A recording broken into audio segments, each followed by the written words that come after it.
Uh,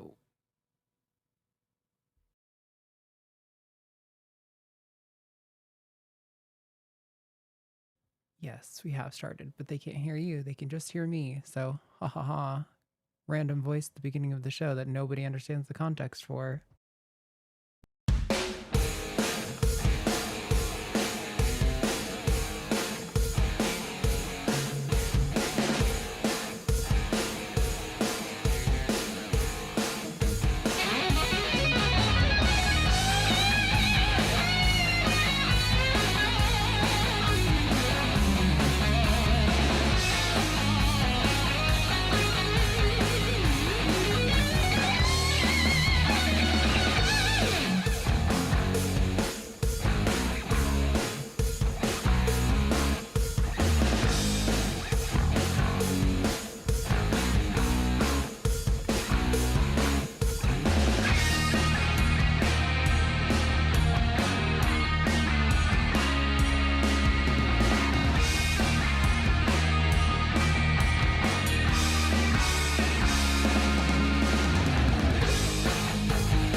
Hey, everybody, welcome to a new year on the Hang Up right here on the line. We're doing some new technology stuff, so we're doing something different behind the scenes. And let me just tell you, the intro song sounds very weird now in the new setup, where it sounds like it's off on another part of the room, and we've got like a tin can mic sending it to me. But I know that a different audio went out to you guys, so awesome. I'm happy to listen to bad versions if it means everybody's getting better versions. And hopefully, with the new technology, maybe we'll have less delay or at least fewer problems with the delay. I'm going to give you your weekly news. And this is the weekly news that I gave enough of a damn about to jot down notes. Senator Lindsey Graham told Sean Hannity that Trump would have killed the Ayatollah of Iran if he doesn't back down from killing protesters. Nothing else really to add to that. Just, hey, I'm just, an elected official of the United States, basically going on the news to say, yeah, they better knock it off, or Trump's just going to kill the Ayatollah. Tommy Tuberville of Alabama called Montgomery, Alabama, a war zone, and also just continuing his trend of hyperbole, fear mongering, and racism. Said when Zoran Mamdani swore in on a Quran that the enemy is now inside the gates. He also said that radical left rioters are attacking our law enforcement officers who are just trying to keep our country safe. And to all of our ICE agents in Minnesota and across the country, if you are violently attacked, he said, shoot back. That is the quote. Because there was a shooting today. An ICE agent murdered a woman. And it's on video, and you can go watch it. Kristi Noem, the Department of Homeland Security, are calling it a case where a violent rioter in an act of domestic terrorism essentially threatened an ICE agent who feared for his life. But local officials have seen the footage and claim this is bullshit. There is a fiction, by the way, that U.S. cities are war zones that must be nationally policed. It's a lie that has been opposed across the board. Courts have rejected it. And curiously, they just keep going to the liberal strongholds to make lives in the cities that didn't support them a living hell. It is more of a war zone with them actively in there than it ever was before. And it's funny, these riots they don't seem to have any footage supporting them. Unlike the January 6th insurrection, where people got pardoned, that actually resulted in, the death of police officers and destruction of property and all this. This case, I watched the video of this murdered woman in Minneapolis. I'm going to describe it so that you don't have to go watch it. But she was in an SUV sitting across the center line with her wheels turned hard to the left, and an ICE truck pulls up on the driver's side of her. They get out, they walk up, they order her out of the vehicle, and she, as they get up to her driver's side window and begin to reach in to try to take control of the vehicle, she backs up a couple of feet. Her front tires still do not cross the center line, so she's still hovering over the center line. She then turns her wheel to the right in order to get a path away from them and begins to step on the accelerator. And when her back axle, which is just a foot or so behind the line, the driver's side wheel crosses the center line, and before the passenger side wheel can even cross the center line, the ICE agent that was standing in front of the car, in the span of this about a second at most, somehow supposedly feared for his life, drew his gun, and killed her instantly.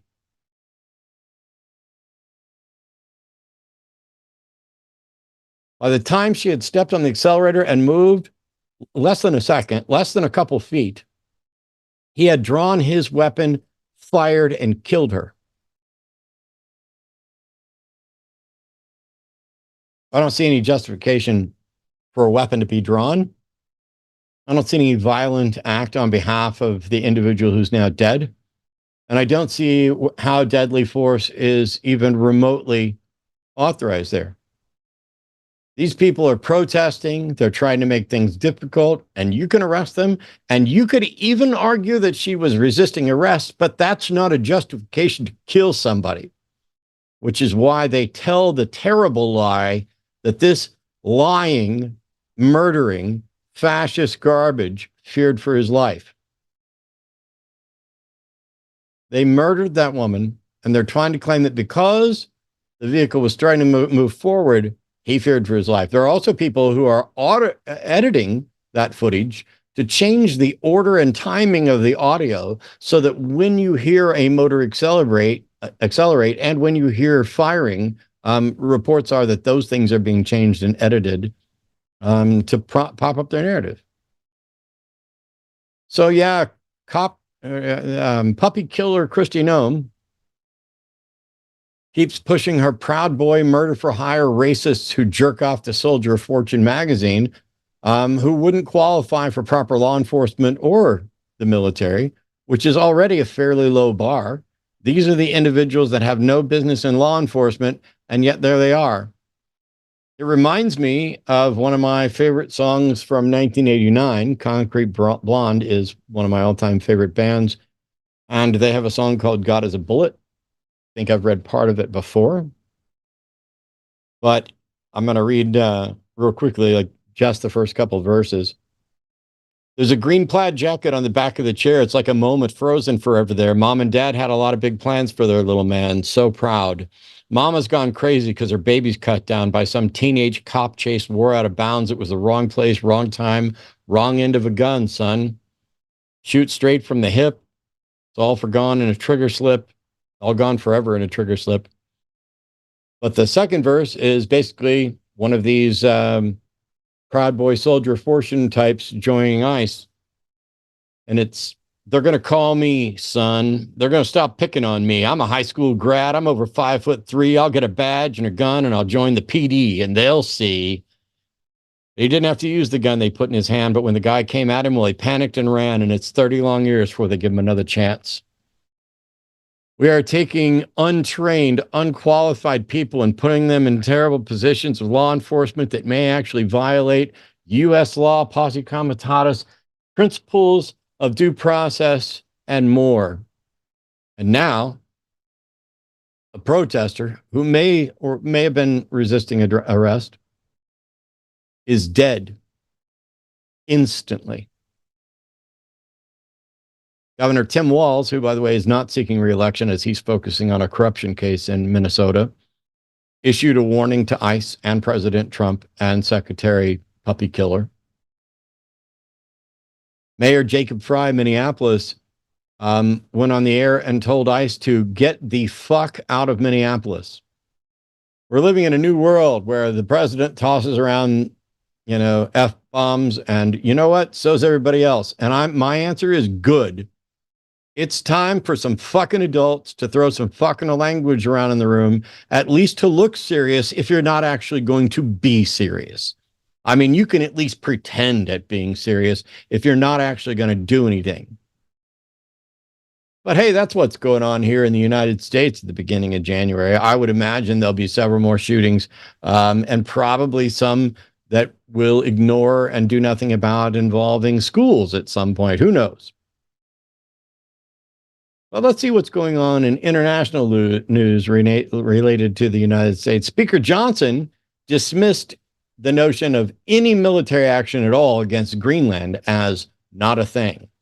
Why did Speaker Johnson suggest that military action against Greenland was not a thing? Well, because Stephen Miller basically said that it was. Stephen Miller said that Greenland should belong to the United States, and then said, nobody's going to engage the U.S. military over the future of Greenland if we just go in and take it. I'm sorry. When you get time, go look that up and watch his face as he says it. See if I'm remotely misrepresenting. I may not have it word for word, but his glib little, who's going to stop us from taking Greenland? Meanwhile, Marco Rubio informed Congress of the Congress of the United States that Trump wants to buy Greenland. Like an official message in a confidential classified meeting to say, yep, Trump wants to buy Greenland and that he's going to go meet with Denmark.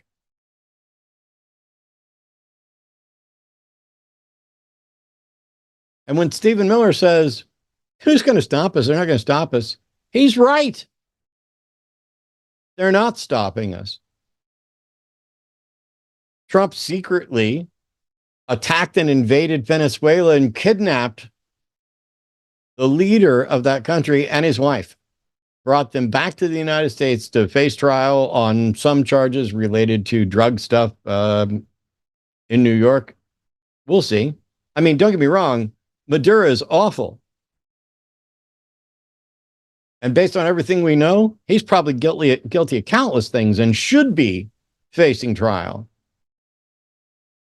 But there's a right way to do stuff and a wrong way to do stuff. And the right way includes due process and informing the other branches of government and working together with allies and not just going from Trump is that ICE agent standing on the road who went from 0 to kill in less than a second and a half. But hey, he's going to get 50 million barrels of oil out of it. So here we are back in a war for oil. But it's not just a war for us to get oil. China is the world's biggest purchaser of Venezuelan oil. And this, if we're going to go in and run it, which Trump has essentially said we're going to go in and run it, well, that's going to piss China off. As a matter of fact, it already has. And China's now made an announcement saying that they're not going to let anyone be the world's judge. Trump has already basically let people know who's next after Venezuela, and that's Greenland, Cuba, and Colombia. The United States of America kidnapped a world leader. He's awful, and by all accounts, probably deserves trials for many things. The people running the United States do not care about the process. They do not care about due process. They do not care about individual rights. They don't care about international law. It doesn't matter whether they're doing something that should be approved and approved of or should not be approved and approved of. They're just going to do it, and they don't give a fuck. Nobody can stop them. Nobody will stop them. Nobody will step up. The FIFA Peace Prize winner is violating international law, unilaterally invading, attacking, and kidnapping world leaders, and publicly declaring who's likely next. And nobody's doing anything about it.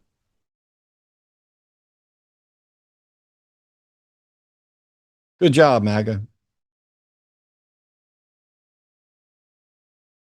Those liberal tears must be wonderful. We're not there yet, and I hope we don't ever get there. But if it comes to it and a group of nations wind up in a military conflict with the United States in order to shut down this fascist regime, I hope they do everything in their power to protect the innocent. But if there's no other way, just make sure you end this fucking nightmare. People will understand.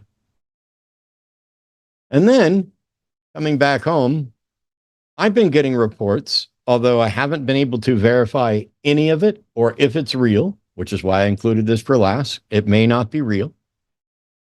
But keep an ear out, keep an eye out. Activists, particularly LGBTQ activists, are starting to claim that they are getting demands in the mail from the FBI to take down their content. I have no idea if it's real. But what it did do is it prompted Arden to run out and check our mailbox today before the show went live just to see if we had one. And let me tell you, unless Jimmy and the network prohibits it,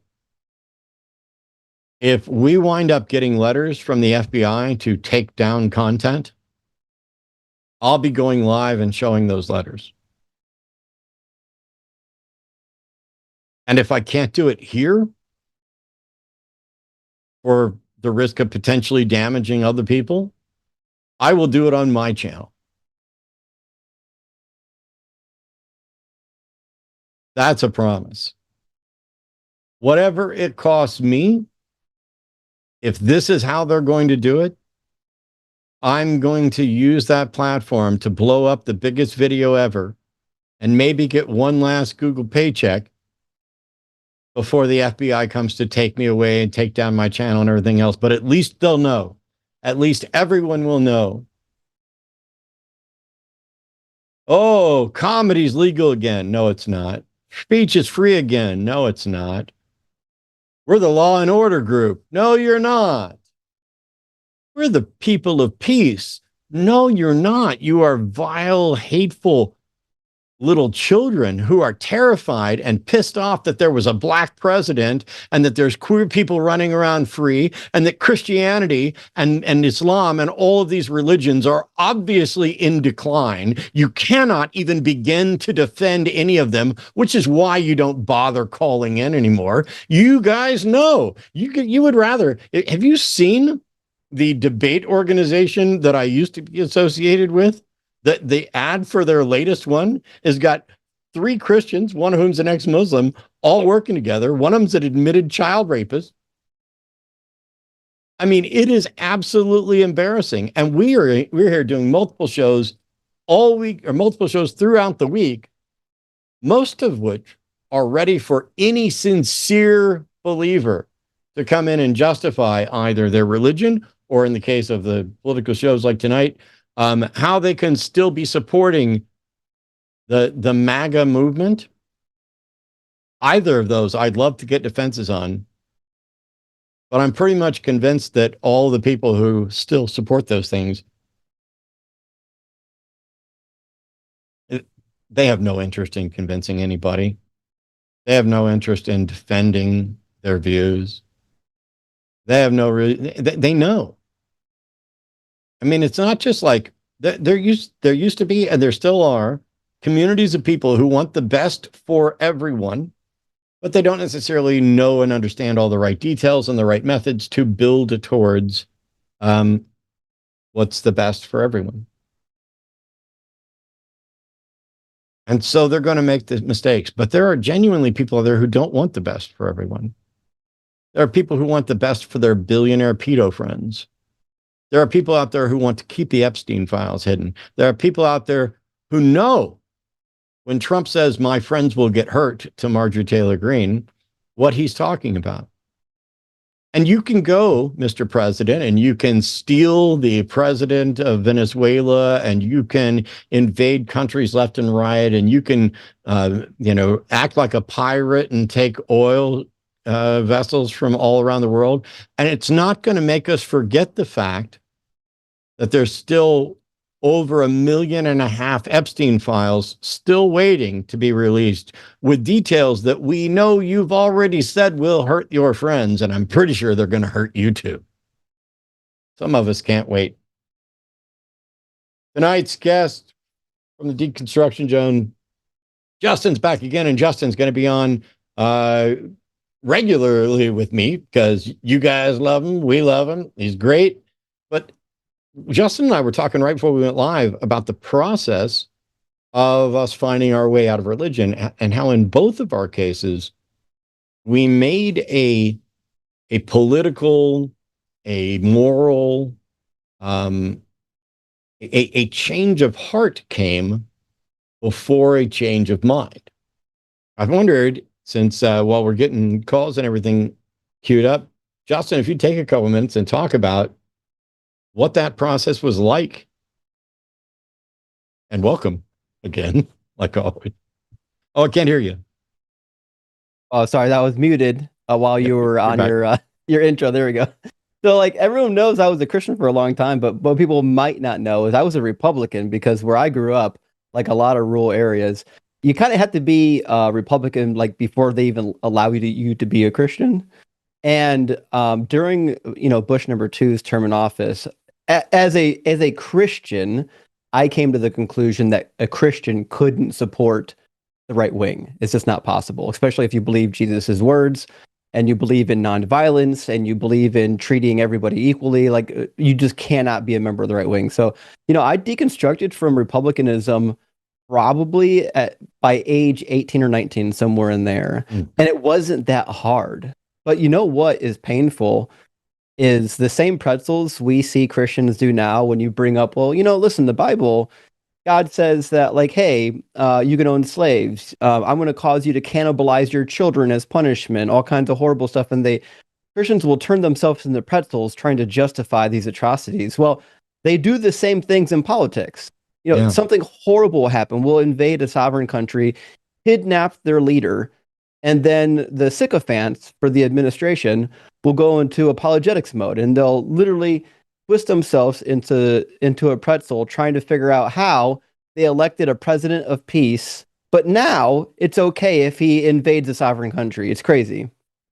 It is absolutely nuts. And you remember early on, oh, he's the president of peace. He deserves a peace prize. Peace prize. Peace, peace, peace, peace, peace, peace, peace. The only thing I see is that he wants a piece of the pie, and the biggest piece of the pie that he can actually get. But it was like, oh, I'll have Ukraine solve day one. Still going. Oh, I'm the one that fixed the Middle East. No, you didn't. He knows more than the generals do. That's what he's. Oh my goodness. It is. How many failures does it take before people wake up? It's like an endless parade. Well, I find that there's a curious thing going on on the occasions where I get to talk to people.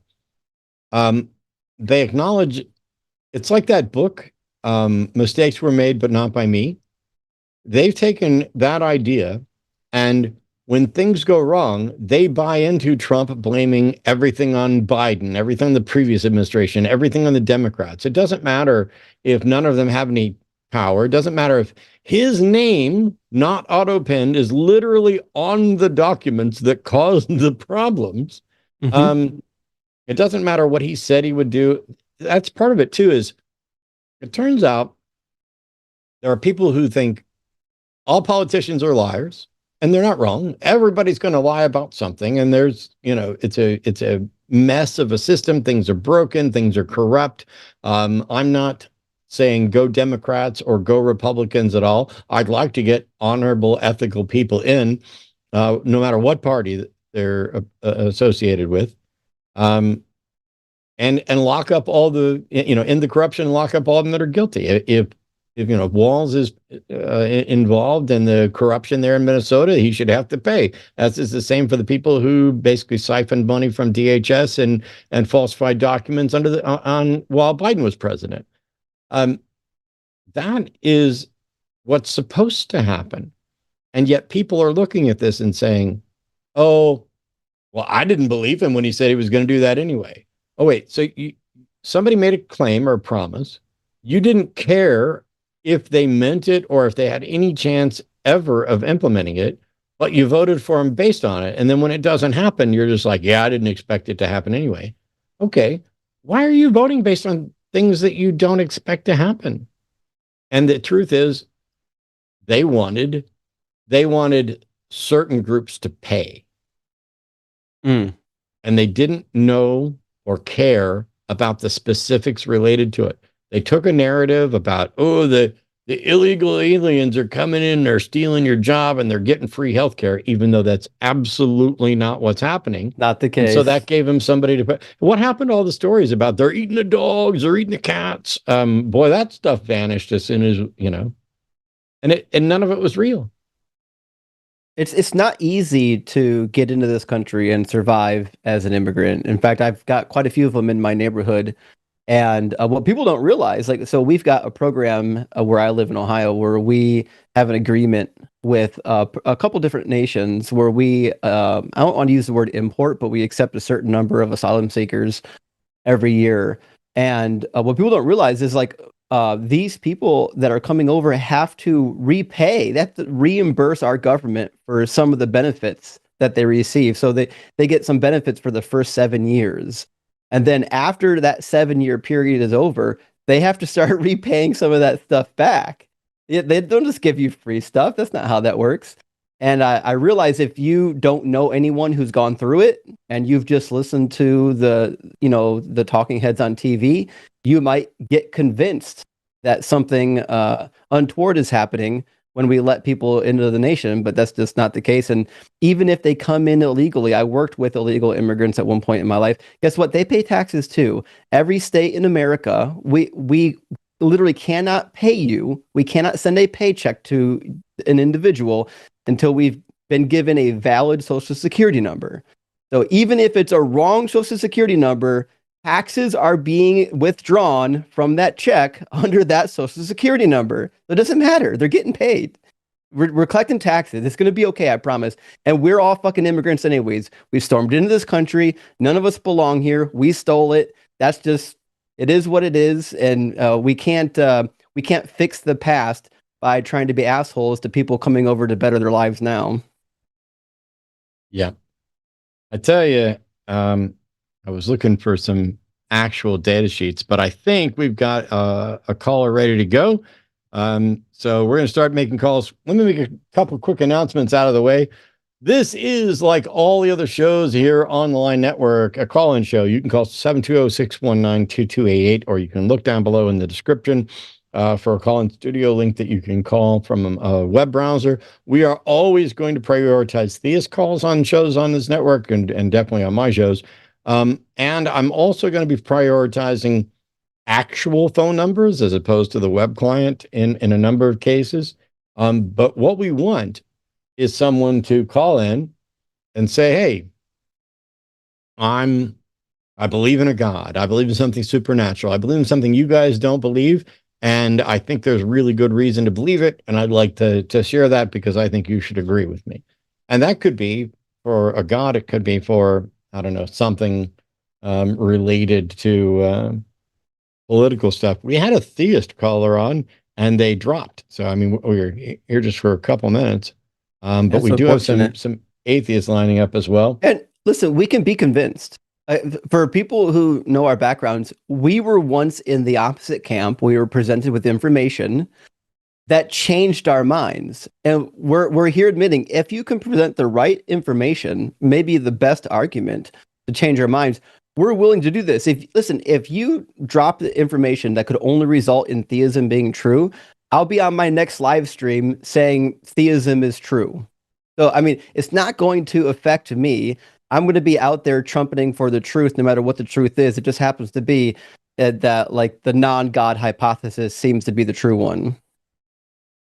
Yeah, it is. It is wild. And I get it. I've been poking the bear week after week, pointing out how they've basically given up. I know that there are, I know there are still serious believers out there. And I know that there are some people who are genuine in trying to have a conversation about this. And those are the people I want to talk to the most. Because those are the people who seem to be interested in finding out if they're wrong or interested in having an honest discussion about why we're wrong. And the problem is, I've done this for over 20 years now. And until something new comes along, I've definitely seen and heard everything that the callers are going to present. And so one of the things I know I do on too many occasions is if they start talking about this, I've been down this road 100 times before. I know exactly what point they're getting to. And so I skip all the foreplay and all the teaching and everything else, and I rush right to the end and I ask the question that exposes the whole thing, and then that freaks them out. So maybe we'll be doing a little bit more hand-holding and guiding to some extent to ask the right questions. Because it might also be the case that my rush to get to the one question that knocks it down may not be helping them, and I could have overlooked something in between. We're here. All you got to do is come in and teach us the right way and a better way to do it. Like, it's hard too, because if you've heard the contingency argument, and you've heard a dozen theists give it wrong, and because most of them aren't going to give it to you right anyways, they don't actually have the right premises written down. They heard it in like philosophy 101 class, and now they're like out in the real world trying to use it. It can be really easy to try to be like, okay, let's skip the fluff. Let's stop with you don't even know the premises and you want to skip to the end, but you do rob the audience a little bit, because some people in the audience might not have heard the argument. And I remember the way I learned some of these arguments was by watching them get dismantled. So it's hard for me too, because I just want to skip right to the good part where you kind of crush the hopes and dreams of whoever was putting the argument out there. But for the audience sake, some of them, they really do need you to spell out the problem and to hear the lamentations of the women. Sorry for the Conan fans out there, that's what you get. All right, on that front then, somebody asked where they could get this coffee cup. But as they noted, since I'm not answering questions, I can't tell you. But I would imagine just before we take this call, maybe our wonderful producer would cue us in to let us know who won the mug brawl. And when they go over to linemerch.com, what are they going to still have access to? I was pushing. Oh, sorry. Go ahead, Justin.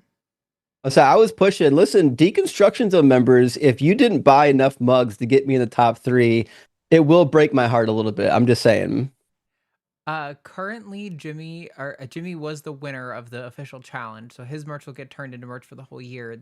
I think the mugs are still available. I don't remember when Jimmy said he wants to end the mug brawl, but if you go to linemerch.com right now, at the top of the browser, there should be a button that says mug brawl, and if you click that, it'll take you to the whole collection for the year. So those are still available right now.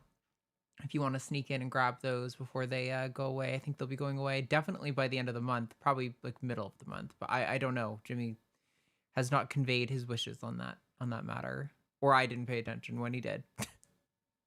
Well, I'm going to go ahead and take a theist caller right now, even though there are things about this call that I'm going to be both grateful and sad about. But the important thing is we're getting calls, and then in between the next couple of calls, we'll go ahead and make some announcements on upcoming shows and everything else. But Justin, if you're ready, we've got a theist. Let's have it. So Michael is calling from New York. Prone to him. Wants to say sorry for our previous call. Hey, Michael, how are you? I want to be totally honest with you. You banned me from the show, so I don't want to Yeah, lie this to you. this is Rain, right? Yeah, I just want to tell you that I don't I, I care. wasn't I wasn't completely honest I with don't. you. I was a I know you total weren't witness. completely honest with me. You lied multiple times, which is why I banned you from the show. I'm not going to unban you. I don't want your apology. I don't want to be Goodbye. unbanned. I just want to say I'm sorry. Nope, I don't care. See, here's the thing. One of the interesting comments for those who missed it. I went off. He was on. I think the last time you and I were on together. Actually, I think there's a clip I that recognize just the went voice. live. Yeah, and Mike keeps calling, and he's called under several different names. Um, and you don't need to call into the show to apologize. You can send an email. My email address is public. There's also contact information for the line. And if you don't want to be banned and you just want to send an apology, you can do that without wasting any time on my show, because I have zero interest in wasting any more time on the show on Michael. Michael needs some friends, and that's not going to be me. And people are like, why is Matt being so mean and telling Michael he's not going to be his friend? Because I'm not. Because it's become very clear that somebody wants Papa San to notice them, and Papa San is not going to notice them at all. We're going to move on to actual, sincere callers who aren't waiting for justification and validation from me. So here we go. Mickey is calling from Serbia, pronouncing him as an atheist with questions about Christians claiming we borrow values. So how you doing, Mickey? How are you? Hi. I'm doing well. Do you hear me well? We do. Yeah. Okay. First of all, just gonna say you guys are great. I watch your content regularly, like almost every day. And this is the first time I'm calling, and just this is perfect timing because just today uh, I watched Justin's talk with Dr. Derek McAllister or something like that. Oh yeah. And then I hopped onto his channel just to see what it's about, and I saw it's a short video, but you know how according to Nietzsche you're not really an atheist because you share all this worldview, all these values, and hmm and it's always they never address how come that the things that we take for granted, like universal human values and equality and abolition of slavery. How come that never they never addressed that this didn't come like for more than 1,000 of years, like you know you know what I mean. Sorry, I Yeah. don't speak English often, so I'm kind of You're doing fine. stumbling a bit, but hope you understand me. I mean, the question is, don't they admit it's so obvious that in order to for all those things to happen, we had to go through the Enlightenment era, and then and maybe I'm just being, I'm kind of a philosophical toddler, maybe I'm just not well read on stuff, but it seems like religion and their doctrine has nothing to do with it. I mean, Mhm. I don't know why they think that being an atheist precludes anyone from wanting same stuff, right? What's your take on that?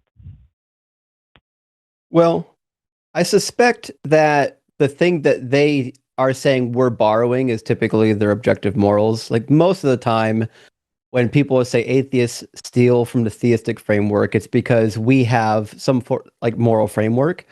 And then they just assume that we believe that they're objective morals. Now, I personally don't believe we have objective morals because I don't believe in Yeah, any I agree. I transcendentals. agree with that. I agree I with don't that believe in as any well. platonic forms, but I would push back because the things that they think we're taking, like objective morals, they don't have themselves. They have divine command Yeah, theory. I know. I always tell them that, but they never So they never give me that point. the reality is They, well, you don't have to give it to them. Like Euthyphro, the Euthyphro dilemma already resolved it. 2,500 years ago. Plato, through Socrates, already solved the matter. So, like, the reality is, you never ever do you have to grant them objective morals, make them support the No, claim that they have. I do not grant them. Okay. They Oh, do good. not. Yeah. They don't want to admit that uh, their values are equally subjective. They just slap a label as, I'm a Christian and my God said this is the framework, and and they kind of operate on that framework, and they pretend it's objective, but it's clearly not, because if you Yeah. ask 100 Christians, you're not gonna have 100 equal answers on any matter, right? Yep. And the But other thing too is this particular video was also about, the general pursuit of knowledge, like science and wisdom, and I don't know okay. why they think it's a Christian thing. I mean, Well, the science is way older than presupposition that. the presupposition in philosophy, like most philosophers that are theistic are running some precept garbage, is that like you can't Yeah. have knowledge without God. Is that the argument they're running? Not that you can't, but just the value of pursuing it is Oh, well, is the kind of value, Christian tradition, and that's and well, we're it's just, certainly not. kind of Does it feel like bandwagon, kind of on the bandwagon, just slapping on them. The That's Greeks the beat them argument. to it by hundreds of years.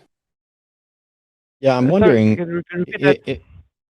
I'm wondering if what you're saying is in the conversations you have, they're like, well, without God, you can't have an objective moral foundation. So clearly, your efforts as an atheist are futile.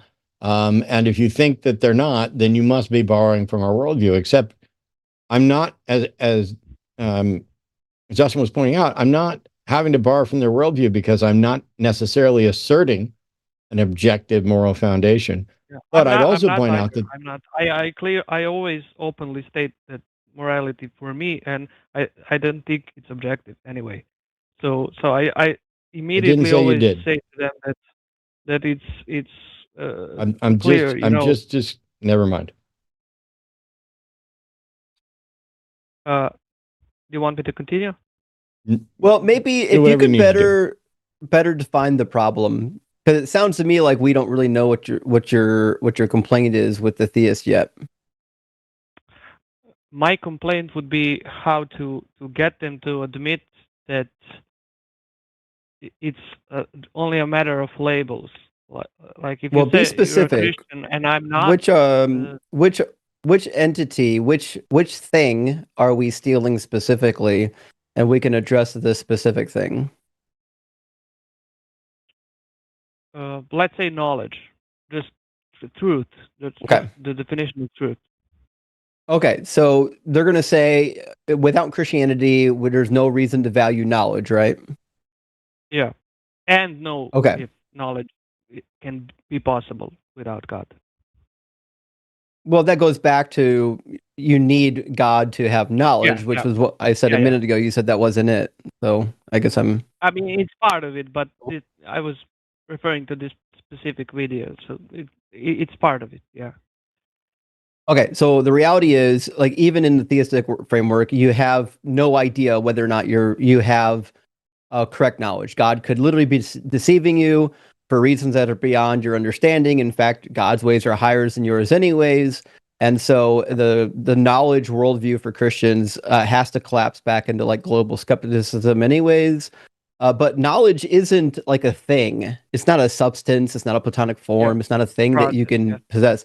It's a process, exactly. Knowledge is when we have like reasonable belief in something that is either true or not true. Like I have knowledge that I'm holding a push pin because I have all kinds of sense data, and I think my sense data is reasonable enough to conclude that I'm holding a pin, and there are thousands of people right now using their sense data to conclude that I'm holding a pin, and we call that knowledge. Knowledge just is an abstract idea.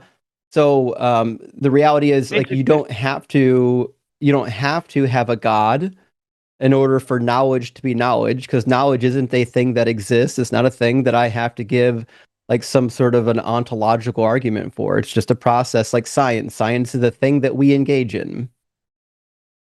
Yeah. So knowledge would be, let's say, a confidence level that something is true, right? Is that Yeah, the and we point? can be wrong. We've thought that we've known things, and then we're wrong about it, and then we have to change what we think, right? So, like knowledge claims, like all claims about the world, are tentative. So, like the theist thinks that knowledge is definitive, always true, Yeah. and in order for that to be the case, you need a god, some sort of like a metaphysical substrate to cause it to be always true. But that's not what knowledge is. Knowledge is a reasonable belief that something is or isn't, and sometimes we're fucking wrong. Yeah. Okay. That I think that answers my question. Yeah. But the Christian And could be wrong too. Put it back on the Christian and just ask them, could you be wrong about God? Is it possible that God is deceiving you for reasons beyond your understanding? Because he does. In the book of Kings, he sends lying spirits to deceive people through the mouths of the prophet. So ask yourself, listen, could your God be deceiving you? And the real answer is yes. God could, in fact, be deceiving you. It is something that he would do, which means your knowledge of the world could be a deception, which means they don't have any assurity of their knowledge any more than we do. okay, can I just add something to that? Because that's one of the issues I always have. Because when you say that God lies, God deceives, they always say no, you don't know how God works. Mysterious ways. Why would you all say that bullshit. God? Why would you say God lies and deceives if you don't think there's a God? No. Not when I debate theists and I point out that God was lying, deceptive, and like in the scripture, right? And and when you get the infamous, well, don't know how God's mind works, but how do you know? I mean, how do they know? Like where do Well, they it go doesn't from there? matter. Don't let them, you're letting them distract you. That's the problem, right? So Uh-huh. that question is a diversion tactic. It ignores the problem. The reality is, in the Bible, God purposely deceives people, and he sends other things to deceive people. 2 Corinthians 4:4 says that Satan purposely, well, it says the God of this world, we assume that to be Satan, purposely blinds the eyes of people so that they won't believe the light of the gospel. Well, God is the one who created Satan and gave Satan that task. Yeah. Without God Yeah. allowing that to happen, that wouldn't happen. God, I mean, all in the Bible, rewards people for being deceptive. So there's no Yeah. reason to believe, from a biblical standpoint, that God won't deceive you, because he will.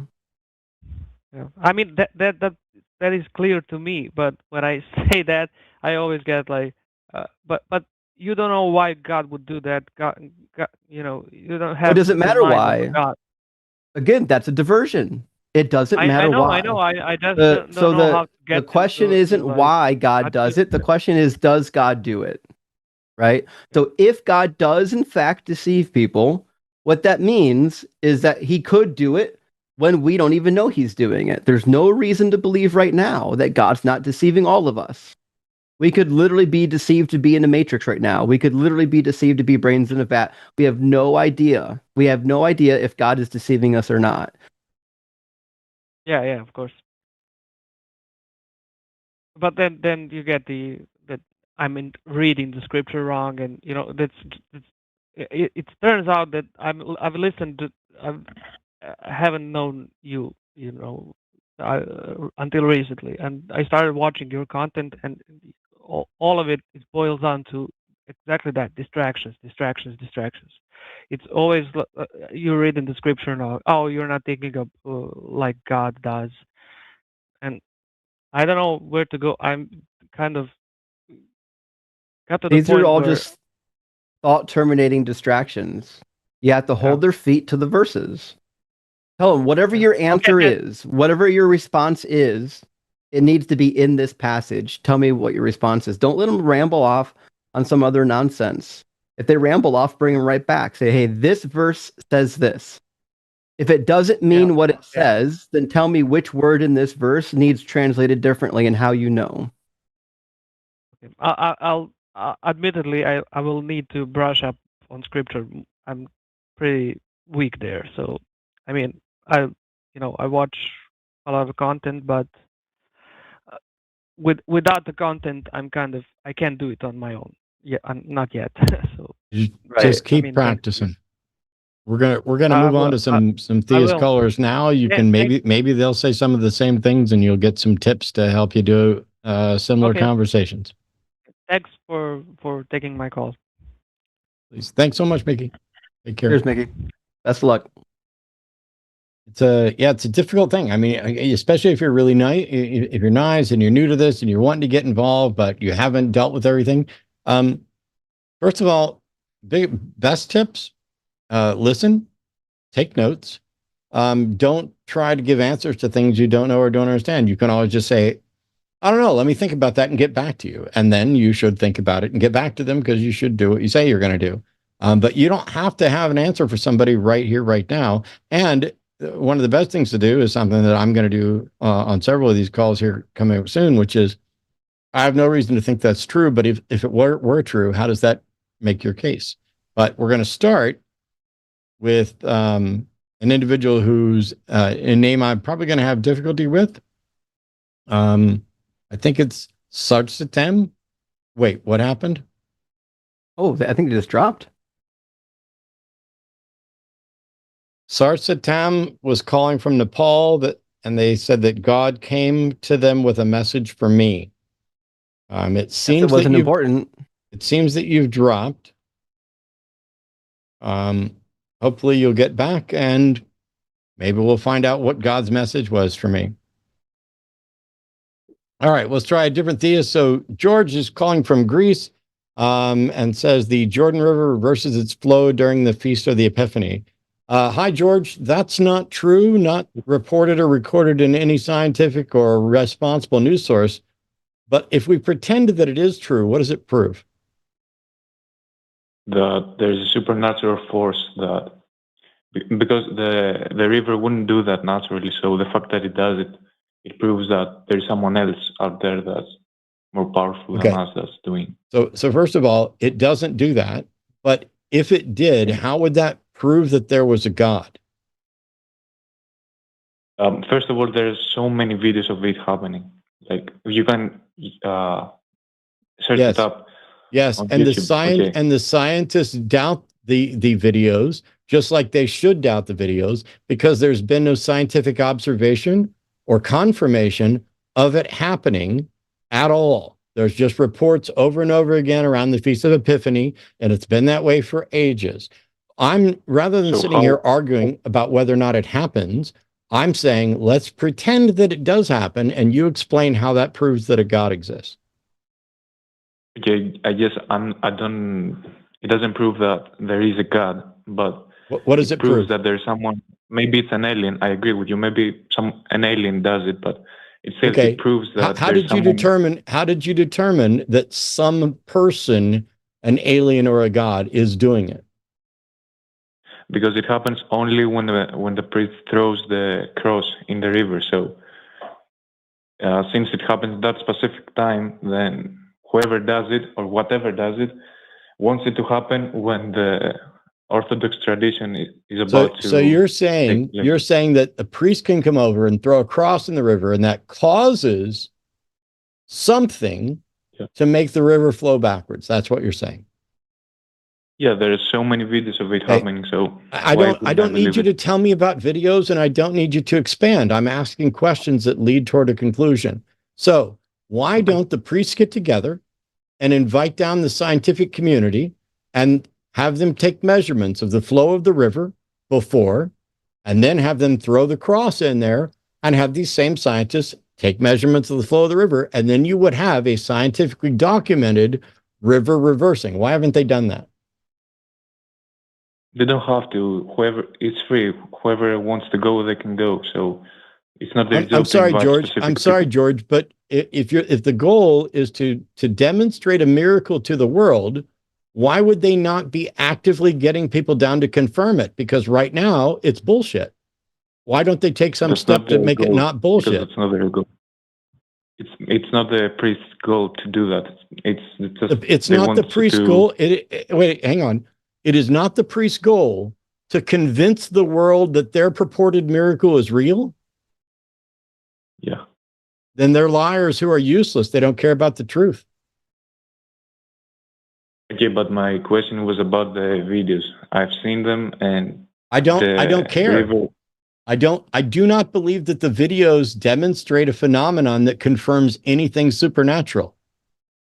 Yeah, but how I've got a could friend they that actually possibly lives have pretty faith? close to the Jordan River. Don't you think it's weird that people actually living there that we know hasn't reported it?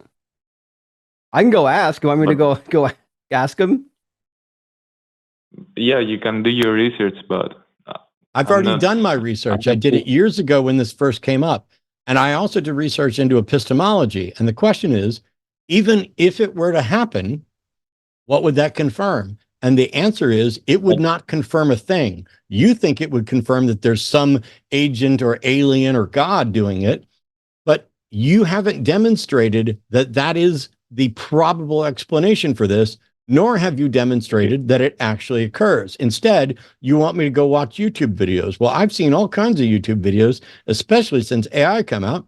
I don't have any reason to believe any of them. And so if you and others think this is a reasonable justification for believing in a God, it's on you to make sure that the miracle is properly documented. Why haven't you done that?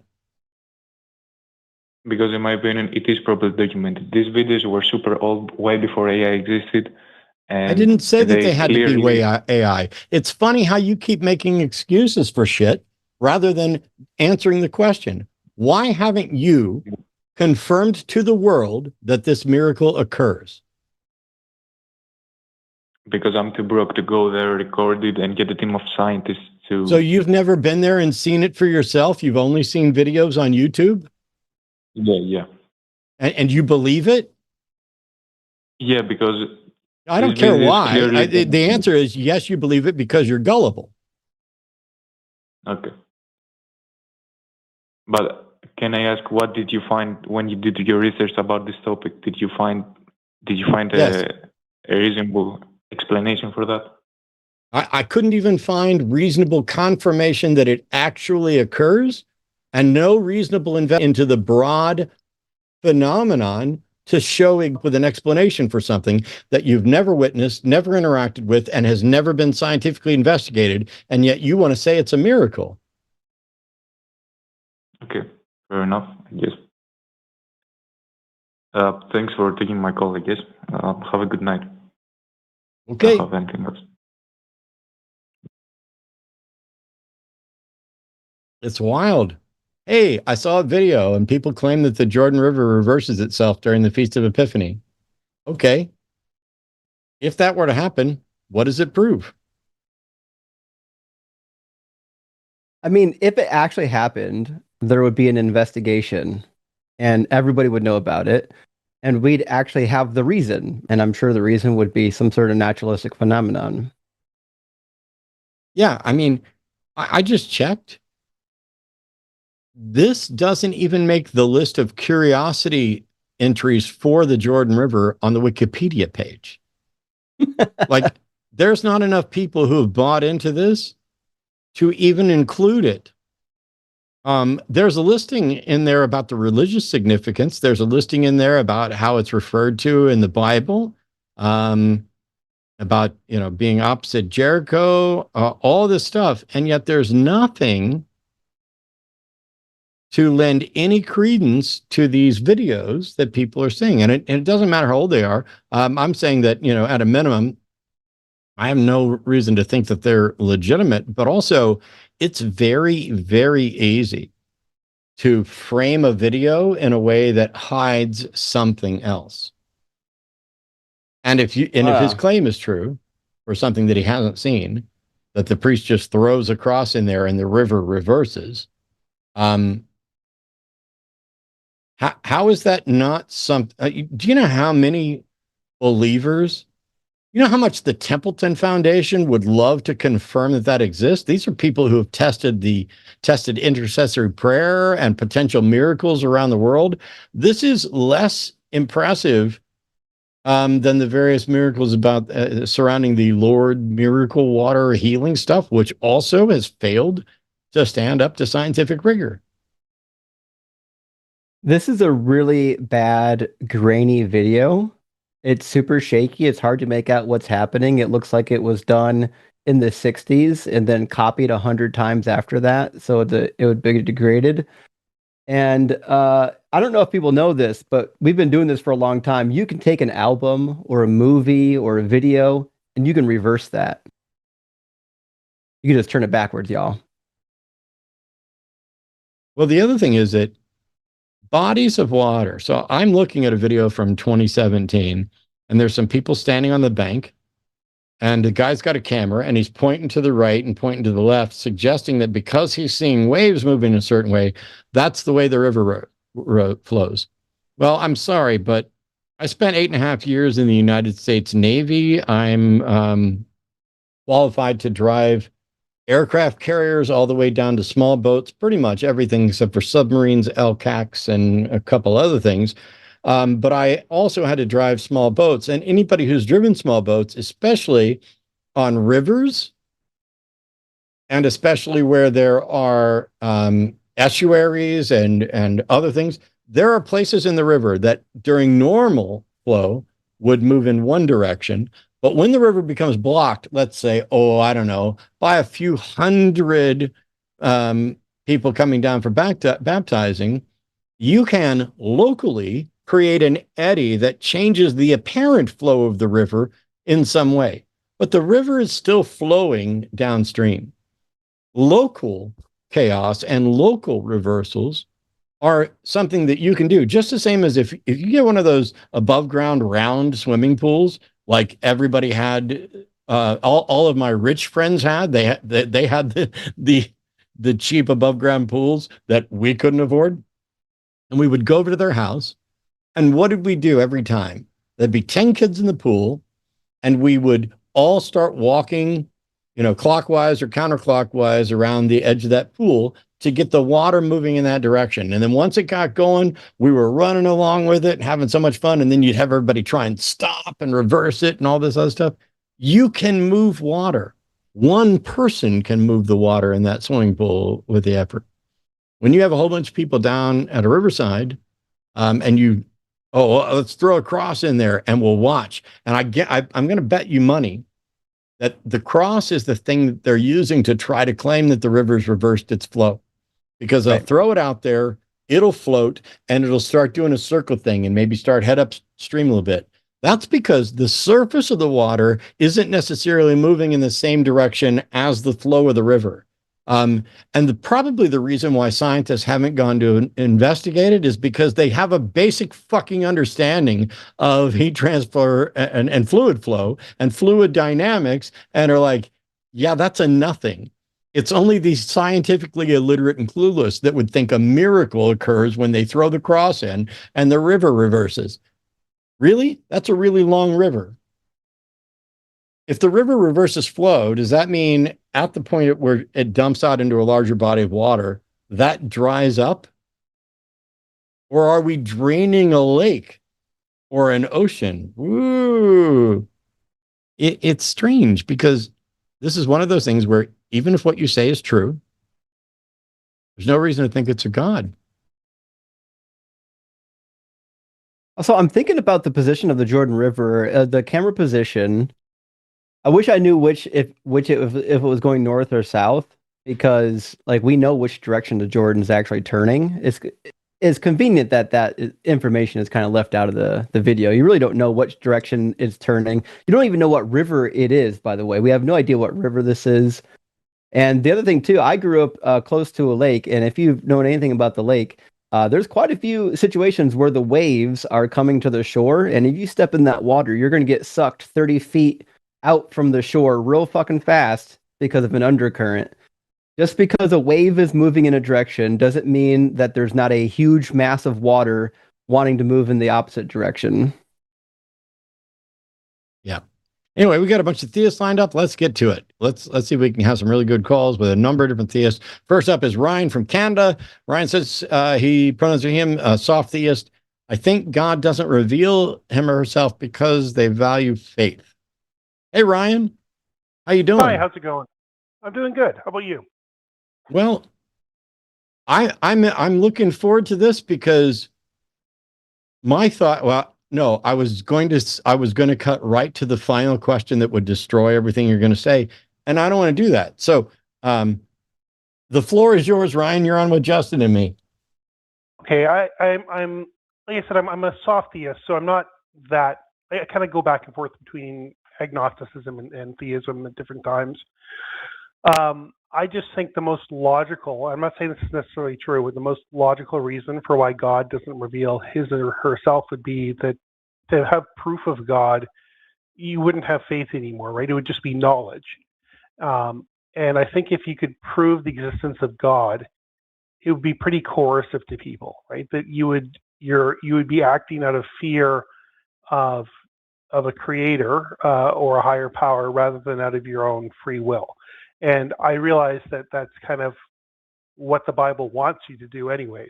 I'm not necessarily saying that this God is Christian necessarily, but yeah, that's kind of my thinking there. Because, and to me, I mean, there could be a variety of reasons why God doesn't reveal himself, I suppose. That's the most logical to me.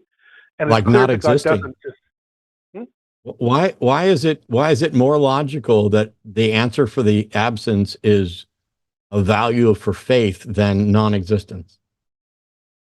I don't think it necessarily is, right? I approach And my yet, own and yet faith you're a from theist, and this is what you called in to say. well, what I really called in to say was the second part there, which is that I find that creationism really alienates me from my faith because it's asking for proof of God. It's claiming that there is proof of God. And if Why is that a problem? God, If because you think there if is God a was, God, why would any reasonable God expect someone to believe in him without sufficient evidence? maybe God doesn't care that much if you believe in him. Maybe there's How would you a know? heaven waiting for. There is no way to know, and I think that's why. Again, it Then goes why back are you to speculating about stuff that you don't think there's any way to know? You know, there are people who think that they do know and that we can all know. yeah. I think that I'm not one of those people, right? But I think that it's.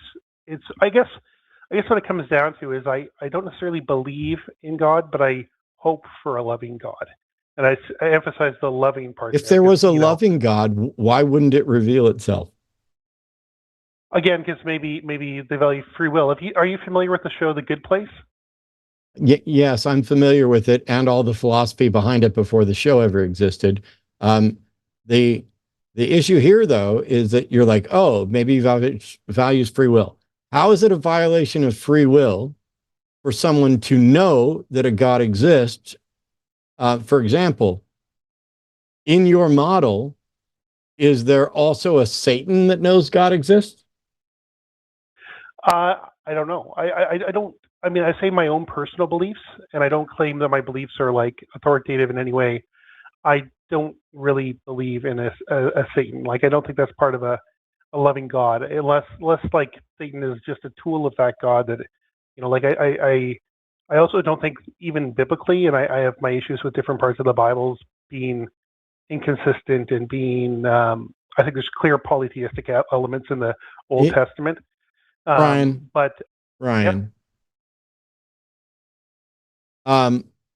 let's imagine that there was a genuinely good person who came up to you and said, "Hi, my name's Joanne. I'm a nice person. I would like to cooperate with you and work with you on stuff." Do you still have, I mean, first of all, I don't think we have free will in the way you're talking about at all anyway, if at all. But is it a violation of your will for that person to introduce themselves into you and tell you what you want? Don't you still get to choose? Like, if God showed up right now and proved that he existed, but I think he's a moral piece of shit, I don't have to follow him. no, you don't, right? I mean, I think that's a question that a lot of Christians don't address. Is like, one, does God exist? And I don't care what Christians addressed. I'm wondering why you haven't addressed it. Well, I was just saying that my point is more that, like, one, does God exist? But two, does that God actually deserve our worship? You got to demonstrate both points, I think. And I think a lot of Christians just assume that the first implies the second. And I think, though, human nature is that a lot of people would tend to do that anyways. So that's why I'm not saying it removes free will entirely to have this knowledge, but I think it would be coercive. What right? value is, why is free will more valuable than good information to make a decision about the truth? I don't think it's I think we're left to discover that information ourselves, just like we discover everything, right? Like is mathematics like created or like invented, or is it discovered, or did it pre-exist or not, right? Right, but that didn't answer his question. I thought it was a good question. Maybe you can repeat it. Maybe I misunderstood. He's asking, why is faith more valuable than knowledge? I guess I wonder if it would compromise our ability to get knowledge too, like other knowledge, or some deeper knowledge, right? That I think there's what knowledge? What knowledge, Ryan, could a good God not help us attain merely because we know it exists?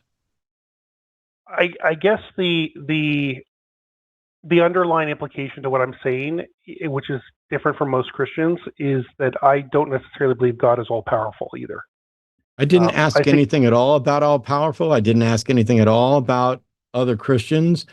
You are wholly inventing a theology and a doctrine all of your own, while speculating about justifications for why you don't see evidence or have evidence. And every time we try to push back on that, you just have another excuse that's completely relevant and post hoc. Do you have any information about God you haven't plucked directly out of somebody's ass? No, well, no, not cool. Not, then why are we talking to you about it? I have less information than what I've plucked out of people's asses too, because I think there's a lot of bad information out there about God, right? Well, how would you know? How would you know that there is bad information, or how much bad information there is? Oh, how would you know though too, right? Like none of us can. I'm not the one that just fucking claimed it, Ryan. You made a claim. I'm asking how you can justify that claim. And your response is to say, well, how would you know, Matt? Are you fucking kidding me? So I'm not claiming to know either. I'm claiming. You literally just said that you believe there is a lot of bad information out there about God. How would you know? I didn't say I know. I said I believe. I did not say, Ryan, that you claimed to know. I said that you claimed to believe. Was I wrong when I said that? But then you asked, how would I know? And I'm saying I don't know. Yes. I believe. I'm sorry, Ryan. Please forgive me for using a fucking colloquialism with someone who can't grasp them. What justification do you have for believing that there's bad information out there about God? Make me jump through one more useless hoop in your complete pull it out of your ass speculation, and this conversation is over. Do it right. Well, I would say that I think you're misunderstanding me, though. I'm not claiming. Oh, of course, it's my fucking fault. Good job. No, it can also, like, if you're misunderstanding me, that can be because I'm not communicating adequately, right? No, that's you communicating shittily. That's not me misunderstanding. You need to learn how to frame things so that you don't put the onus on the other people when you're the fuck up. I'm telling you, I'm not trying to put the onus on you. You literally just did. You literally just did by saying I misunderstood you, rather than having the fucking shut up, rather than having the humility to say that you misspoke. I'm saying it's my fuck up that I'm not being clear. You are now, because I called you out for it. That was my intent before too. And again, if I wasn't intent ain't fucking magic. That is my mistake again. But I think. So what value is there, Ryan? What value is there in allowing you to speculate more on stuff that you acknowledge you don't know about? It depends on what your definition of value is, right? I don't claim to have necessarily like what entertains you or whatever, right? I'm enjoying the conversation. Oh, you think this is about entertainment, Ryan? How fucking awesome that stop talking and listen. This isn't about entertainment. This is about attempting to get to the truth, to attempting to understand things. And you're coming in here completely devoid of even a hint of skepticism or rational thought and desperately flailing around to find some post hoc justification so that you don't have to acknowledge that you're not just a soft theist, but you're actually an atheist or a non-theist that won't acknowledge it because of some, I don't know, lingering on something or other. And so when Justin and I ask you questions, you avoid the thing that would expose the flaw in your epistemology, and then you try to blame us or me repeatedly. Let's start over. Ryan, Okay, what reason, Ryan, when I say let's start over, I'm being magnanimous. Don't piss me off.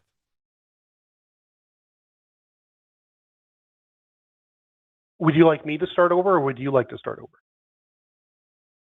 Ryan, we're going to start over. You're calling in to say that God doesn't reveal itself because it values faith. So we'll go back to the question. Why would God value faith more than direct information?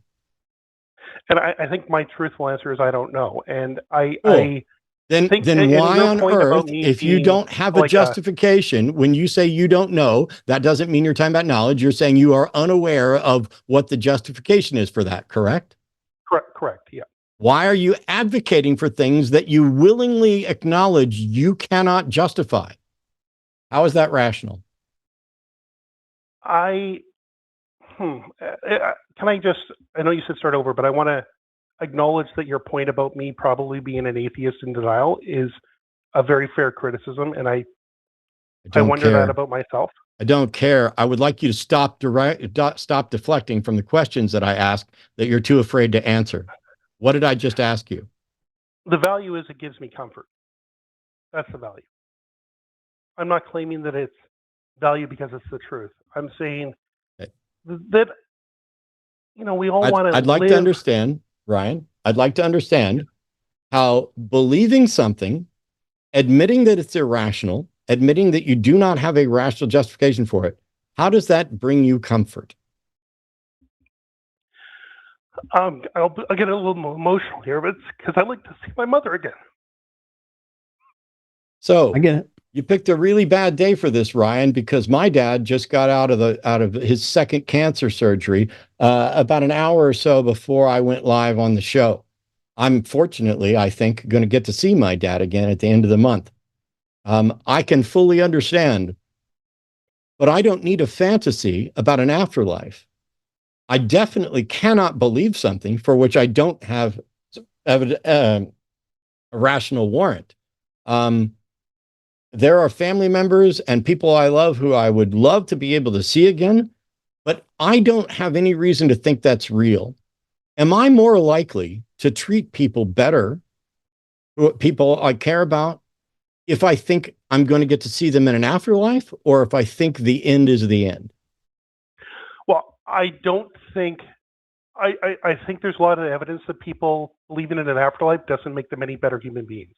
I think there's a lot of terrible people that believe in an afterlife. I don't know what the fuck you just said or what the fuck it has to do with the question that I asked, so I'm giving up. Justin can continue. Justin can continue. You and I are not good at having conversations together, so I'm going to bow out. Okay. All right. Ryan, let's talk a little bit. I totally understand that, like, I remember when I lost my father, it was a very difficult thing. And I was a theist when I did it, and I thought I'd see him again, and that was my way of coping with it.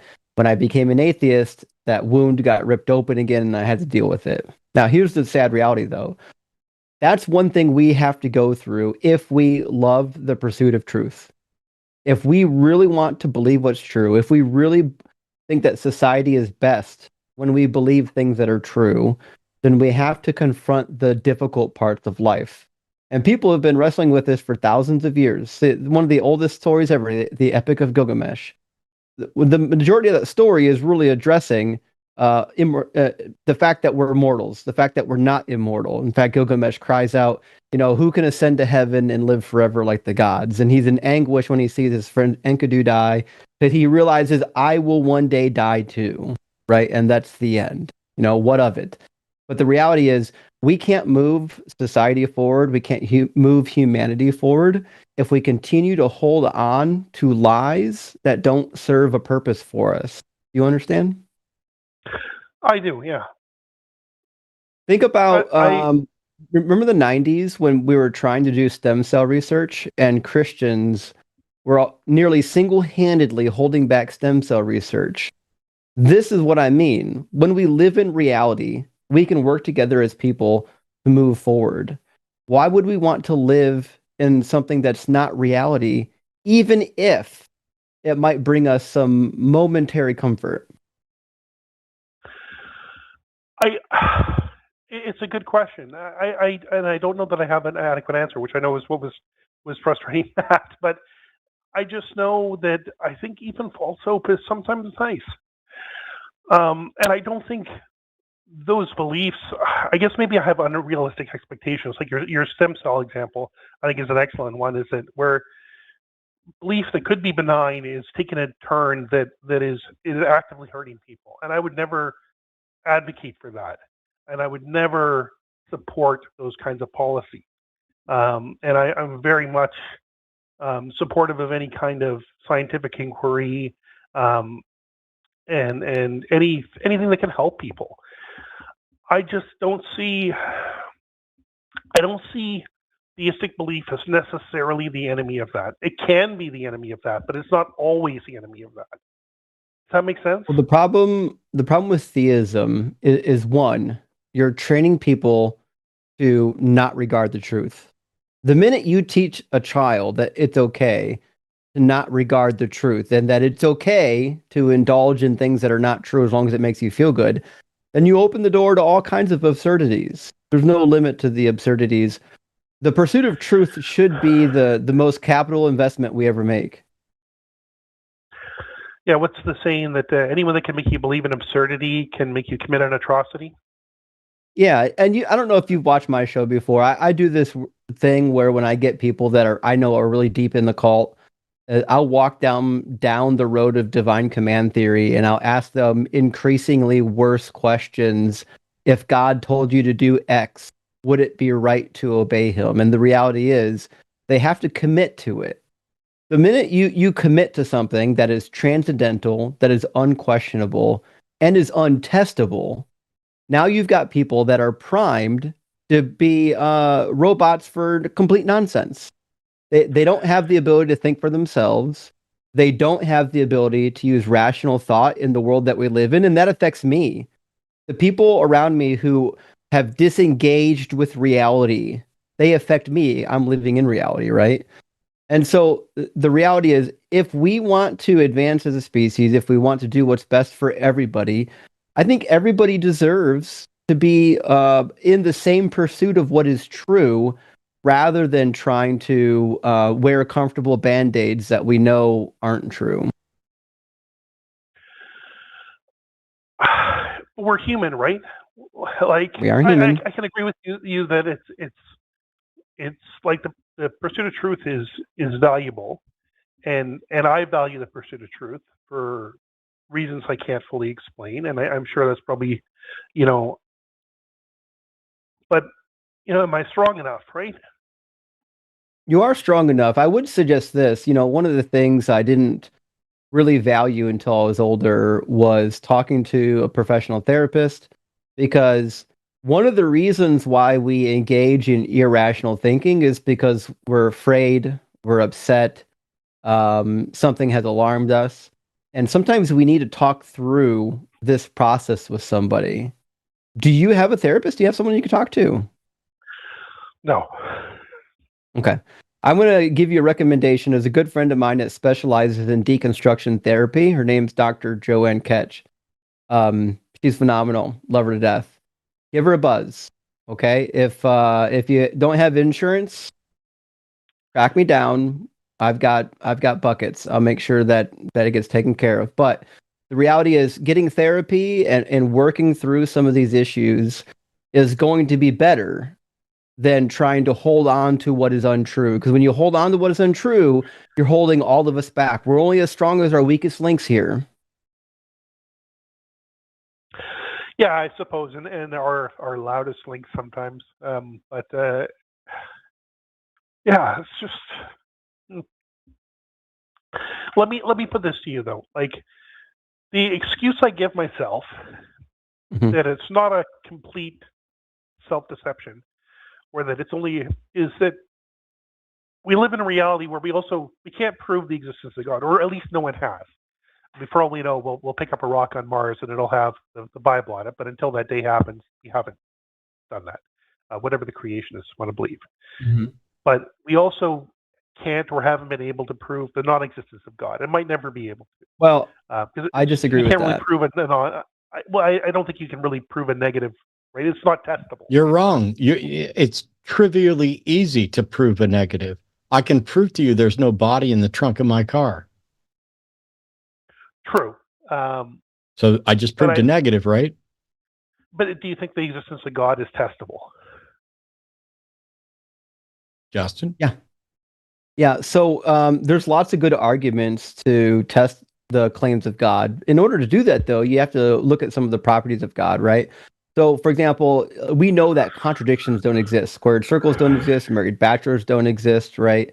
That's why we've got some famous arguments for the non-existence of God, like the Epicurean paradox, right? So let's think for just one example that there is a God. Could we conclude that if there is a God, it would be good? Is that something that's reasonable to conclude? No, I don't think so. I don't think that's clear at all.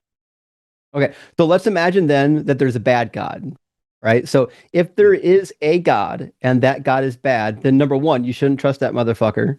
Number two, he's certainly not going to give you an afterlife. Number three, if you get an afterlife, you have no reason to believe that it's good, which means everything that you're fighting for right now goes out the window. Yeah, I don't disagree with any of that. I mean, I don't think we can disprove the existence of a bad God either, though. I think there's probably actually a lot of evidence. Like, what's Stephen Fry's favorite example? The bone cancer in children would be an example of a. If you believe in a bad God, all that means is that the Epicurean paradox goes away. There's still arguments for a bad God not existing, right? So, for example, we can go to what it means to be a God. Do you think that a God necessarily created all things? I don't know. I mean, I minored in astronomy, so I think there's a lot of, we could probably explain. I don't think the universe requires a God. So, okay. So if the universe has always existed, meaning it never came into existence, much to the dismay of the Kalam cosmological argument, what that means is that any type of a God that we're thinking of is really just like a super evolved entity. Right? If God didn't cause all this to happen, then what the fuck is he?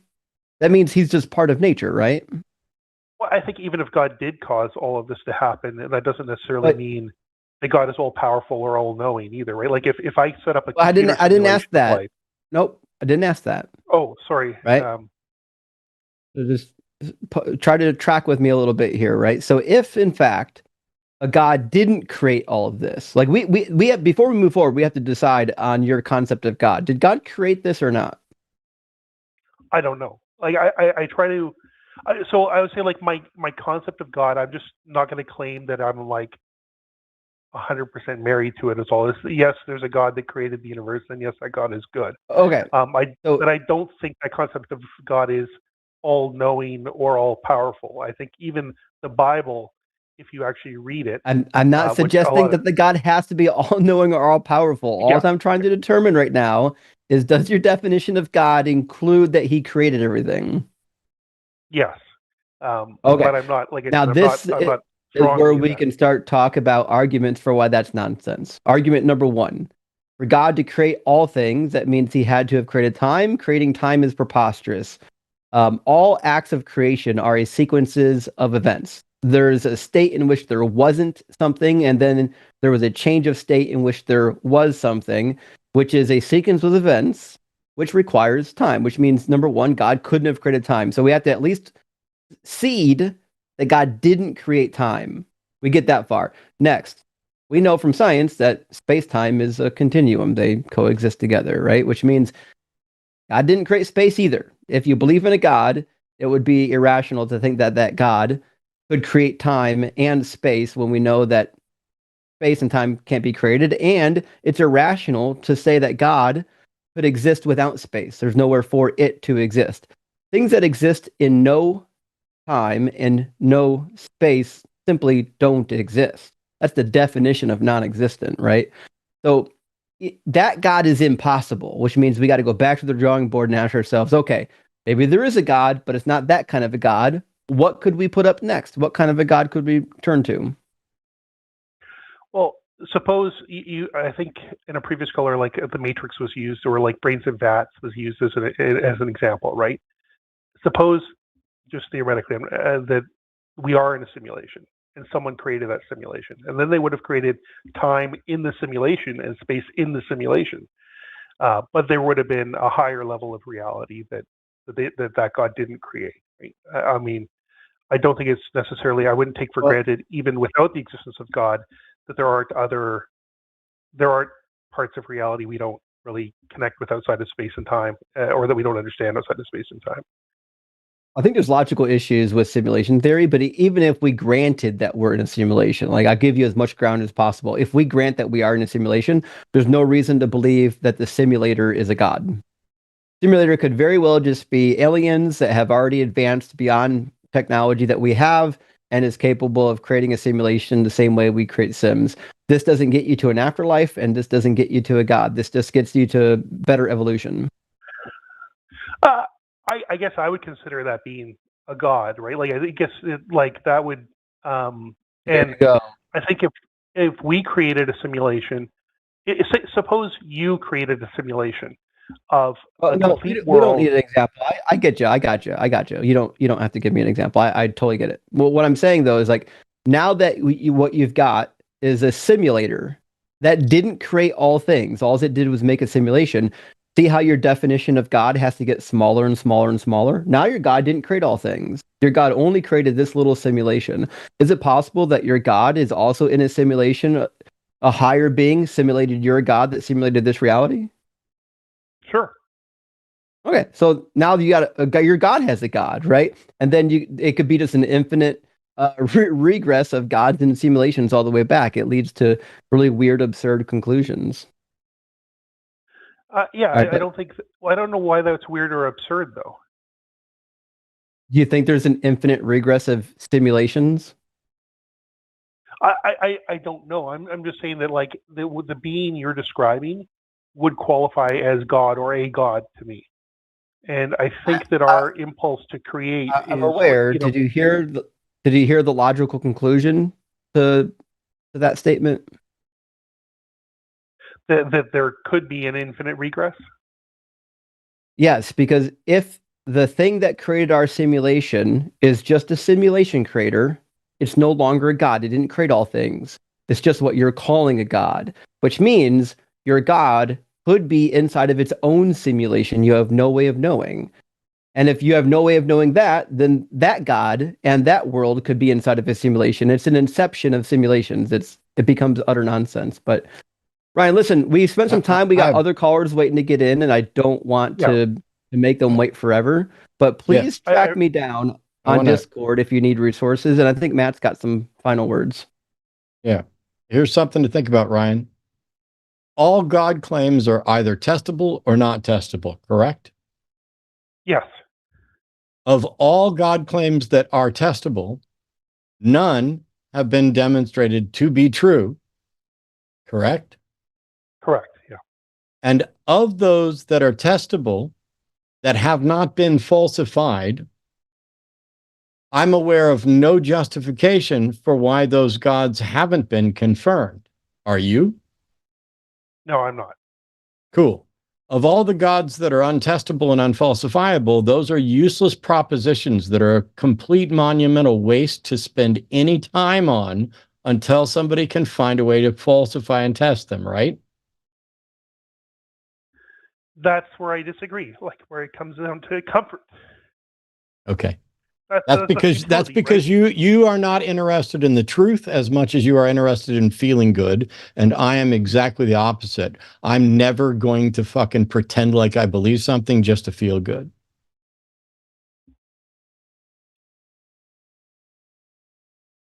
Think about it. We'll see you later. Thanks, Ryan. Yeah, appreciate the call. Thanks. Cheers, man. That is definitely the sticking point. Because to You me, know- unfalsifiable propositions are a monumental waste of even a second of my time for anything other than the purpose of saying, here's an untestable proposition, and here's why your efforts are wasted on that. Somebody said maybe a year ago now, talking about leaving religion, she said, everything I left behind has claw marks in it. I think that's an adequate description of how most of us left, but it seems like Ryan still has his fingernails sunk into it. He's not quite ready to let go yet. But Ryan, watch this back a couple years from now. I promise you, when you let go, it's going to be okay. Like, we've all done it. We've all been there. We were all hanging on for dear life at some point, but you're not doing yourself any favors by doing this. I promise you'll be okay on the other side, friend. It's just, I mean, I can see how some of it's not obvious. I don't see how it's not obvious after you explain. For example, pick 3 gods, all of which are untestable. Which of those 3 are you going to spend your time on? Literally, there's no way. They are functionally identical. There's nothing about an exploration of one that is any more likely to get you to truth than the other, which means now you're not seeking truth, because anyone seeking truth isn't going to spend time trying to differentiate between the 3 that are unfalsifiable, falsifiable. Instead, you're trying to figure out the God you like best. Cool. Let me tell you which Marvel movie I like best. Let me tell you which fiction book I like best. You don't have to believe they're real to get some value out of it. And you don't have to pretend to believe something just because you're terrified of the consequences of acknowledging that you don't actually believe. Because trust me, if there is a God, I'm pretty sure you're not going to be able to fool him.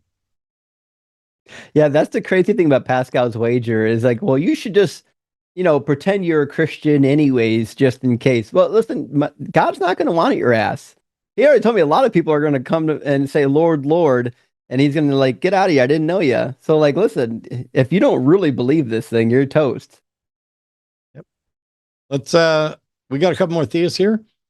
Joseph's calling from Slovenia, pronouns are he, him. Joseph wants to explain why God will show himself. Hey, Joseph, how are you? How are you? I'm doing all right. What do you mean God will show himself? Yeah, you need to read this novel that's called Balkan Times by Medvedovic if you want proof of God. How about you give it? Because story is that this novel leaks third secret of Fatima. Oh, good grief. What about Fatima? So, how about this? The second sun will enter into the solar system. Will that be proof enough?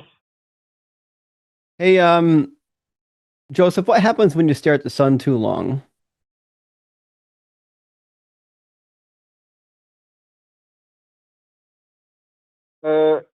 If the second sun is not enough, is it enough to get a little bit happens, of alien invasion? Joseph, why are you calling yourself Joseph instead of Adam today? Wait, is this Adam? Yeah. Joseph, why do you keep lying? Or am I Kevin? Yeah. Did you remember the name of the book I told you? Balkan Times. No, Joseph, why do you lie? Why are you calling in and lying about who you are? You won't let me speak, Matt. I'm happy to let you speak as long as you're not a fucking liar. Why can't you be honest? No. You said you won't let me speak. Joseph, you called in multiple times and we asked you multiple questions and we tried to let you speak. And you were a liar repeatedly. I'm not going to waste time on liars. If you can't be honest, there's no reason for us to have a conversation with you. Do you think God's okay with you lying?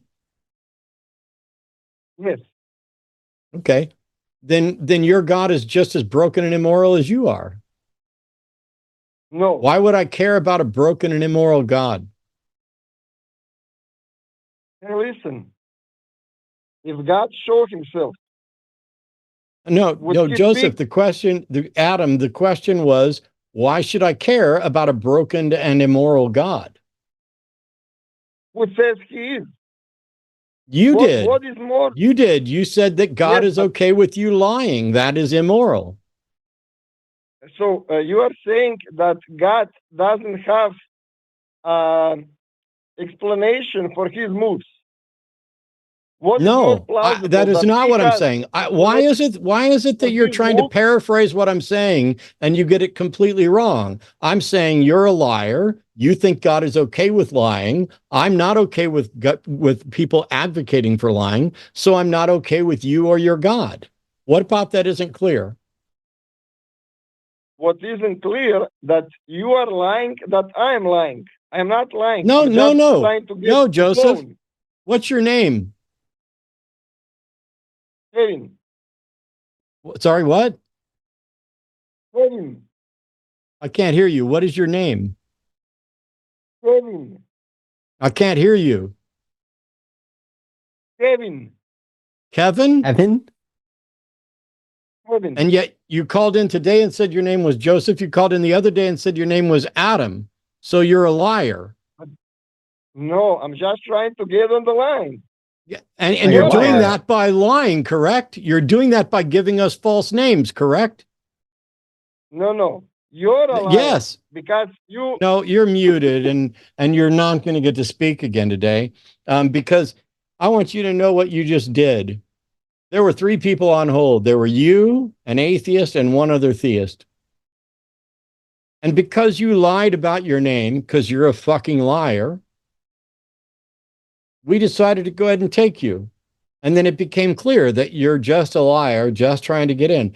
You're the same guy who's never going to present an actual evidence-based argument for the existence of God.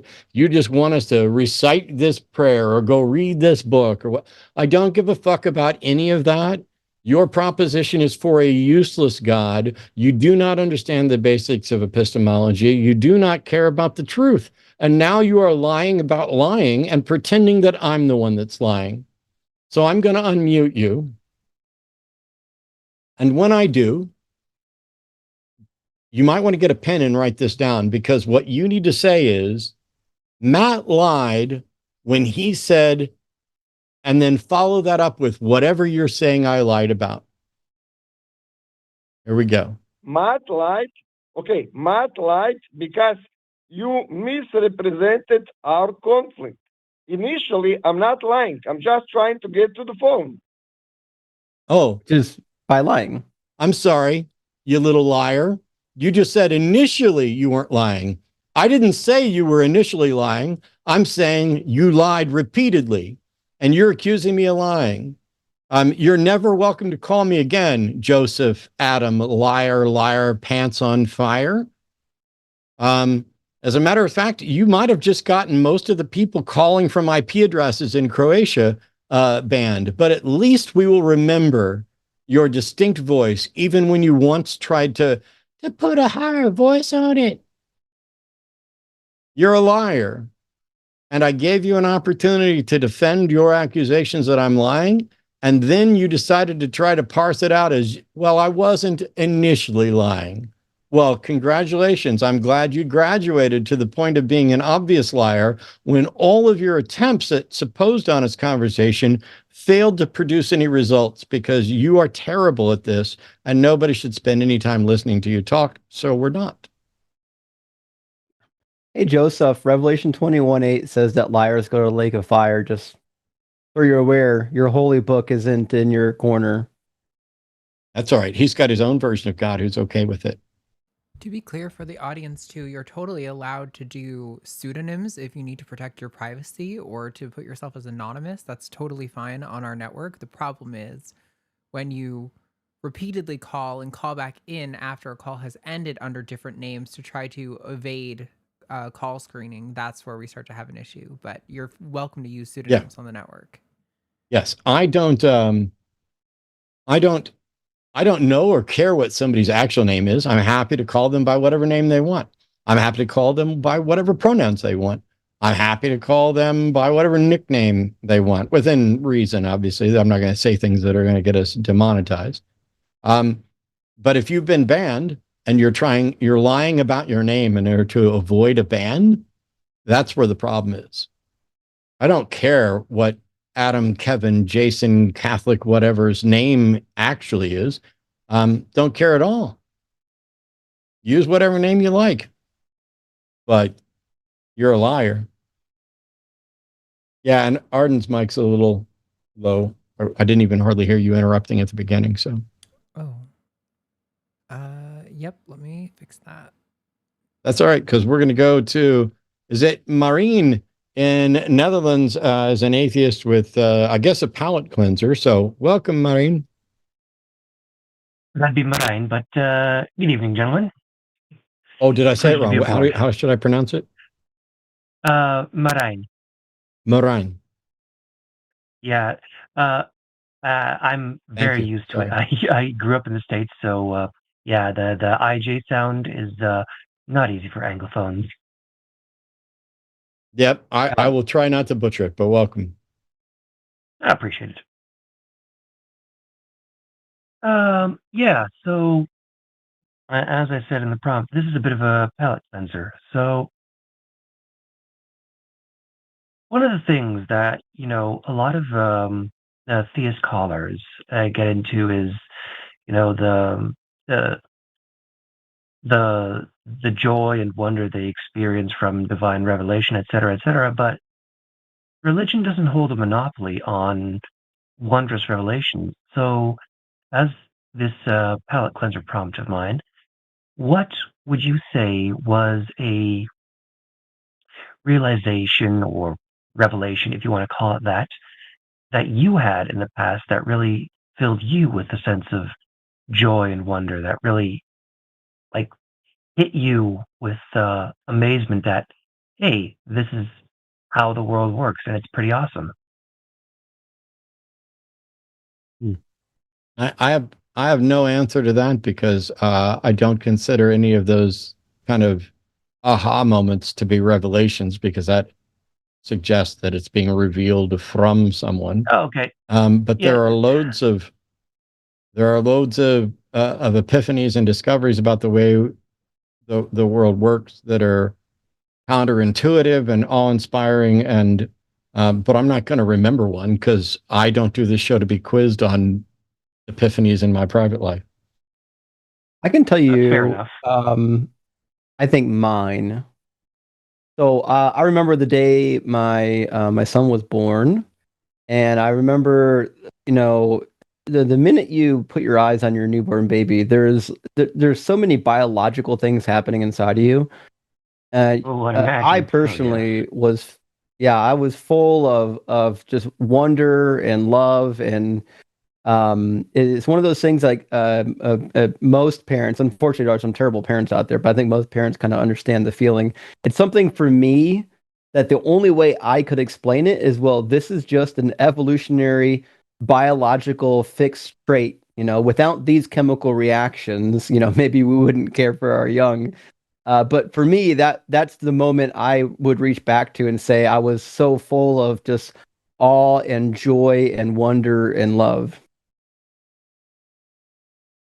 Yeah, us being the end product of an unbroken line of 3 billion years of reproduction means that we are going to be pretty good at taking care of our kids and strongly motivated to take care of our kids. And I can only imagine just how speaking metaphorically, of course, magical that an experience that was. Right.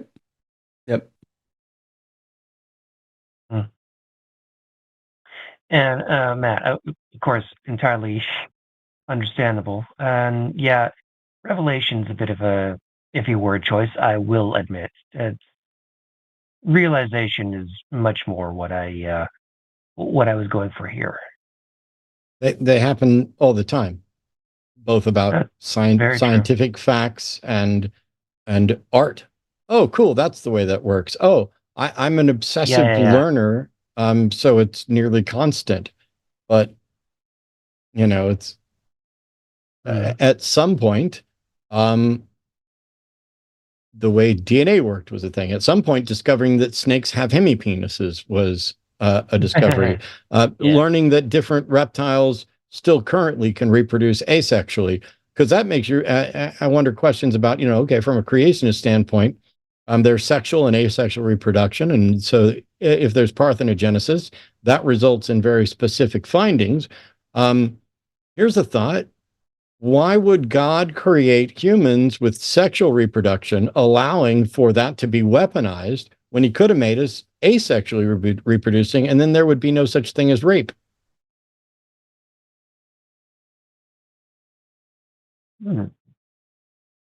And let's not even get into kleptogenesis. That's all kinds of funky. I actually don't know what that word means. It's when you steal offspring. Oh shit! No. No?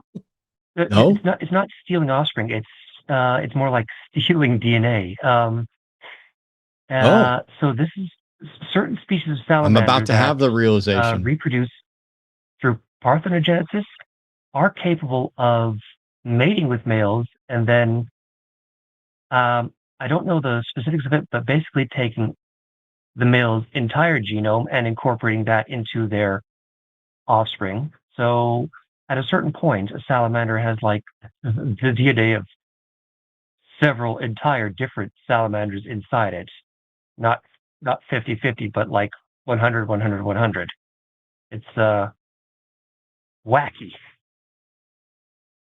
I see. I'm looking at it now. See, you just gave me another one. And now I'll be researching that particular version. So thanks. Yeah. As far as me goes, yeah. So I am a molecular biologist and geneticist. So my favorite epiphanies are in genetics. The one that stuck with me for years and years after I learned it was the interrelationship between the evolution of grass, the evolution of horses and other big grazers, the evolution of whales, and a gradual cooling of the climate over the past 50 million years. Those are all interconnected with each other. It is insane. Ooh. I will dig in on more epiphanies later, but we got some more theists on the line now, and I want to try and get onto that. And I will dig in on kleptogenesis at a later time. Thanks. Keep up the good work, gentlemen, and keep on holding dishonest cowards' feet to the fire. Good evening. We will. I almost don't have any other option. As a reminder, we're getting ready to get to theist Mike. So Mike, you're up next to me. Knock a couple announcements out of the way, because 10 minutes to 8, we're going to read all the super chats that come in. I don't know, Arden, are we still at a 5 threshold or a 10 threshold? I don't know what you set the threshold at. We're at a 10 threshold. Yep. We might start doing like a monthly 5 or something like that for people, but it's currently 10 today. It needs to be 10 most of the time. And it's because you guys are so wonderful and so generous, and I greatly appreciate it. You guys, my health insurance went up 50 some odd %, I think 58%. So you guys are helping keep me alive. I'm keeping it paid. We're doing all right. And this isn't, I did this for years for free. As a matter of fact, I spent my entire life savings to keep doing this, even through jobs and everything else. So I'm incredibly grateful. Not only are there thousands of people watching us live and contributing with super chats, and we're going to read all of them, $10 and over when we're done, but there's people actually calling in. And in an amazing turn of events, not only do we have a parade of theists, but we have some people in some cases who are identifying as not necessarily theist, but maybe spiritual or whatever. So it prompts a bunch of different conversations. So right now we have Mike calling from Texas. Pronoun he, him, wants to know, if God isn't real, how do you explain existence? Hey, Mike, how you doing? I'm good, man. How y'all? Pretty good. Doing well. You put some legs on your argument? Yeah. I mean, I'm just here to make not really a biblical argument, but just like purely, like, to me, logic, it's pretty obvious. Like, if you just look around the world, like, this is clearly like engineered by someone or something. I don't see how, like, You think it's I don't see just how you. obvious? You think it's obvious looking around the world that this was all engineered? Like, this is all like obviously set up by something or someone. If you want to What? call it, like, you can call it God. I don't. I'm just Fine, wondering but what it is that you're seeing that you think is set up. I'm assuming by some sort of intelligence. yeah, by something that Cool. was intelligent What are enough you to seeing? make. What are you seeing that obviously came from an intelligence? Like, things that are like very precise, like the sun distance and stuff like that, gravity, all those type of things. Like, Sun distance. just the fact that our body, the way our body is set up, like, it can't be random. It's either I'm random or sorry, something Mike. caused it. I'm sorry, Mike.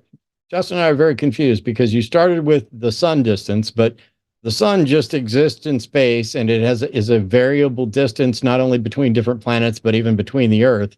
What is it about the distance of the sun that you think looks engineered? Well, I mean, I'm pretty sure, like, if it moved any closer and stuff like that, like, like, we wouldn't be able to, like, to survive and stuff. But why is it there specifically? Buddy, the sun Like, moves why? 4 million miles deviation every year. It moves closer and further away. Rather, we move closer and further away because our orbit is not elliptical. So the sun is about 95 million miles away. It is elliptical. No, it's elliptical. Right. I'm sorry, it's not Right. perfectly circular. That's Yes. what I meant. There you go. It's elliptical, I not just perfectly make sure we circular. didn't Thank you for that. get a hate mail. You know we would too. So that's about just a hair over 5%, right? So the sun moves, or the Earth moves about 5% closer or further away from the sun every year. I want to know. Yeah, but Let's imagine go ahead. just two scenarios. Let's imagine a scenario where our solar system was engineered by an intelligence so that the sun would be somewhere between 91 and 95 million miles from Earth at different times of the year. And we live here. And compare that to a solar system where a planet happened to reside in the Goldilocks zone and life evolved that was capable of evolving to fit that environment. How do you tell the difference between those two scenarios? To me, you saying in both scenarios, life can, like, people can live on there, can exist? I'm saying scenario one, we have an engineered system that has all of the physical features of our system. And scenario two, All right. we have the exact same scenario, same distance from the sun and everything else, but it wasn't engineered. It was just what happened. How do you tell the difference between those two? How do you tell which one of those two is engineered and which one isn't? Well, you wouldn't, but I can make an example. Like, when we see things that are like, No.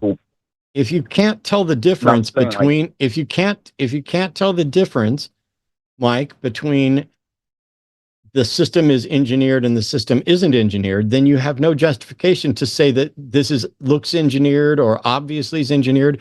You're basically admitting you have no way to reach the conclusion that you started with.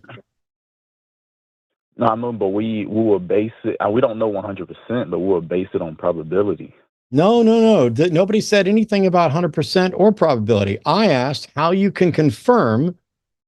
So you look at this system, and you and I both look at the Earth system, and I look at the system and I see everything is happening according to physical laws. It makes sense. We have an understanding of the accretion disk of the sun and how planets form and how gravity works, and things are working in there. And then we also know that the distance from the sun provides specific temperature of light and heat and everything else that is useful for some types of life. And that is the type of life that propagated and expanded into a diverse collection of life on the planet. You look at it and you say it's obviously engineered, and I look at it and I say I don't see any engineering. So what I'm asking is, how can we tell that it's engineered?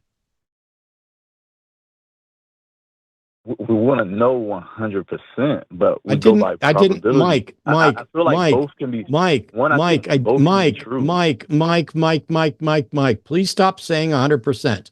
I am the person who says that I don't see any way for anyone to be 100% certain about anything ever. I didn't ask about 100% certainty. I don't care about 100% certainty. If you start asserting 100% certainty, I'm going to spend 10 minutes correcting you because I don't think 100% certainty is possible.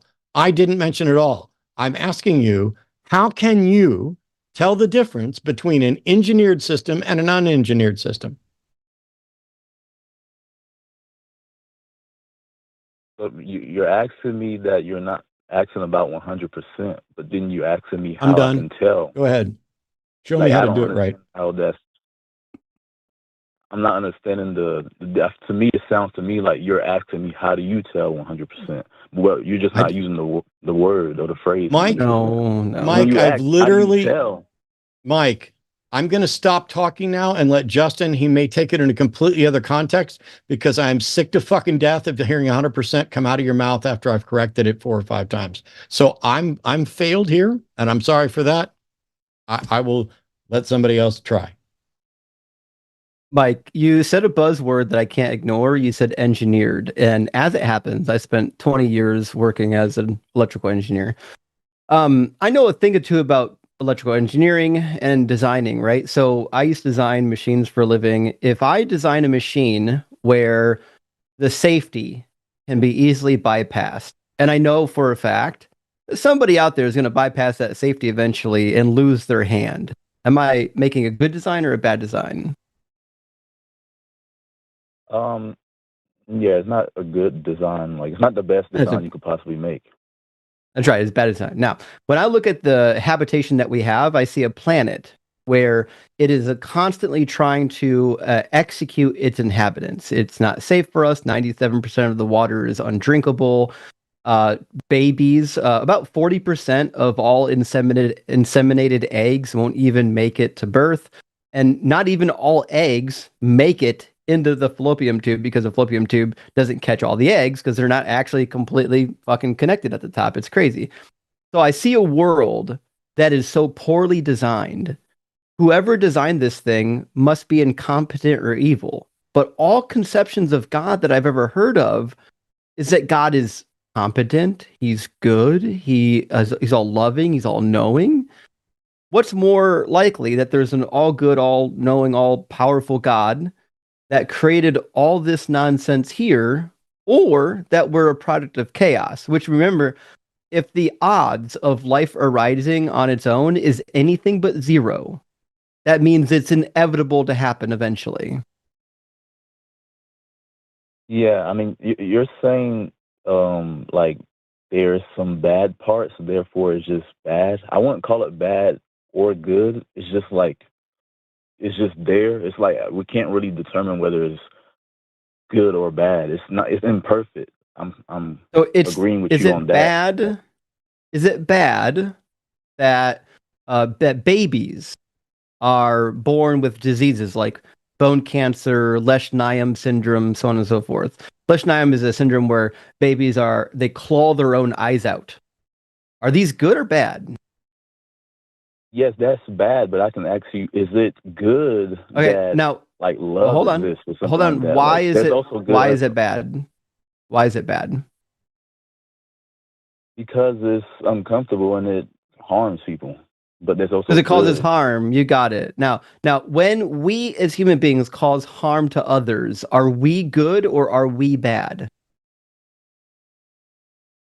When we as human beings cause harm, at that moment you're doing the bad action. But I'm not gonna. You got it. Just okay. Does talk about God your do entire character. bad actions? Does God do bad actions? Yeah. I'm I guess, but I'm not here arguing that God Okay, is so good. I'm here now, arguing that in order He to make exists. sense of the world that you think is engineered, you have to believe in a God that does bad things. Yes. What's more likely, that there's an evil Or God good out things. there that wants babies to suffer and claw their eyes out, or that there's no God and we're a product of chaos?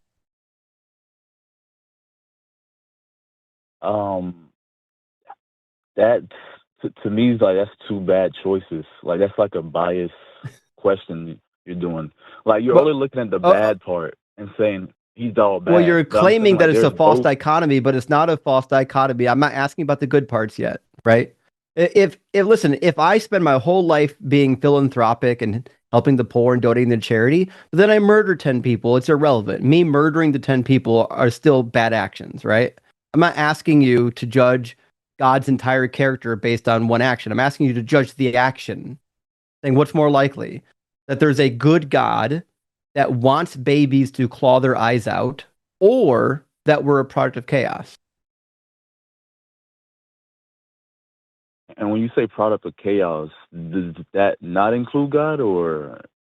The product of chaos doesn't include God. It means we evolved out of the universe, and we are now having an experience within the universe.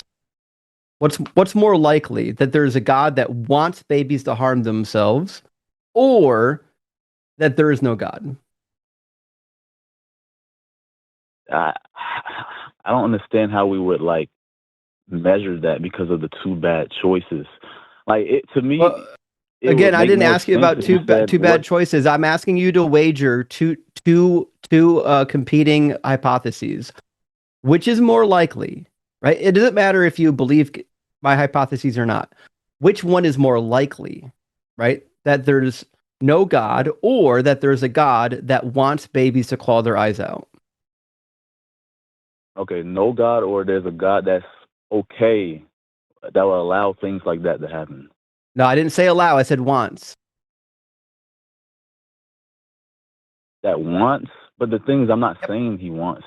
Like, you're putting words. I'm not asking you what you're saying. I'm not putting words in your mouth. I promise we can get to the phrasing when we're done. I'm just asking you which is more likely. Is it more likely that there's no God, nobody's at the fucking helm, or that there's a God that wants babies to claw their eyes out?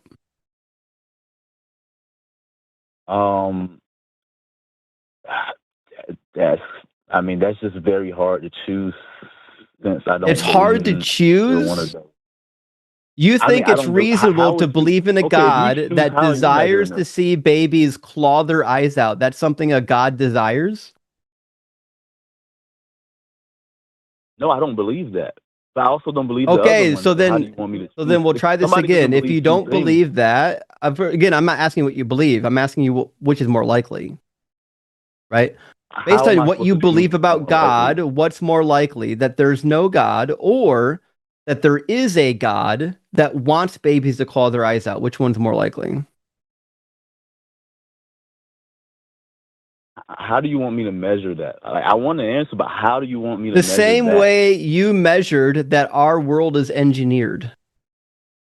So in statistics, like, you could do probabilities. You get like a p-value, and the p is typically equal to like the possible outcomes divided by the number of actual outcomes that we have data for, and you get some kind of a relative p-value. My understanding is you haven't done any actual statistics on the likelihood of God, and you're not going to do any actual likely statistics on whether or not God wants babies to claw their eyes out. In fact, neither are we. I'm asking you for your gut instinct right now. I'm asking you, in your gut, do you think that it's more reasonable to believe that there's no God, or that there is a God that desires babies to claw their eyes out? Which one?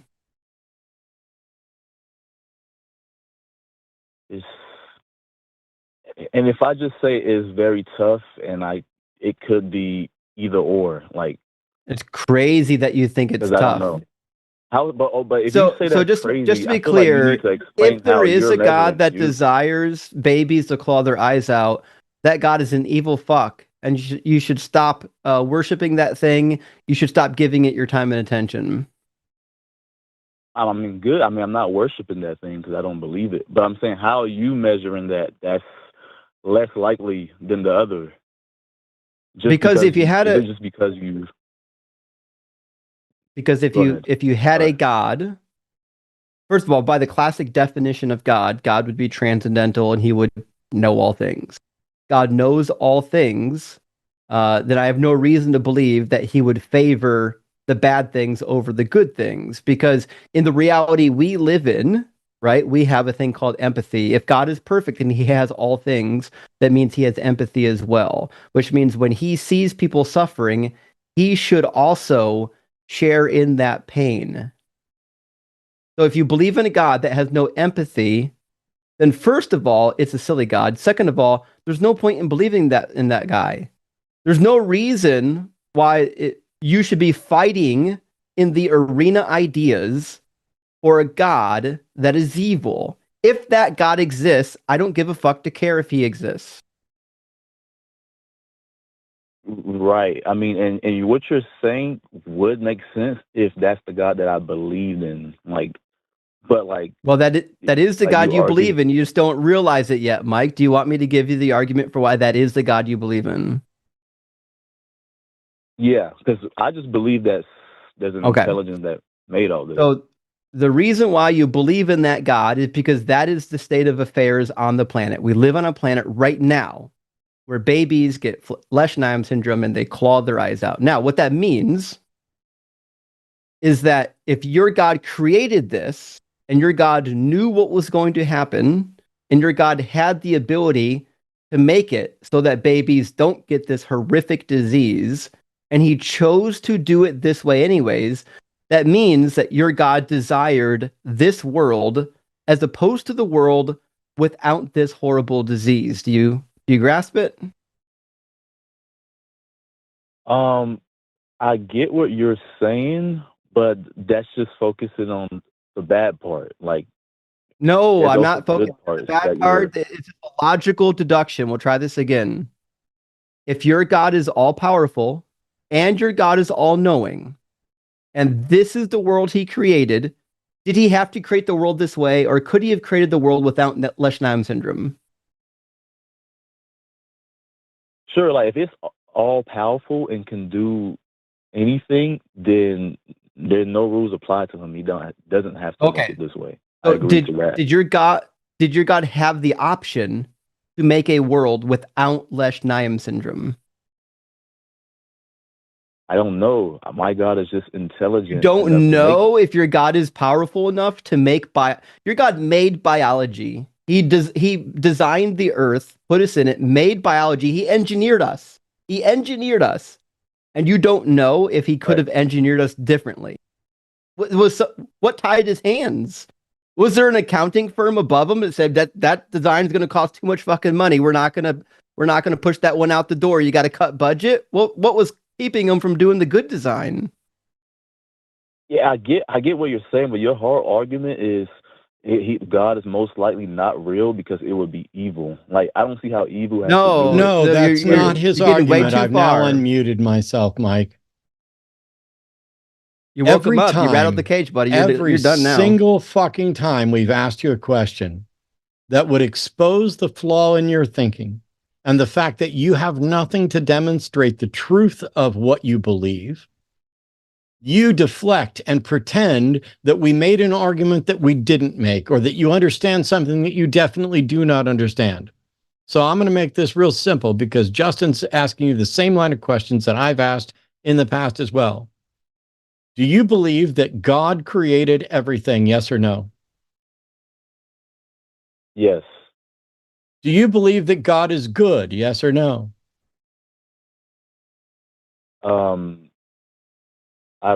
I don't believe that he's good or bad. So how would I answer? I don't know how to answer that one. Thank you for avoiding the very simple question. That's a yes or no question. Okay, I mean, you tell me how. No. I'm still talking. I sat here quietly while you avoided everything, and then you did it. Why are you talking? Do you want to learn something or not? You don't learn anything when you talk. I mean, you're not trying to listen to me. You I don't literally said, how learn am I supposed to anything answer when that? you talk. Go ahead and speak, man. Thank you. If a God created the world and you don't care or know whether he's good or evil, the next question is, could he have created the world differently? Could he have created the world in the case where I remained a fundamentalist Christian preacher, or fundamentalist Christian became a preacher, or not? Was that a possible thing? Sure, I would grant that that's possible, but Okay. I don't know. Then did God pick the universe, in which case I stopped being a Christian? If he made this, yes. Okay. He made this. So yes. if God picked the universe in which I stopped being a Christian, then how can I be blamed for not being a Christian? Isn't it God's fault that I'm not a Christian anymore? Yes. But is God going to send me to hell for that? Yeah, I get that. This is why is God going to send me to hell for that? Telling y'all, I wasn't arguing. Is God going to send me to hell for that? I don't know that part. I didn't argue biblically at all this whole time. I'm asking you a question. I don't know why you're getting defensive and pretending that this had anything to do with what you argued. I tried to get you on track with something that's remotely useful. That's why I'm asking the question. Do you think that God's going to send me to hell for that? Do you think God sends anybody to hell? Do you think God sends anybody to hell? I don't know that part. Do you think God sends anybody to hell? I don't know. I don't know if hell exists. So you don't know. Is there anything you do know, or are you just wasting my time? I know that there's an intelligence that created this, which is my argument the whole time. How do you know that an intelligence created this? Because of probability and how precise everything is.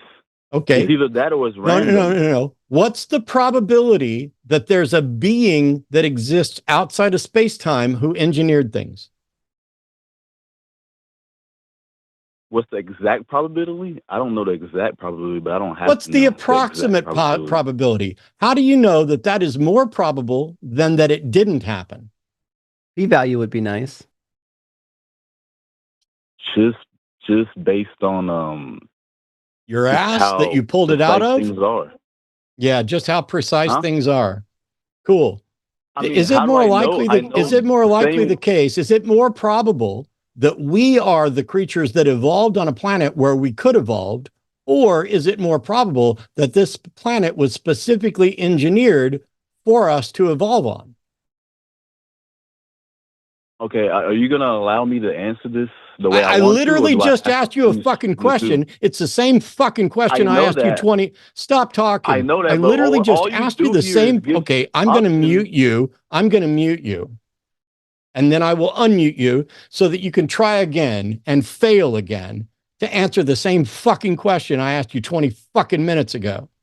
When you first said that you tell by how precise things are and the probability.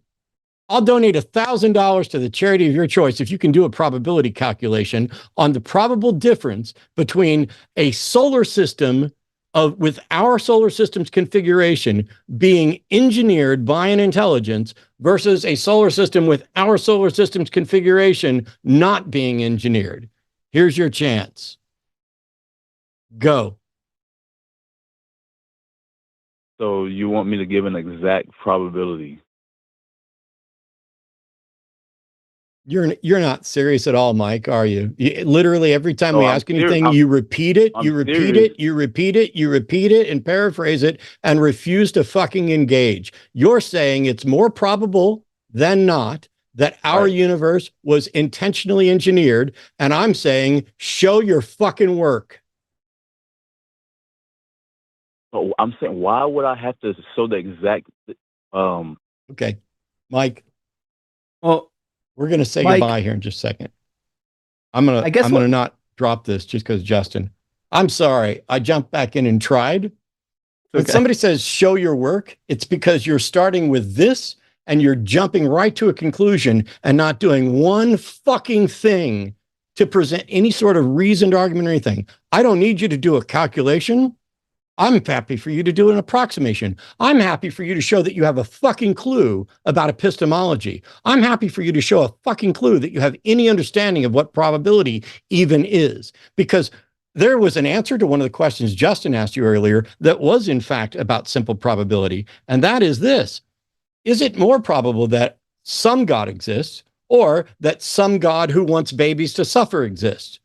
By definition, the more properties and characteristics you add to something, the less probable it becomes, which means it's always going to be, without doing any calculation, more probable that some God exists than it is that a God that wants to punish babies exists. Similarly, if somebody knocks on your door, it's more likely that it's a Jehovah's Witness than it's a Jehovah's Witness with red hair and blue shoes, because you've added things that lower the probability. But you don't know fuck all about probability. You just know about your gut feel. You look around at the world and you're like, gosh, this all seems so precise. It must have been. As a matter of fact, you didn't just say it's more probable. You didn't just say you believed. You literally said in the last bit of the conversation, you know, the one thing you know is that this was engineered by an intelligence. So I'm going to let Justin finish with this, but also this is your absolute last chance for me, for you to justify your position that you know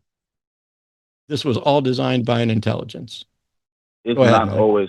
It's not always more probable that just because you add something. You are factually wrong and boneheadedly stupid. It is, in fact, always the case. That's how probability works. Once you It's put the mathematically properties true. in. What's that?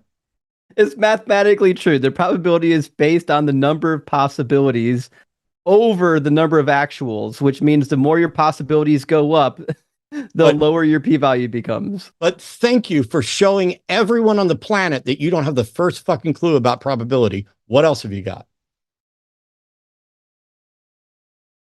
I mean, that's what I got right there, man. Cool. Then you That got is it. Dick. Mike, I just want to backtrack a little bit. You came in saying that you need God to explain existence, right? I think the fundamental flaw with this argument is that you can't explain God's existence. All you've done is kick the can down the road, right? Now, in my worldview, I don't think the world came into existence. I think the universe is eternal.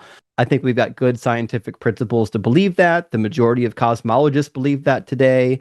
It's no longer just a baseline assumption because theists were doing science a long time ago. Why would I believe that the universe came into an existence from non-existence and that it was engineered versus just had existed for all infinity past and will exist for all infinite future? Why would I believe anything but that? Because you don't have like an explanation for how it's just already here and always been here. But you don't have an explanation for why God exists. Right? See, this is the problem. Like trying to say, hey, why is there something rather than nothing? That's an unanswerable question. But saying, well, because of God. Well, why is there God as opposed to nothing? All you've done is shift the goalpost. Now there's still something that needs an explanation. Do you see? Right. So I guess we're in the same position. So what makes you right and me wrong? Exactly. We're in the when it comes to explaining why is there something rather than nothing, there's no reason why theism is more powerful than atheism. They're identical, same problems. We don't know if it's possible for nothing to exist, by the way. We have no idea that that's even possible. I agree with that, but so then we are all agnostic? Is that what you're saying? Because you just No. we, what I'm saying is we both have no explanation. What I'm saying is neither you nor I have an answer for why is there existence as opposed to non-existence. We don't have an answer for that. Which means your claim that God explains existence fails because God doesn't explain existence because we still need to explain God's existence. Okay, I'll agree to that. So that would mean also that your claim that the universe also existed will also fail because we don't have no explanation for it. No, it's not a claim. My claim is not that the universe explains itself. What my only claim has been is that your claim is wrong. Your claim is that you need God to explain existence, but you don't need God to explain existence. That's it. I mean, that's a claim right there, right? You don't need God to explain existence. It's also a claim, right?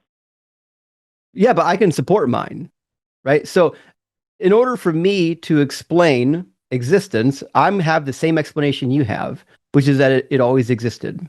You're going to say God's always existed, which means your argument isn't getting you anywhere. Your argument is invalid on the face of it because you don't need God to explain existence because God doesn't explain existence.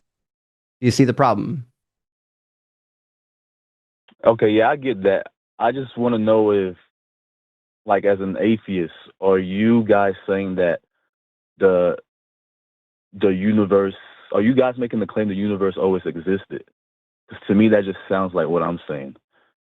I'm saying About that the God data always we existed. possess indicates the universe has always existed. We have no reason to believe that there was once nothing and then nothing gave rise to something. I mean, the simple logical syllogism is you and I would agree on that you can't get something from nothing. We have something, therefore there was never nothing.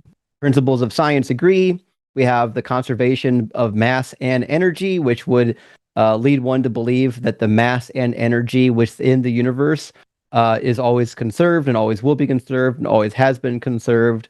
We have no idea how large the universe is. It might be that our observable portion, our expansion where we're currently in, is just one small pocket of an infinite universe. We have no idea because we lack the tools to look beyond where we can look right now. So again, my explanation is based on the evidences that I have around me. The expansion rate is the acceleration rate is decreasing. We're not accelerating as fast as we once were. It's possible that eventually it'll actually stop accelerating and gravity will pull us back in. We'll have an infinite cycle of Big Bang, big crunches.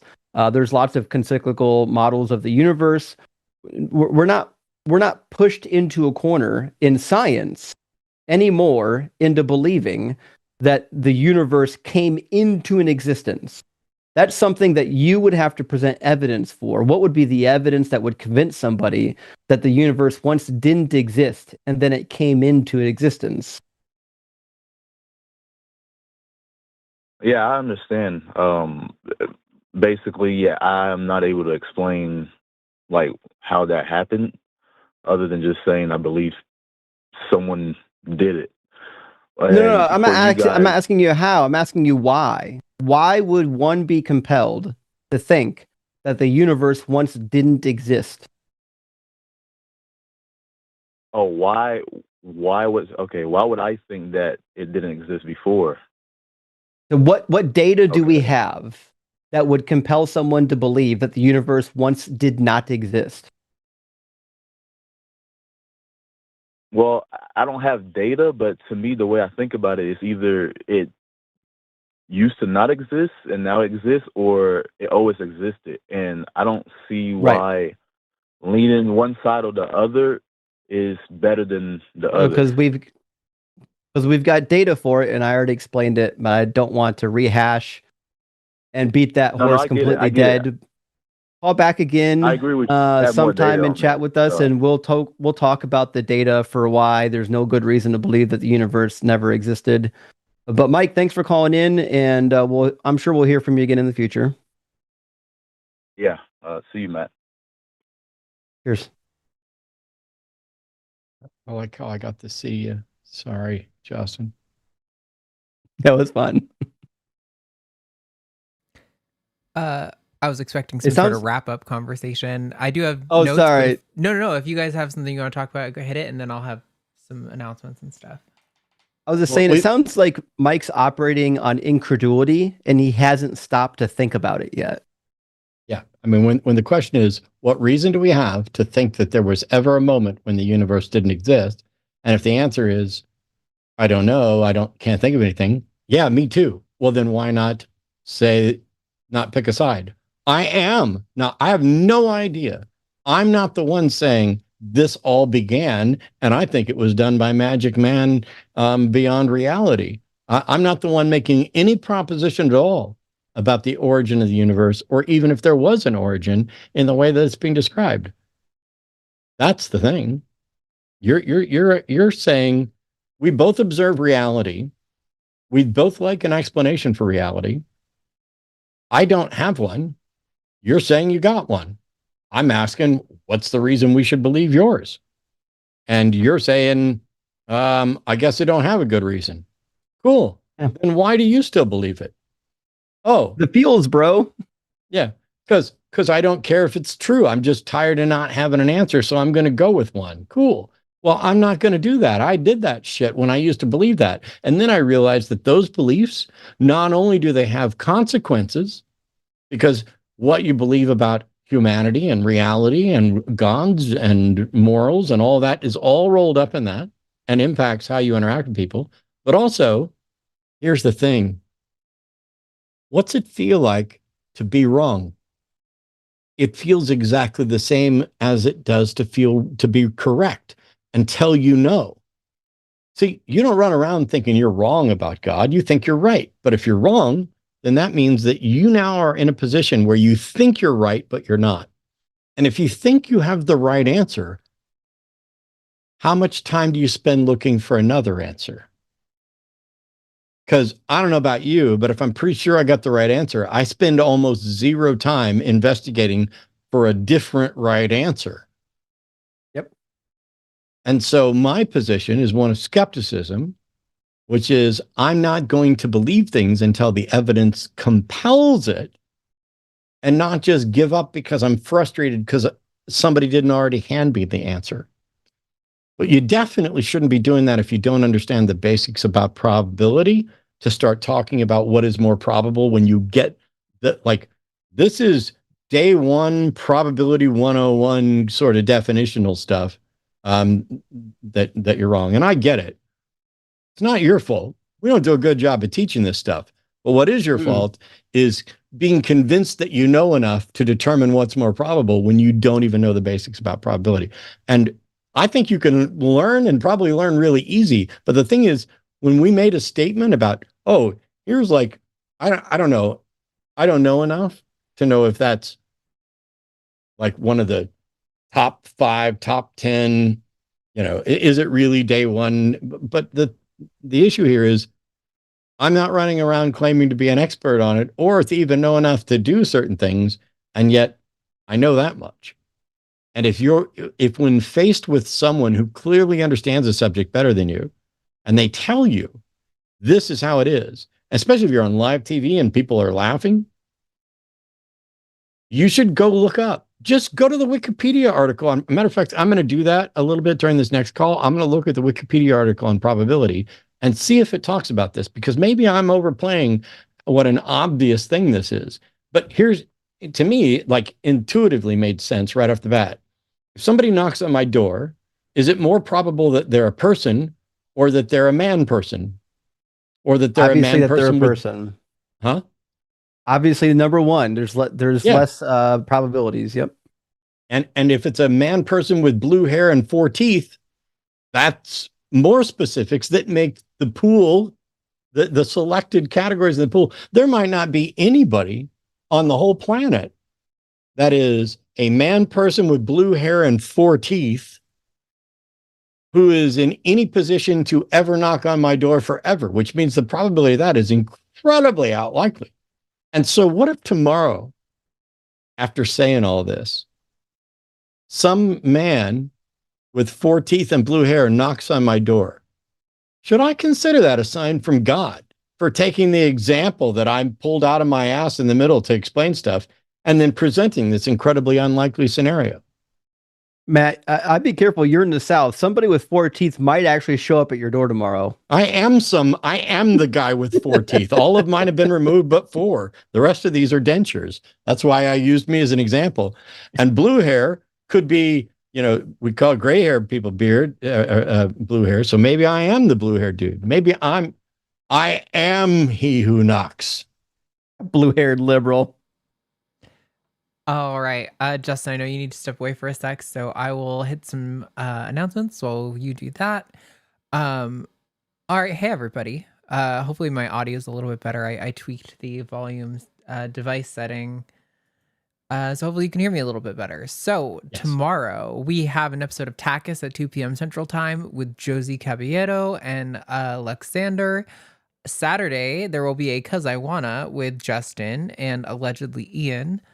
The Sunday show, the early show at 1 p.m. now Central Time, will be with Matt and Owen Morgan this Sunday. Forrest Valkai will be on with Paul Ogia at 7 p.m. I said that weird because his name is written in our schedule different. Skeptalk on Monday will be with Forrest and John Gleason at 6 p.m. Alyssa and Taylor will be back together on Chewed Gum on Tuesday. And then Alyssa will be joining us here on the Hang Up next Wednesday. So you guys can look forward to that. And, also, can I be selfish while we still have a peek of our audience and remind people that we've got some geckos listed on Morph Market. If you are in need or desiring a crested gecko companion for your life, go check out our store. Now I'm looking to see. Yeah, I've got. I don't know if I still have it in my my image queue for.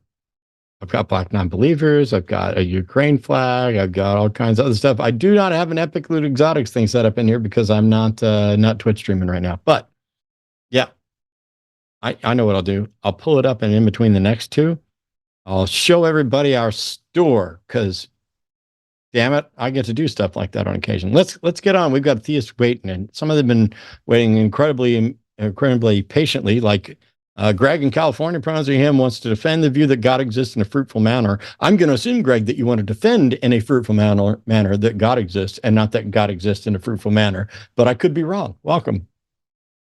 Yeah, what's up? So I had a sound argument for why God existed. Okay, cool. Yeah, so it's just there exists a C, and C just represents a set, right? And then for every X, if X is not G, and then G just represents God. For every X, if X is not G, then X is an element of C. C is either G or not G. If C is not G, then C is an element of C. If C is an element of C, then it violates the axiom of regularity. Therefore, C is G. Therefore, God exists. Hey, cool. Justin, you got anything? Now, which premise would you reject? You're muted, Justin. Sorry, I didn't even hear the premises. I was going to write them down while you were talking, but you blew right through them. So yeah, I tried to type it and I couldn't type as fast as they do that because they don't want you to hear the premises. Go ahead. Well, I'll go premise by premise and tell me when you want to move on. All right. Okay. Yep. Yeah, there exists a C. Okay. A what? C. A C. It's a variable for something. And then for every X, if X is not G, then X is an element of C. So the set is just contains. Hold on. For every X, if X is not G, then G X is C. Is an element of C. Okay, then hold on. Hold on. Well, what's wrong with hold on? Well, I was going to clarify what that means. I don't need you to clarify. When you're talking while he's taking notes, all you're doing is a distraction. And now I'm a distraction. We're trying to get this down. Do you want us to look at it or not? Yeah, go ahead. So for every X, if X is not G, then X is an element of C. That's what you're saying? Yep. Okay. Next. C is either G or not G. Sorry, what is either G or not G? G. I can't hear what you're saying. C, D, G, E, they all sound the same. C? C. It doesn't matter. Is it C as in cat? It's C as in cat, yeah. Okay. Okay. So it says what? So I think he said C is either G or not G. Yep. C is either G or not G. Seems trivially true, but whatever. Okay. Yeah. If C is not G, then C is an element of C.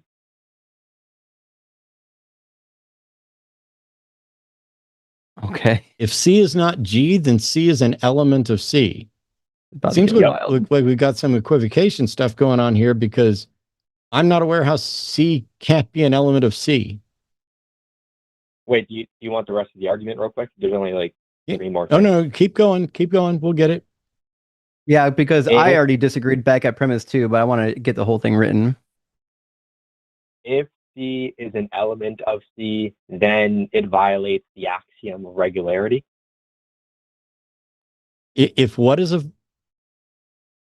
If C is an element of C, then it violates the axiom of regularity. Okay. Ergo, C is G. Ergo, there exists a G. Ergo, C is G or G is G? C is G, right? Yep. Wait, what's G? God.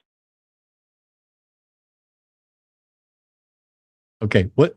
So what does your C stand for? C is just a set. Okay. So your argument is there exists some set, and for everything, if it's not God, then it's an element of that set. And the set is either God or not God. And then the set, if the set is not God, then the set is an element of the set. And if the set is an element of the set, then it violates the axiom of regularity.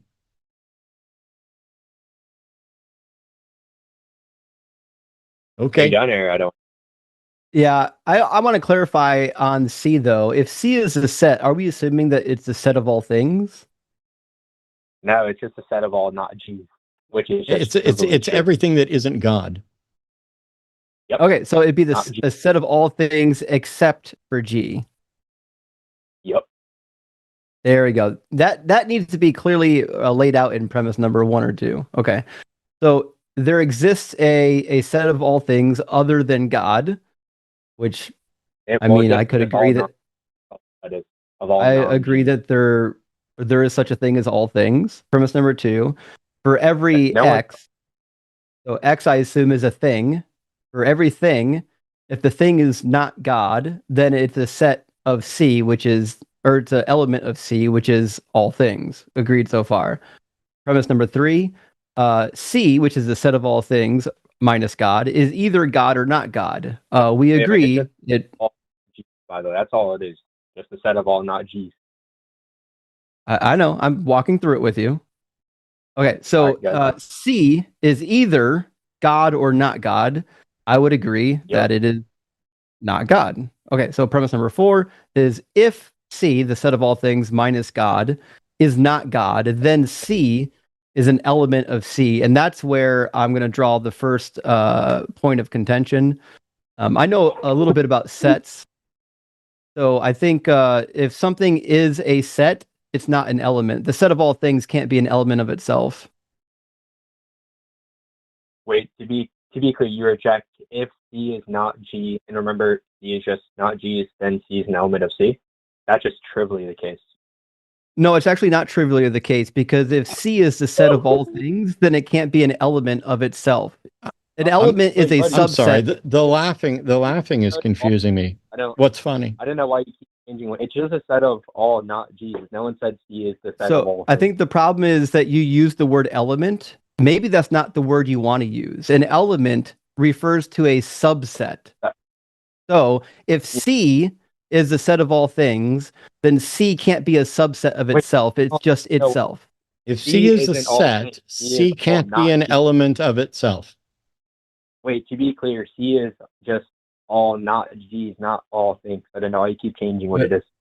You said that it's all things except for God, which means all things. All not G's, yeah. Yeah, it's all things, which means C is all things except for God, which means C wouldn't be an element of itself. You can't be an element of yourself. That's literally his next premise. C can't be an element of itself because that violates the axiom of regularity, because a set there we can't go. be an element of itself. Crazy. He laughed at his own syllogism then. Yeah, I know. It's funny. He's in such a hurry. He's in such a hurry to try to come up with an obfuscated argument for us to spend time on, rather than presenting any evidence for the existence of a God. So this is another attempt to define a God into existence by saying, hey, here's the set of all things that aren't God, and for everything, it's either God or not God, and the set is either not God or not God. Therefore, it's God. Sorry. Yeah, that's not how that works, because in your syllogism, what you've done is you've already defined God into existence, right? You're banging the question, because your syllogism assumes that something exists in that it cannot, you can be not it, you can be not God, right? So the problem you have is the minute you use God you or messed not up, God, we know. Yeah, the minute you use not God, the operator not God, that assumes that there's a God to have a not operator with. You've just begged the question. Your entire syllogism is begging the question. So here's the thing. For every X, I'm sorry, I'm talking now. For every X, X is I don't know why you're talking. For every X, if X is not God, then X is an element of C. Where's the demonstration that there is any X that is God? Yep, buddy, that's the argument. And to be clear, No, I'm sorry, buddy. This isn't the argument. You're assuming that the set of X that is God is not an empty set. You don't get to just assume that. The argument is to entail God exists. That's the point of the argument. That's the proof. No, it's to assume I'm sorry, God but exists. you have failed to do that, because So here we go. It's embarrassing. I'm sorry. Yeah, this is really bad, and this guy keeps calling for a bunch of stuff like this. So I'm going to mute you for a second. Your argument is there exist some things that aren't God. Now, first of all, that's what C is. C is your set of things that aren't God. You're going to define it through some work here as things that aren't God. Your set is either God or not God. And if it's not God, then it's an element of itself, and it can't be an element of itself. So C is then God. And so now you're in this position where you're simultaneously defining C as the set of things that aren't God and saying C is in fact God. And then you're saying for every X thing, it's either not God or it's an element of C, but you've created this circular by saying that C is God. And I'm sorry, but there's still no demonstration that there is some X that is God. Because if every X is not God or is an element of C, and you're defining both of those to get to essentially a God, there's no demonstration that the set X equals God isn't empty. And you don't just get to say, oh, that's what the argument is. No, there's nothing here, nothing substantive and nothing structural that concludes X, there is the set X that is God is not empty, which is why you have two ergos, including the one at the end that is, there is a G. That's the thing you're trying to prove. You're trying to show that there is something that is G. Where's the demonstration of that? And I don't want to derail the conversation, but I really want you to address the thing that Matt said. I feel like you're about to blow by it. Matt pointed out that your conclusion contradicts premise number one. Did you catch that? Yeah, so what we're going to do now is re-ask questions I asked earlier that went unanswered, right? So question one. No, we're not. We're not going to do that. You can book a debate and you can print out some slides and you can do it that way, but I'm not going to bore the audience to tears with a bunch of X's and C's when you have not done anything to demonstrate that there isn't an empty set of X's. We transcribed it. We've gone through it. Your first premise is there exists a C. You are defining C as the set of things that aren't God. That means you are declaring that there is a set of things that aren't God. Where's the and then you're going to basically say that set is God, or that set is empty. You have a complete mess, Greg. I'm going to let you go. You literally stated, I can't state this enough. You literally said that C is the set of all things except for God, and your conclusions ergo C equals God. Do you not see the direct contradiction? It's crazy. One, that's a dodge. Two, which premise assumes God exists? Go ahead. Well, what I'm saying is your conclusion and your first premise contradict. You think that answers which premise assumes God exists? I don't think we're trying to answer your question, because at no point is it necessarily the case that a specific... I'm sorry, I'm going to mute you because you're a garbage thinker and you don't know how to have a conversation. At no point is it necessarily the case that a single premise smuggles God in. It could just be that your ergo concludes that it is the case. Because the premise here that says, if the set of things that aren't God isn't God, then that makes the set of things an element of that set, and that can't be, so therefore it must be. There's a reason why there are these logical paradoxes that exist and why the logical positivists didn't do particularly good. And it's like, does the set of all things contain itself? And so this is what Greg is trying to do. Greg is taking the problems in logic, the problems in reasoning that don't have a solution, but do have problems, like, does the set of all sets include itself, or does the set that doesn't include itself include itself? These types, and I'm going to get the phrasing wrong because it's late in the show and we're getting all this, but the types of things that he's getting to are not about, here's how you demonstrate a God exists. It's, here how you show that somebody can't resolve a paradox. Well, congratulations. I fully acknowledge that neither myself nor Justin are able to resolve a paradox as well as we can think, as well as we may try today, as far as I can tell. Justin might be able to, somebody might be able to, but it seems that from a logical course, there is no resolution for that. So all you've done, and I'm not going to dig in further to try to map your argument, is smuggle in that sort of set theory paradox for which there isn't a resolution, and then claim that the resolution is God, or skip past the resolution to just claim that if we can't tell you which premise we reject, you win and God exists. Well, here.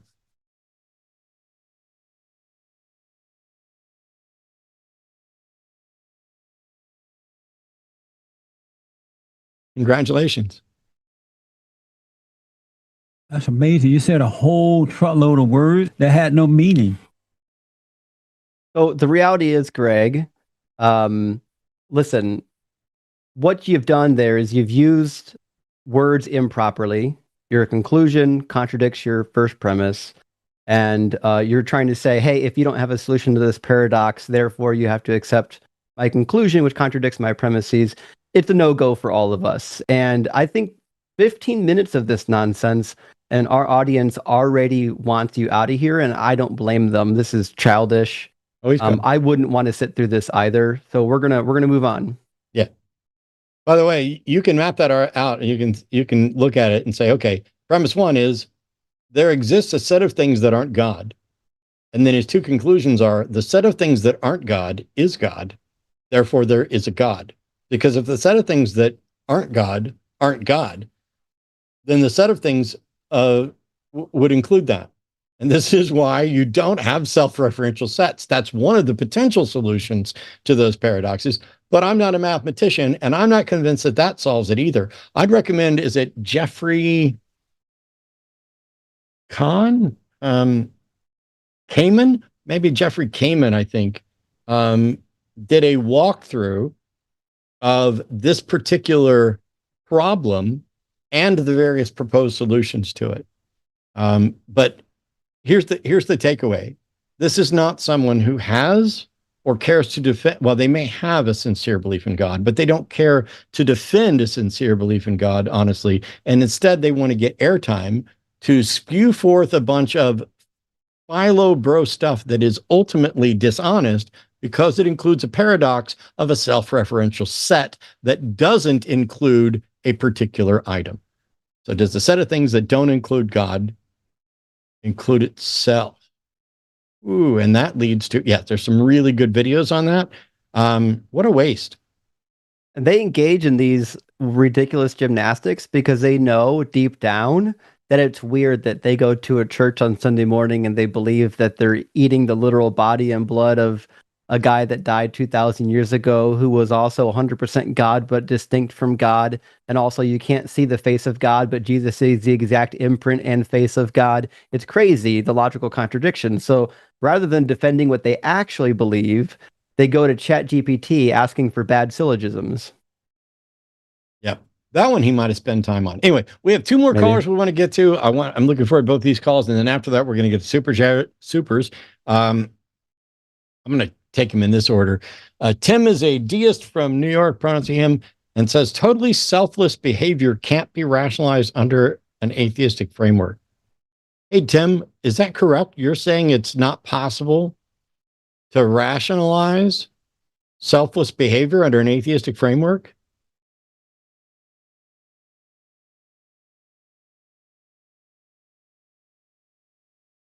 Tim? Hello, Tim. Okay. Hello. Hi, Tim. Are you there? Yes. Hi. Yeah, I would say that's true because hang evolution would always hang on. Sure. So I'm correct in reading this that you say totally selfless behavior can't be rationalized under an atheistic framework. Well, first of all, rationalization can take place for anything at any time. It's not a rational use. It is a flawed rationale for something. But let's just assume that you got this correct. Why would we need to or want to justify or rationalize selfless behavior?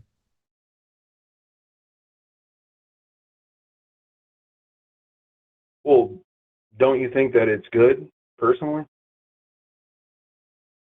Not necessarily. Sometimes selfless behavior may be the best course of action. Sometimes it might not. But he's asking about what you believe. Well, I would expand what I said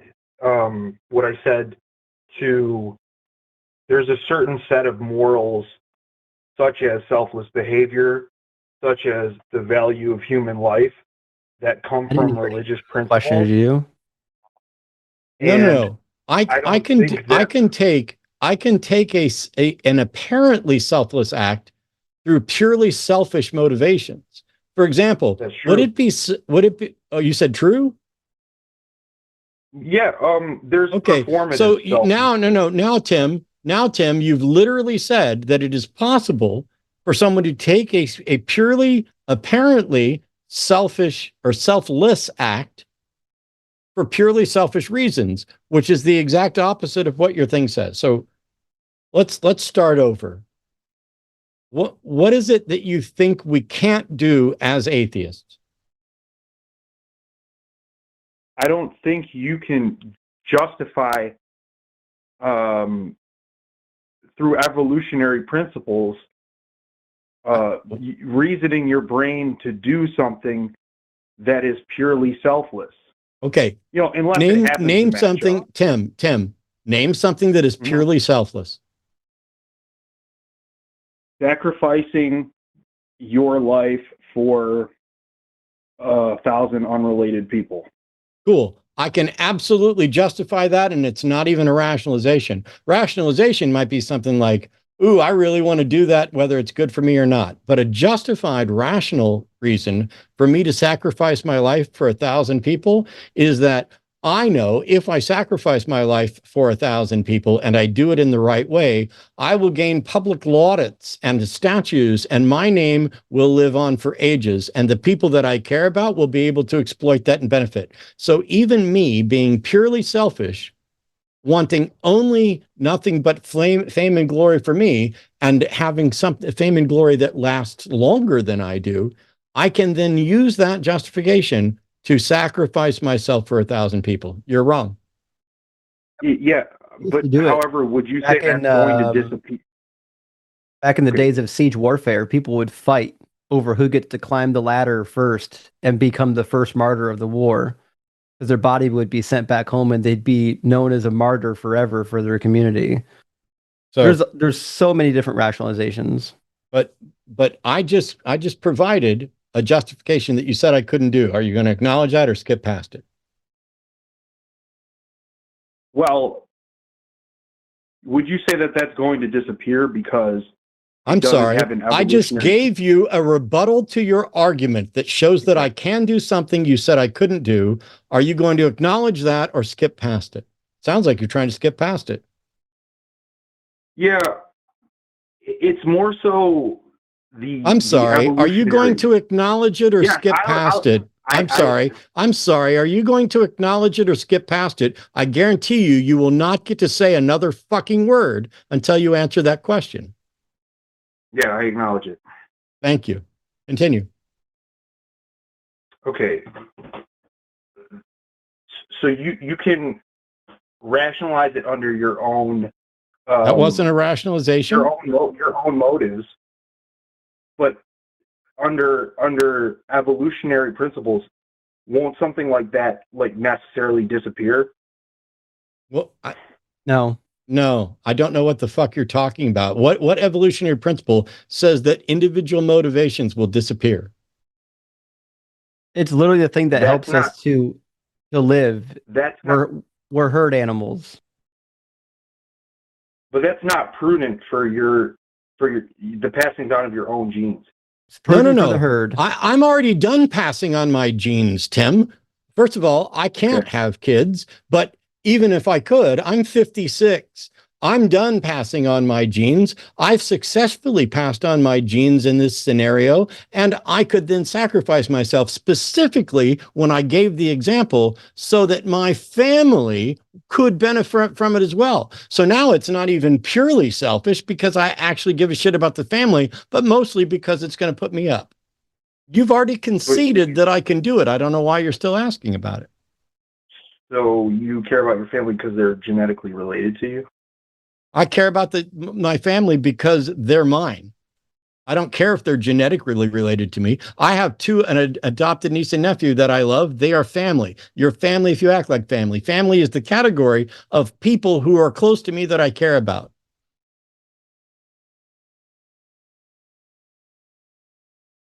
I think you're intertwined with the evolutionary benefit of protecting other humans because they're related to you. You're the only person, Tim, you're the only person in this conversation that's ever mentioned evolution.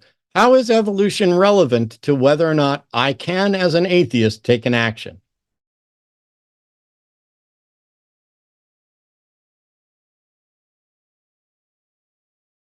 That's what I thought.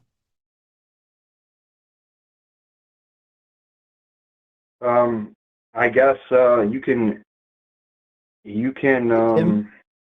rationalize it in your own personal way, but I do think that yes, my overall I no longer care what you think. I no longer care what you think, Tim, because it was like pulling teeth to get you to concede the point. And now I find that I think you're lying, that you don't actually concede the point, because if you were to concede the point, you would not keep harping on it and trying to find another way around it. So let's try this. Why is totally selfless behavior ever a good thing?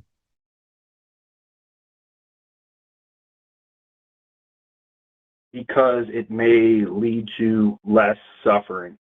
What if it doesn't lead to less suffering? Is it still a good thing? No, it's not necessarily. Then when I ask, why is it a good thing? You don't get to say because it might lead to something better. Crazy how fast he became a utilitarian. Yeah. Well, I'm just saying that it can be a good thing, and I don't Okay. think that Can selfishness be a good thing as well, Tim? it would depend on the Can selfishness have good outcomes? subjectively. Yeah, for the Jesus individual Christ, person, yeah. Tim. Tim, I swear I fucking despise having conversations with people like you who do what you're doing with an obvious, stop talking, with an obvious yes or no question that is easy. The obvious fact to everyone who's listening to you and who's not trying to do a tap dance around the truth is that purely selfish things can result in positive outcomes, and purely selfless things can result in positive outcomes. And so what that does is it demolishes the entirety of your argument, because it then becomes the case sometimes selfless things produce good outcomes and sometimes they don't. And sometimes selfish things produce good outcomes and sometimes they don't. So now you have sat here looking for a justification, to pretending that an atheistic world can't justify selflessness, which it absolutely can, and it can justify selfishness, and it absolutely can. And so a purely atheistic existence can justify actions that produce good outcomes. What's the problem?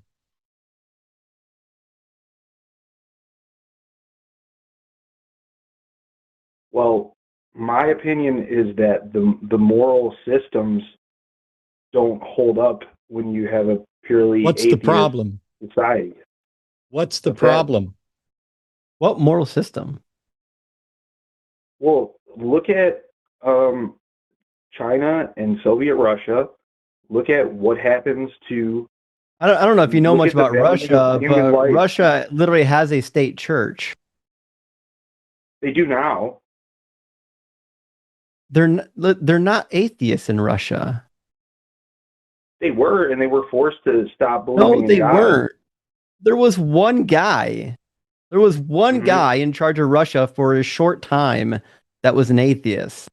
Not all Russians. Out of your mind? How do you know that the moral systems that don't do well in an atheistic environment are the wrong ones? How do I know that the moral systems that don't do well in an atheist society are the wrong ones? I mean, Are the right ones? Sorry, I corrected that. Are the right ones? You think that that the right moral systems will not survive in an atheistic community, right? Yeah.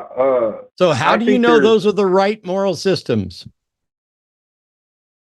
Well, it's subjective, but I think that the individual. That's not what right means. That's not what right means, Tim. I don't care about your subjective personal opinion about morality, because I'm going to bet that you have a problem with, I don't know, I'll just guess randomly, trans folks. No, I don't. You don't. So you're in favor of trans rights, that people get to identify and transition as their conscience dictates. As adults. Oh, no. I didn't include as adults. Why are you a medical expert that it has some expertise on at what age people should begin transitioning? No, you're not. So why did you say as adults? That's I think you have to be of a certain age to have I don't care what you think. I care why you think it. So is it immoral for teenagers to get gender affirming care? Yes or no?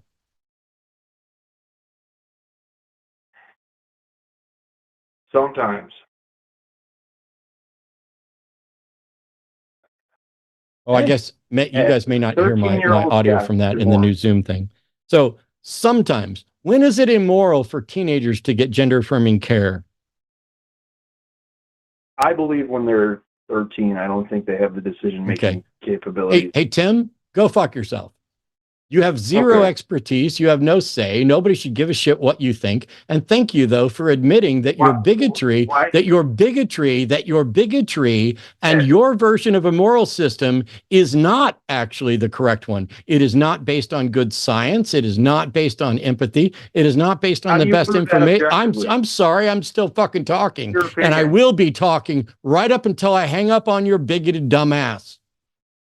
I'm talking because you are standing in opposition to the science, to the best information, to the best policies, and making a declaration that X is immoral under this circumstance. So let me ask you, Tim, I will retract my I'm going to talk until I hang up on you. Why is it immoral for a 12-year-old to get gender-affirming care? Because their brain isn't. Nobody cares, bitch.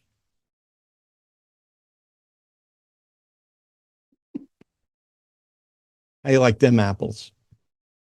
See, Tim is worried. He's choking on him. Tim is worried that without his version of his morals and his God, the world will descend into chaos. How dare we have an atheist? An atheist world can't keep up the morals that Tim prefers. Good. I don't want the morals you prefer, Tim. Your morals are inferior. You sideline science and the best information in order to go with your personal gut feeling, which makes you just as much of a fucking trash panda as every racist, homophobe, bigot broadly on the planet. You are willing to make decisions about other people's moral character based on how consistent they are with your personal preferences.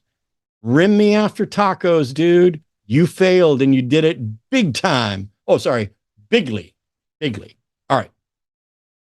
Final caller for today.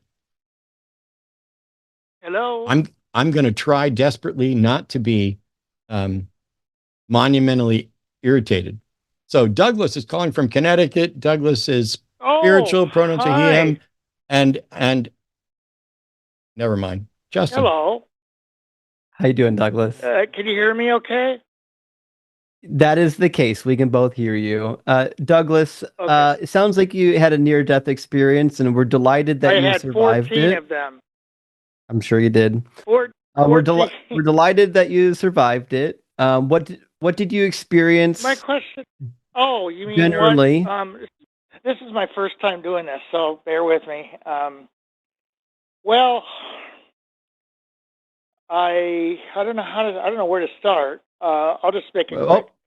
Start by answering my question. Did you experience what you would consider the other side? Yes.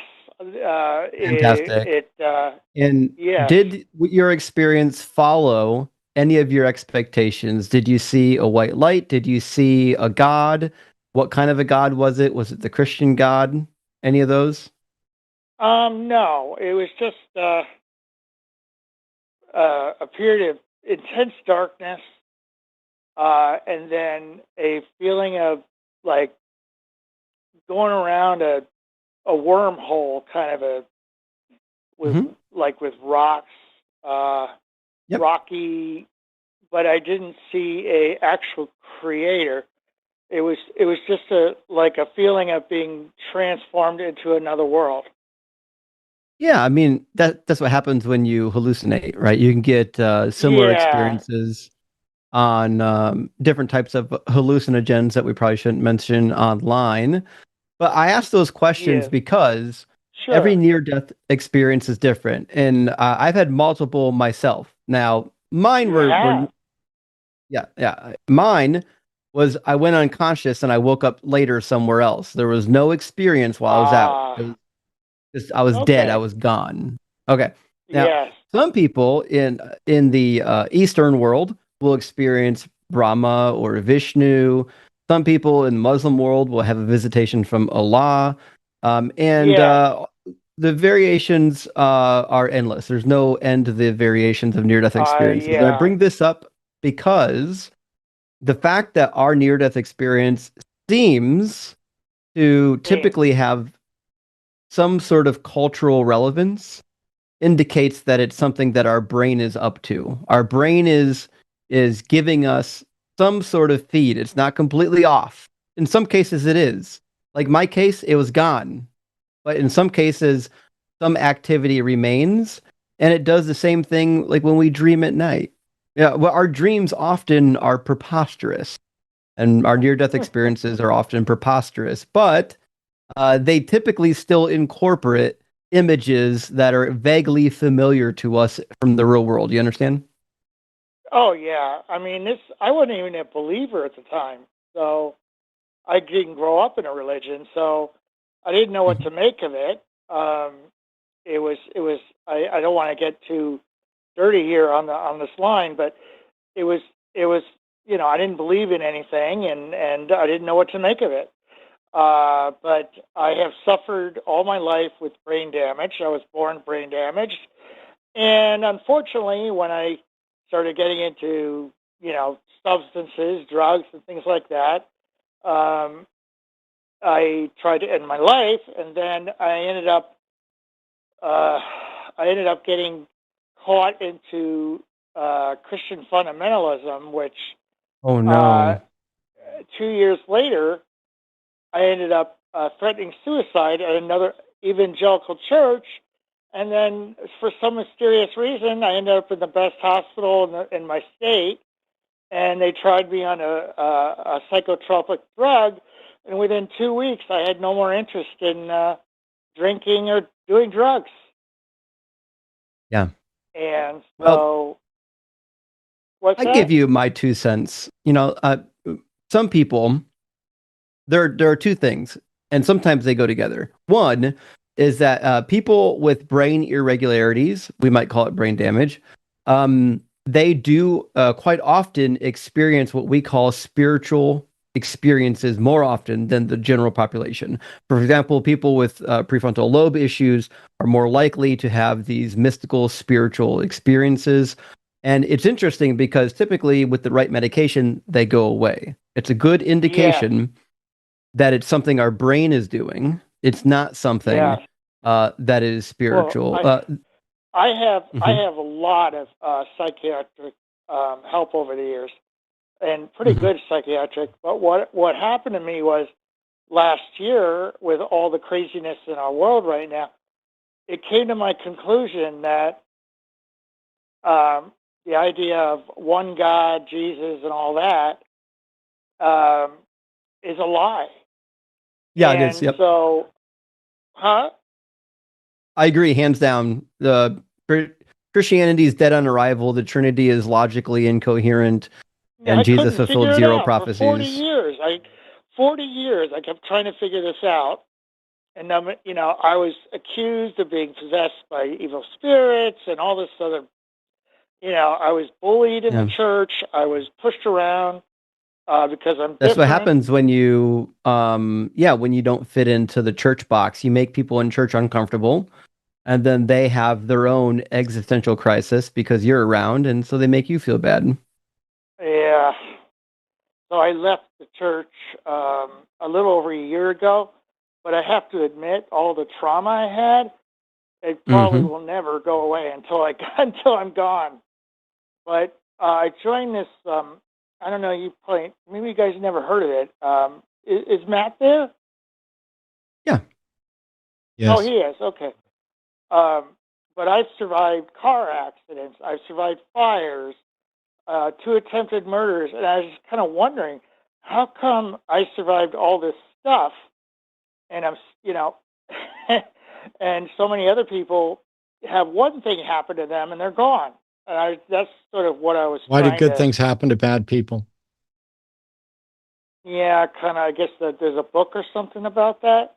But No, so it's the eternal question. Why do good things happen to bad people? I'm saying, how come I survived Never all mind. this fires, all this, and yet, you know what I mean? Let's narrow it down. Okay, so the reality is, in the realm of possibilities, sometimes things that are exceedingly rare will happen. There are people who have been struck by lightning like 6, 7, and 8 times. So the reality is, you're probably the outlier, right? Most people don't have this many near-death experiences, but it's still within the realm of probability. You just happen to be the outlier. And anytime you're the outlier, it makes you uncomfortable. That makes sense? Yeah. Yeah. Now, to what Matt was suggesting, which is why do good things happen to bad people? This goes back to the point, right? If it's suggested that you're surviving due to some divine intervention, right? Then the question needs to be asked, why isn't God intervening to preserve good people and make sure that bad people don't get their don't get the stuff that the good people deserve? Like, why is there no equality? Why is there nothing here on the earth that would warrant a belief that God is out here trying to do what is just, right? It's kind of like people will say, listen, God gave me this miracle. I got this job. Like, okay, yeah, but God, why would God give you the job while simultaneously let 3 million children starve to death every year? You see what I'm saying? Yes, that's what. Yes, so I feel this sort of guilt, like this. I don't know, like survivor's guilt or survivors when there's people dying in Palestine. It's like, I still have mental issues. I still have all kinds of mental issues, but my family says that, even my Christian friends say it lately, is that because I went through this, and that I have incredible empathy for other people. Mm-hmm. Yeah, you do. That's why you're not a Christian. What's that? That you do. That's why you're not a Christian anymore. It's like it went up. Weird. It's like but there's a downside. The more I've had, the more angry I am with what's going on around us. You know what I mean? Yeah. So here's what I would say in parting, because I don't know if I have much more to say to this.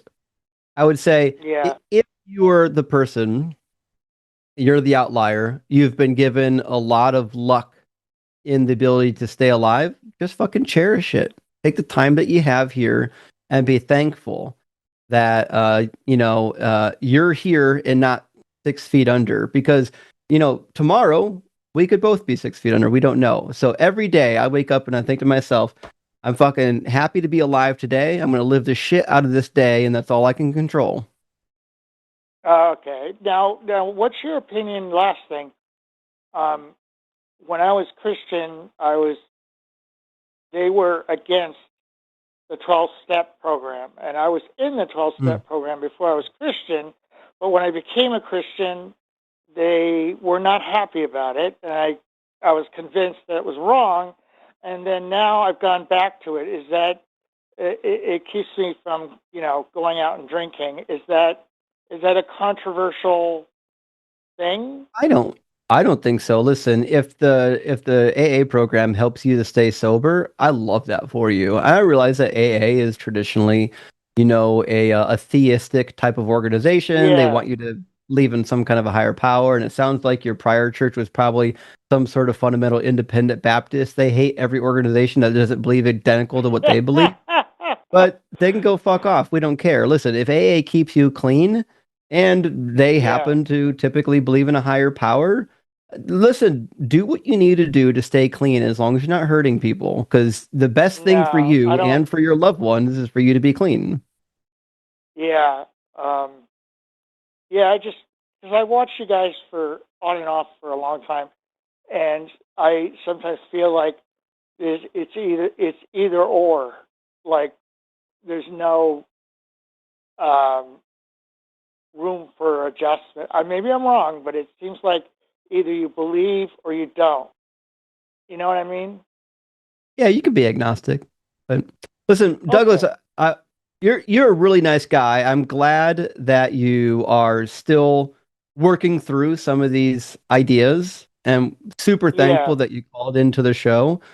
But we're past our limit by some time, and we still got more show left. But all right. But please keep on doing what you're doing. You sound like a genuine, nice individual. You're too good to get sucked into the church. Just keep doing what you're doing. Without the church, you don't need it. Okay. How do I contact you guys? Like, is there a way to do that, or is it not possible? My email is on my YouTube account. Oh, what's your name again? Justin. Justin. I'm sorry. You have a bunch of different people on. Well, it's nice to meet you both. It's nice to meet you, Matt. Hey. Do you have anything to add, Matt? Nope. I'm brain damaged today. Okay. All right. Well, thank you. Have a good one, friend. Awesome. Thanks. Okay. Bye-bye. All right.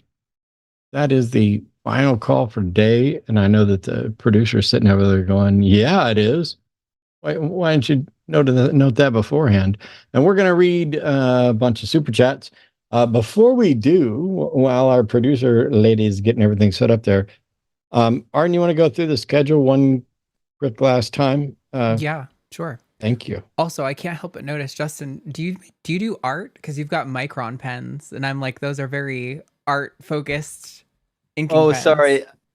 I've been known to dabble in some art. In fact, the artwork on my wall I did myself as well. Cool. But the reason why I have so many of them is because they're the best for writing in Bibles, because they're very fine and they don't bleed through. Yep. I'm sorry. I've been using a bunch of them myself for stuff I've been doing lately. So They're amazing. Yeah. So tomorrow we've got TACIS with Josie Caballero and Luxander at 2 p.m. Justin will be back for Cus I Wanna on Saturday with, I guess, allegedly Ian. Sunday at 1 p.m. The early show will be Matt and Owen Morgan. The late show on Sunday at 7 p.m. will be with Forrest Valkai and Paula Gia. Skeptalk on Monday is Forrest Valkai and John Gleason. Alyssa and Taylor on Chewed Gum. And then Alyssa will be back here on the Hang Up next Wednesday. All right. On that note, whoops. We're going to start the super chats. I'm not used to seeing this with the Zoom thing. I had the wrong window up. Yep. That is $10 from Greg Murkowski. Happy New Year and thanks in advance for a great show. Thank you so much, Greg. Oh, sorry. Got hiccups all of a sudden. Good to hear from you again. And 10 from the Atheist Mechanic. Great to see you tonight, friend. Says, abolish ICE. And I'm with you. It's funny because we had a whole show where we didn't really dig in or reference any of the news bits, but I am happy at least that we got theists and Christians, even if there wasn't a great argument for stuff. There were a lot of good calls on the subject, and so that's fine. I don't have to do. I don't expect MAGA to try to defend themselves anymore at all. But $10 from the Atheist Mechanic. An armed Gestapo ending people's lives, a government kidnapping leaders from other nations, and now threatening to take military action against a NATO ally. What a dystopian hellhole we're in. Yeah, this is one of the weirdest realities I could imagine that still feels the closest to real.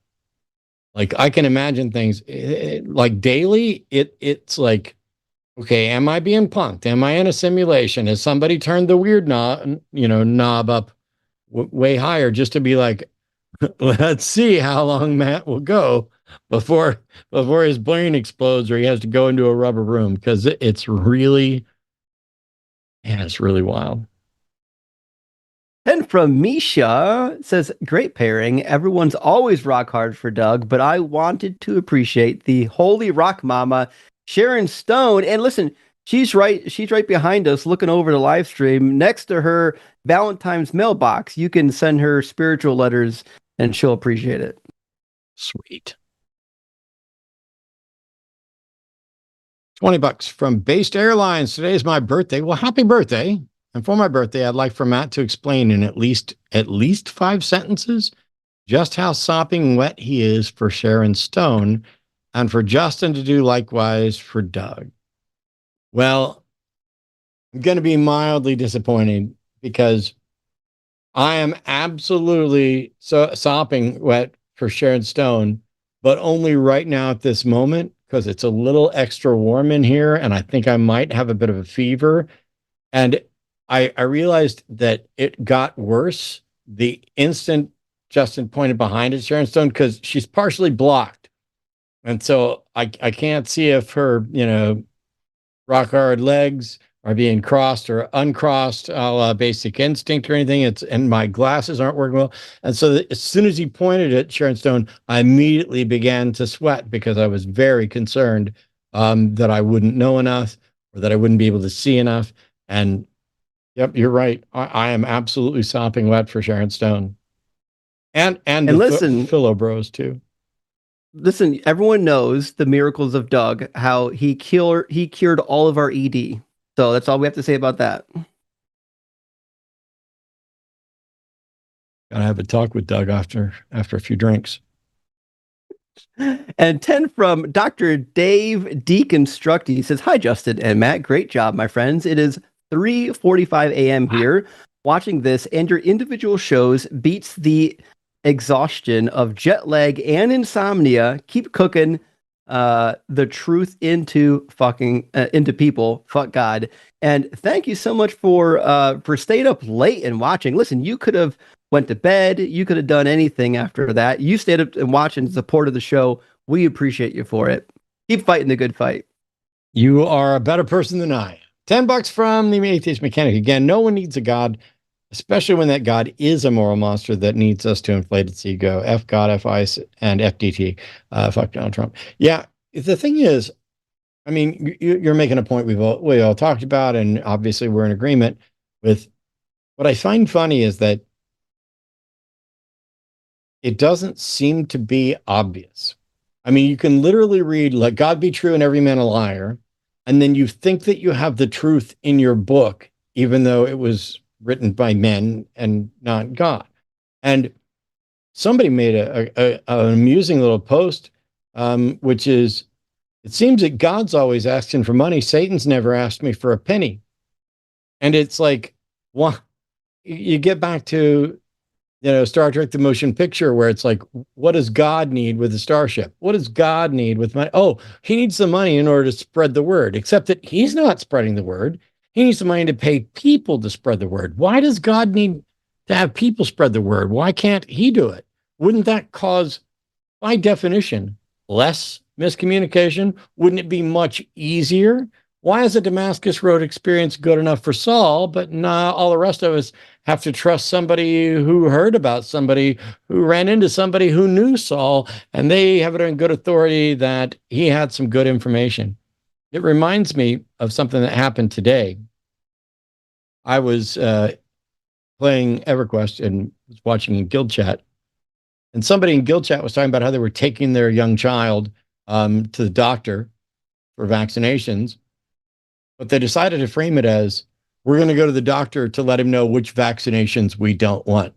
And this was prompted by somebody else in the guild chiming up immediately, say, "Yeah, my sister's a nurse and she doesn't trust the system anymore." And then somebody else was like, "My wife's a nurse and she's the same way."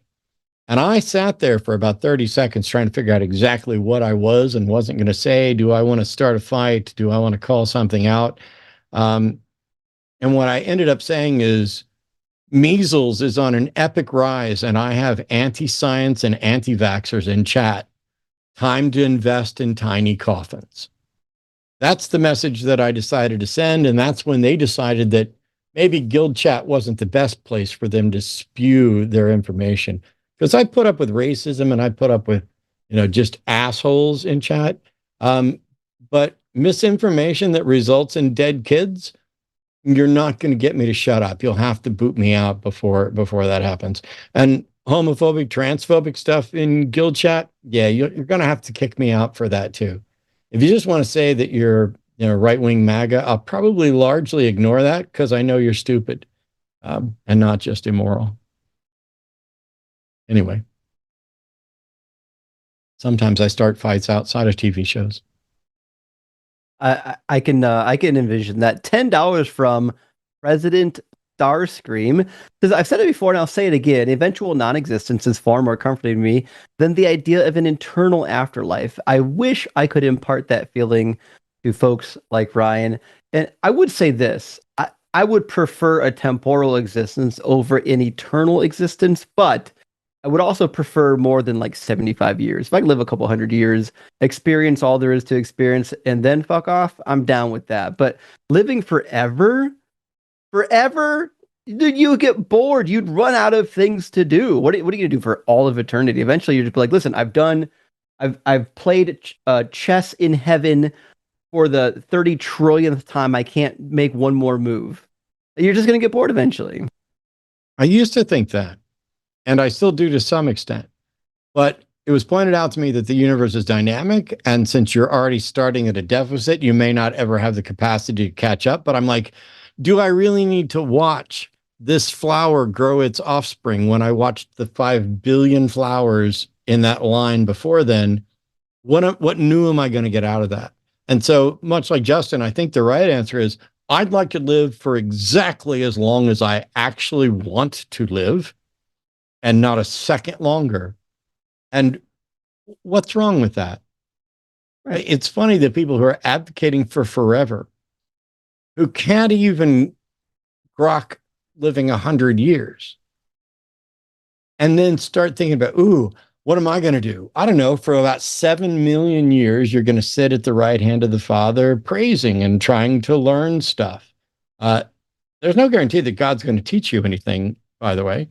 There's no guarantee that God's going to give you any answers or ever make you capable of even understanding that stuff. All these people are like, oh, I can't wait to get to heaven and I can understand all the stuff that I don't understand. Where in the Bible does it say that you are going to understand what God understands? Where are you taught outside of the Bible that, oh, when you get to heaven or paradise, that you're going to gain any significant new knowledge at all? I wasn't taught that that's why we go there. I thought that people believe that, just like they believe all dogs go to heaven. Yeah.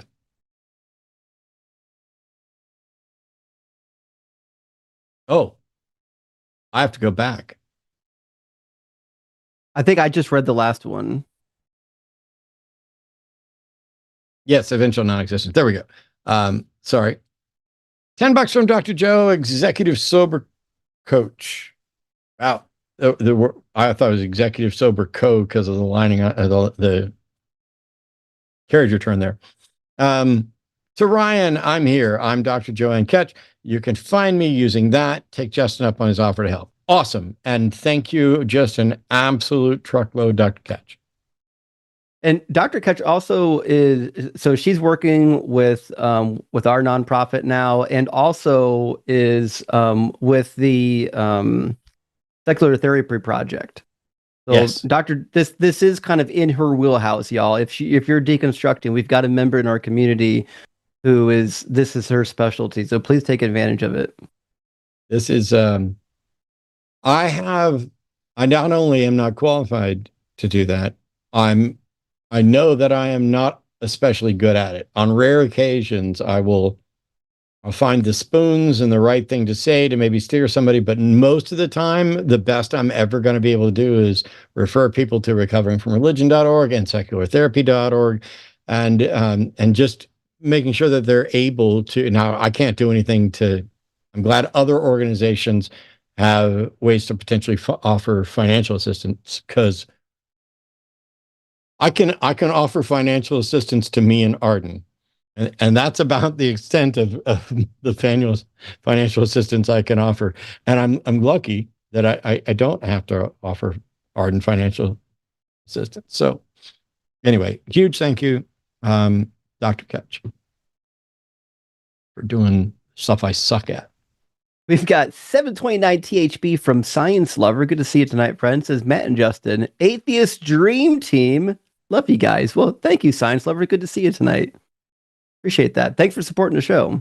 With $23 in foreign currency that I'm not knowledgeable of. 250 from Carlos Valdez. Maven. in process. Maybe I'm. Oh, okay.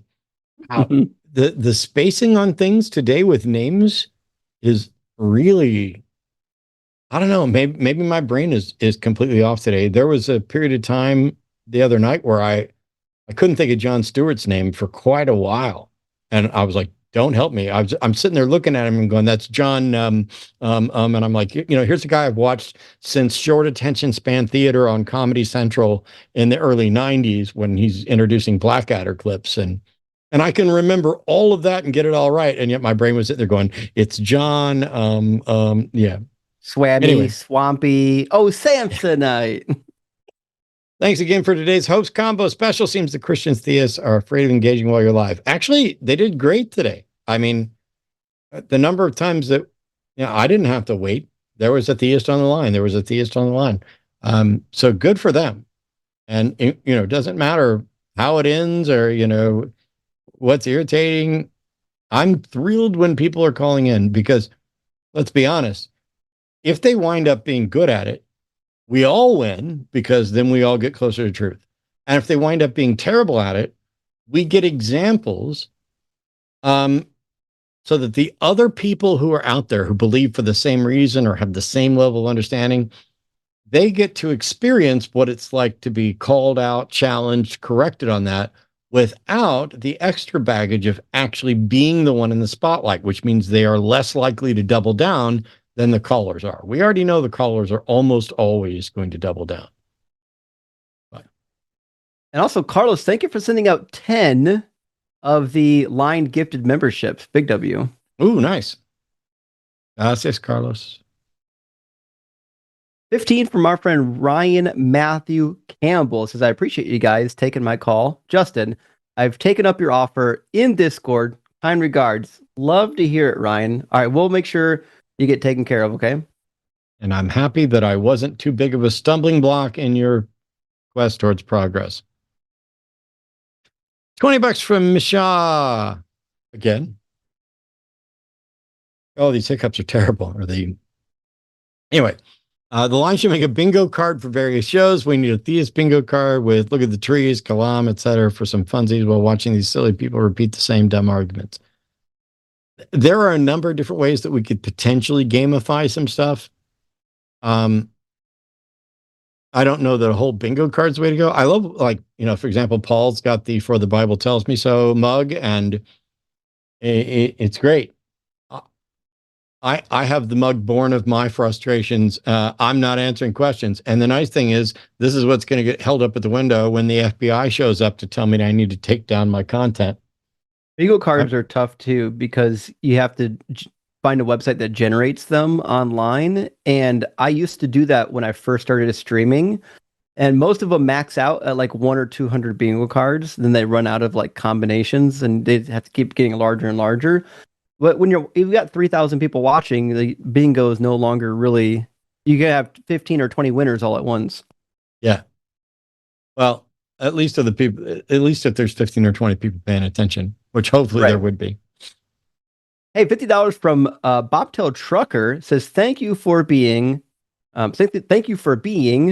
life is too short to waste on mental gymnastics without actually searching the reason for that truth. And I couldn't agree anymore, Bobtail. Listen, life is too short to waste it on things that are not true. No point.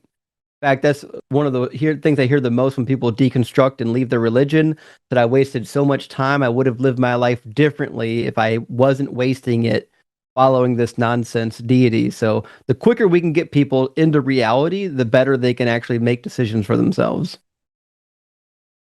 I don't know if I set this video live. I'm gonna look it up, but there's a video that I just did recently as a response, I think I said it live, to Eric Hernandez's evolutionary argument against naturalism.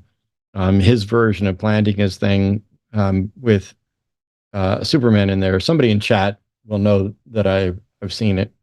And I sent a link to Eric, and he got it before anybody else. That, by the way, is the way I like to do things. If I'm going to engage in a response video to somebody, I want them to know about it, and I want them to know about it before the public knows about it, so they know what's coming. That's the way it should go. And if they're not interested, cool, that's their prerogative.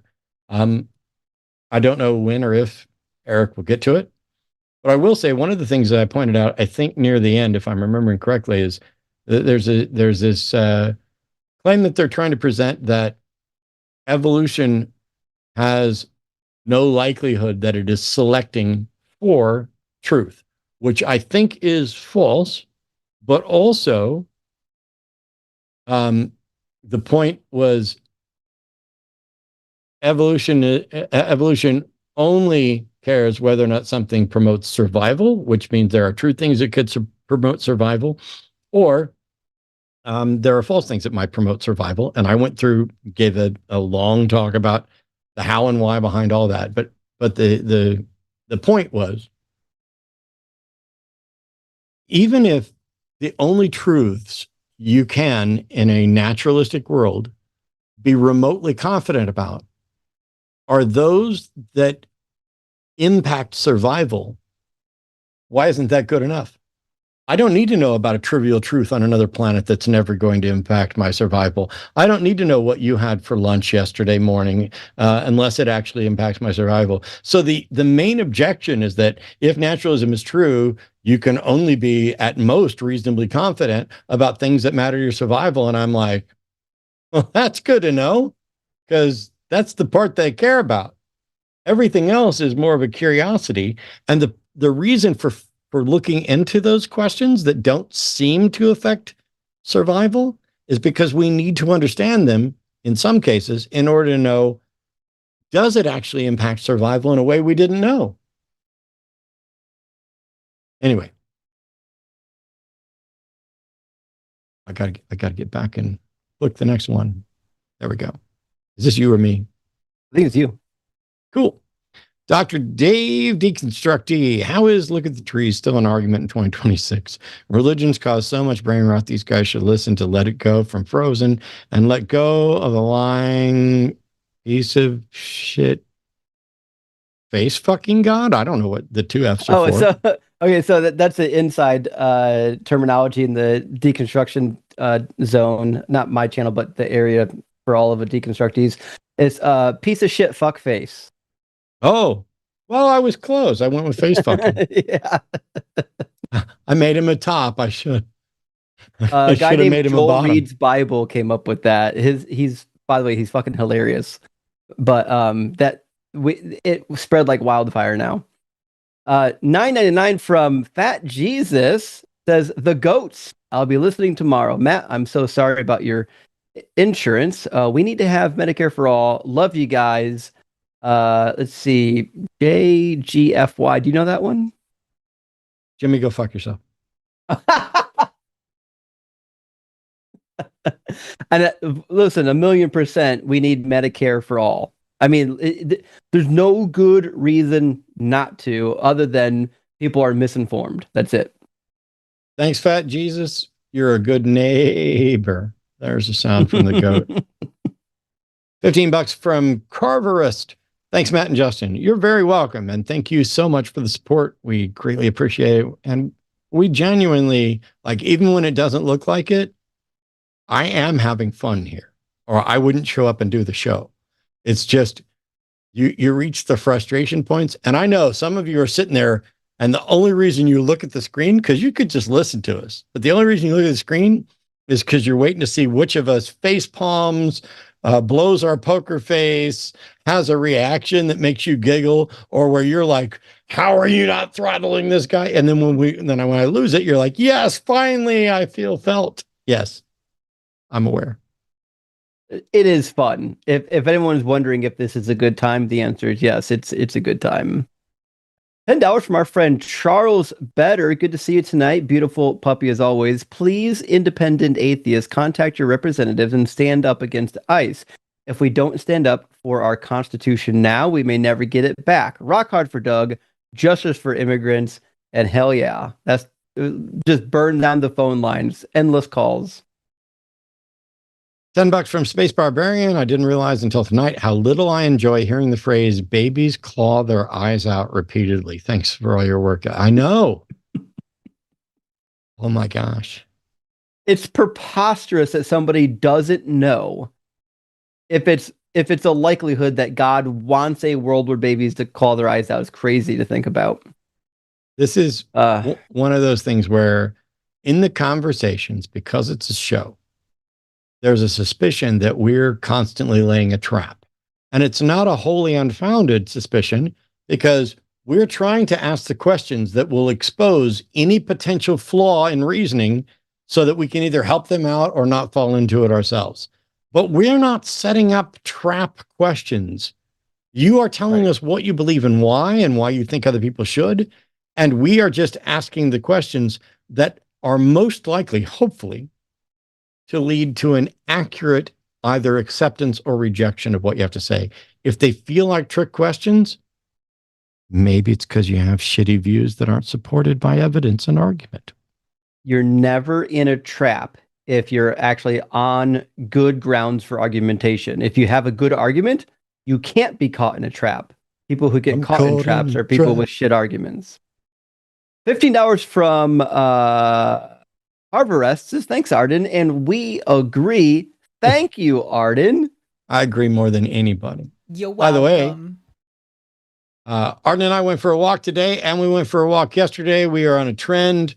No, I'm not looking at this as a New Year's resolution because I don't make New Year's resolutions.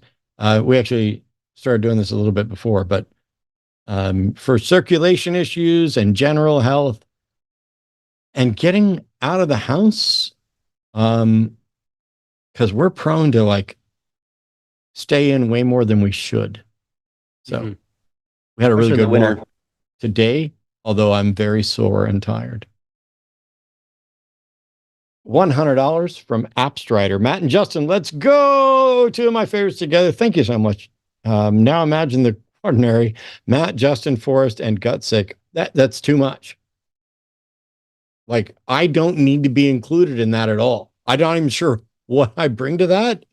And I think we could probably just go Justin and Erica and let me and Forrest sit off to the side and with muted mics, desperate to jump in to just say one more thing. It would be more entertaining watching Forrest and I being blocked from speaking than actually trying to add something to that. And that's not to take anything away from me or Forrest. This is how much I love listening to Justin and Erica, but it's like nobody could call that. Nobody could survive. That's a gauntlet.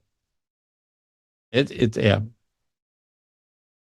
We appreciate the tremendous super chat.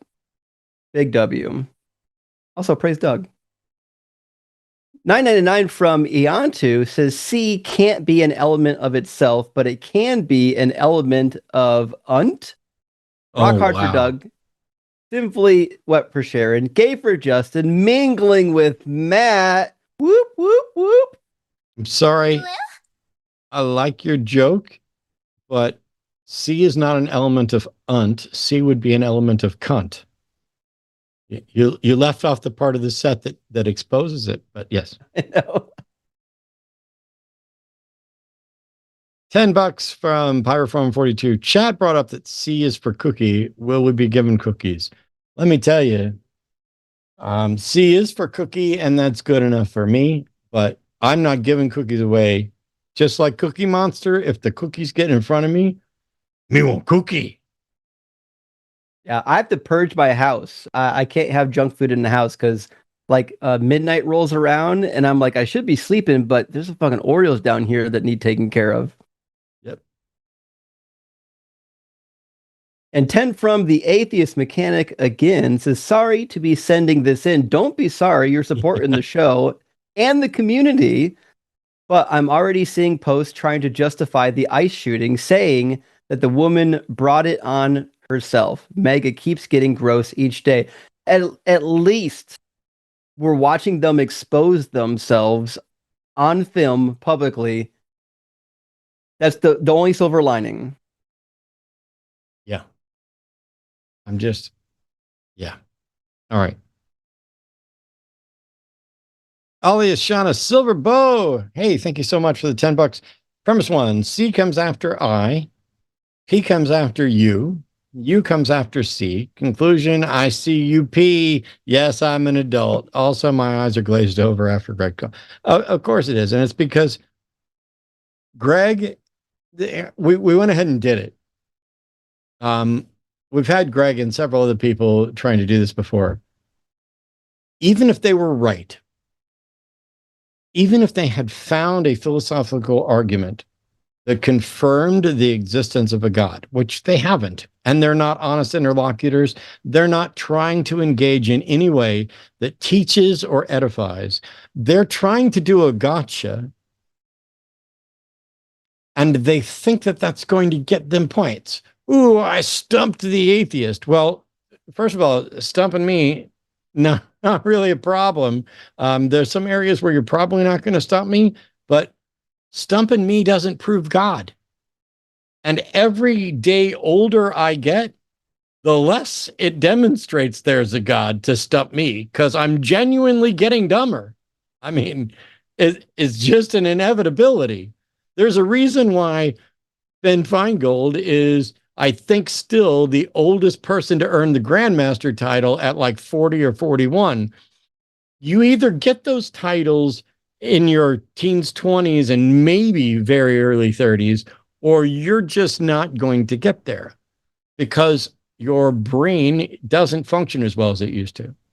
Fortunately, I have incredible job security, given the number of both willfully, eagerly stupid people and the number of confused, irrational, misinformed, ill-informed people, and that it doesn't take much of my brain to actually go through and debunk all of the, but what about the trees stuff that we keep hearing over and over again. And they have to call in. Their God compels them. The power of Christ compels you. 1 Peter 3:15 compels you. Yep. And $10 Canadian from Puriform says, Lamau, the God of the Bible, loves all life. Well, most life. Okay, some life. Okay, there are many exceptions. Yeah. And that is how arguments with Christians are worked out, because you walk them down. Well, what about this life? What about these babies over here? And before you know it, it's like, well, God can just do whatever he wants. Okay, well, then God behaves arbitrarily. That's fine. Yeah. What do you know? Oh, I know this thing for sure. Okay, cool. How do you know that? Well, I don't know if I know it for sure. I mean, I think that it's probably, probabilistically speaking, it might be possibly the better. Oh my God. $20 from JDA Chris. Thank you, JDA Chris. Hey guys, great to see you on the same show again. It's going to happen a lot. Like we're targeting just like once a month. We just come here and hang out. It is my fondest wish right now. So it's working out. Listening to Matt help me deconstruct, and I think he's the GOAT. You're wrong, but I appreciate it. Justin, I love to watch you cook, and I am rock hard for Doug right now. You guys are doing amazing work. Keep it up. Thank you, Chris. Yeah, thank you so much, Chris. In 1999 from Zedbout says, I was curious if either of you had an opinion on the copper scroll that was found in Qumran Cave 3 in 1952. Is it really an ancient treasure map, or is it more literary fiction? So, you know what? I haven't looked into the copper scroll in probably a decade. That's how long it's been, if I remember correctly. To be fair, like these types of ancient things, like maps and things like that, were they're pretty common, right? So the fact that one was found on copper, not surprised. Things that had sacred relevance were often etched on metal. I think like the oldest biblical texts we have are the Ketef Hinnom scrolls. They're etched on copper in Paleo Hebrew, and then they were rolled up, and then they were most likely worn as an amulet on a necklace. So it's hard to say exactly the nature of the copper scroll. If somebody really did like bury a treasure and make a map to it, the best we could ever do is speculate. What I can tell you is that having studied the Dead Sea Scrolls for a long time, most people who are interested in the Dead Sea Scrolls don't spend any amount of time worrying about the copper scroll. Like I spent all my time actually looking at the community scrolls, the rules, the biblical scrolls. I have to admit that the copper scrolls I've never found that to be very interesting because it doesn't affect my opinion on what the Dead Scrolls do for us as academically. You know what I mean? I don't have anything to add because while I had heard of it, I don't have any expertise and I don't have any thoughts, and nothing about the Copper Scroll was ever in and of itself relevant to my interests related to it. So yeah, it took me a minute. I barely even remembered. Oh yeah, there's the Copper Scroll thing, but I couldn't even remember the specifics about it. It was like you've kind of vaguely heard that. The theory is that it's not that it was treasure. The general theory is that when the Bar Kokhba revolt happened and we had the diaspora and people like went out into the wilderness to hide all their stuff, this was supposed to be like a legend of like later how to find the stuff. Where did it all go? Where did we put it? You know what I mean? Because that's why we think the Dead Sea Scrolls got there in the first place, is during the Roman siege and the diaspora people moving out. They're like, shoot, because they made it illegal. Hadrian made it illegal to even have anything written in Hebrew. So they had to stash all these relics and sacred documents and as a form of preservation. So the general idea was that this was supposed to be a guide to where some of the stuff was. But I don't know much about whether or not anyone's ever tried to interpret the map and find all the hidden treasures. That's the general idea of it. Awesome.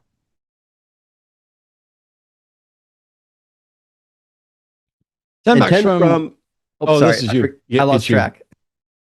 10 from Setsunawa says, Matt and Justin, thank you for the time, effort, and energy you put into doing what you do. We need it now more than ever, especially on days like today. And I agree. You know, I was deconstructed for years before I started talking about it. It wasn't until I saw deconstruction was making a move in social media, and also the rise of Christian nationalism. Like, oh, you know what? This religion is fucking dangerous. Like, we actually have to do something about this. And we need it now. I agree, more than ever. Although I would admit we needed it a lot in the fucking Middle Ages too, when they were burning heretics at the stake. But we definitely need it now, friends. I'm sorry, I'm doing two things at once, and go ahead. It always catches me off guard when you stop, because I'm like, I'm sure I was going to have 10 more seconds, but 10 Canuck bucks from Andarius Rossathorn says, don't lump trash pandas in there with Tim and other Christian nationalist types. Raccoons are much cooler and cuter. And I must agree.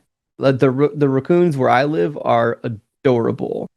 I will say I much prefer them to possums, only because possums have been incredibly threatening to me on 2 or 3 occasions, even though they probably wouldn't hurt me. That was going to be my caveat. Yeah, that being said, the raccoons where I live, while being cute, they don't like us humans. They don't want us around. All right. Going through super chats, but I also was setting stuff up because I remember I told Arden I would get a screen set up where I could promote Epic Loot Exotics. $10 from Green Garbador. Is there any good reason to stay friends with a longtime friend who's MAGA? No, I don't even need to keep hang on. And gives no reason to think you'll ever change to be better. I wonder if nostalgia is clouding my better judgment. Here's the thing. Everybody's different. I have no idea what is or isn't going to change somebody's mind, and I don't even know how to find out without talking and interacting with them. At the end of the day, there are some MAGA folk that I will never interact with again. Unless there's a change, because I'm not convinced that there's anything I could say or do that's going to change that. I'm not the right person for it. Maybe somebody else is. But I've closed very few doors. What I did do is put up some really good screen doors. And by that, I mean, I will absolutely fucking call out bullshit at the drop of a hat, don't care how we're related, don't care how we're friends. It is too late to not call a fascist a fascist. Yeah, agreed. Well, you got to make your own mind up about who you're going to keep around and at what distance, and whether they're on the other side of a screen door or, the other side of a closed door, and they've just got to keep knocking. And how important is the friendship to you? You know what I mean? These are all questions you got to ask yourself. 1999 from IT Bad Guy is rock hard for Fergal Burgle Minergal Burgle. The Tooth Fairy killed Yahweh after the events of the Old Testament. That did happen. Then she created Jesus to steal souls from Christians. That's not part of Tooth Fairy lore, to power the celestial dental dam. Listen, IT Bad Guy, you know that I've got some deep Tooth Fairy lore, but I can't get on board with this. The Tooth Fairy has never created anything evil like Jesus. I'm not going to put that on her, the great goddess. But we do appreciate you supporting the channel. And also, hey, we love a little bit of good Tooth Fairy lore. Matt, have I told you about the Tooth Fairy? You have not. Did she create gingivitis? Well, so the Tooth Fairy is not God. She didn't create all things. However, the Tooth Fairy specifically, though, does want people to take care of their teeth. And the reason why the Tooth Fairy became lore in DZ-verse is because before Doug and Sharon, I used to do presuppositional apologetics for the Tooth Fairy, and Christians couldn't refute it. And if they didn't believe in the Tooth Fairy, they would go to Tooth Fairy hell, where they had no teeth for all of eternity, but only corn on the cob to eat. And Christians had no retort for it. And so we sent a lot of Christians to Tooth Fairy hell for a while. I can tell you, though, that as someone who had all of his, or almost all of his teeth removed and replaced with my shiny Dempster choppers, I can eat corn on the cob. You just basically gum it or pull it off the cob. The point is, it comes out the exact same way it went in, so I'm not convinced there's any point in bothering to eat it. Eating corn is exercise. I should count it as cardio. All right. $10 from Darren McCall. Thank you, Justin, for pushing on past Matt's threshold. These could have been very short calls. True. Oh. Well, that's the fun thing about the different characters we have on the line, is every host has different flavors. And so I love to watch how other people work. And you know what, though? You have to recognize there are some callers that need cooked. Like, they can't go to sleep at night until somebody bends them over and spanks them. And so sometimes it's quite necessary. Yep. And I also love watching other people work and learning from how other people work. And it's one of the reasons why not only is Justin here, but Promise and countless other people. I want the people who know more and do things differently and potentially better than I do to be around to help me get past. Like today was especially difficult. And well, I think it'd be easy to beat me up for something, or you were too rough on somebody, or you were too rough on Ryan or whatever else. And maybe I was. Not going to offer excuses, but there's been a lot going on, including cancer surgeries in the family and other stuff. It's no excuse. And I don't regret. One of the things that I don't regret the way I did it, even if it might have been wrong, or at least if there was a better way. And it's because some people need to hear something two different ways from two different people for there to be any progress. Somebody's going to hear something 23 times, and it's the 24th time that does it, no matter whether it's me for the 24th time or if somebody else comes in for the 24th time. It's just the way it goes. And so the one thing a lot of people forget is at any given time, there may be 5 or 6 people on hold.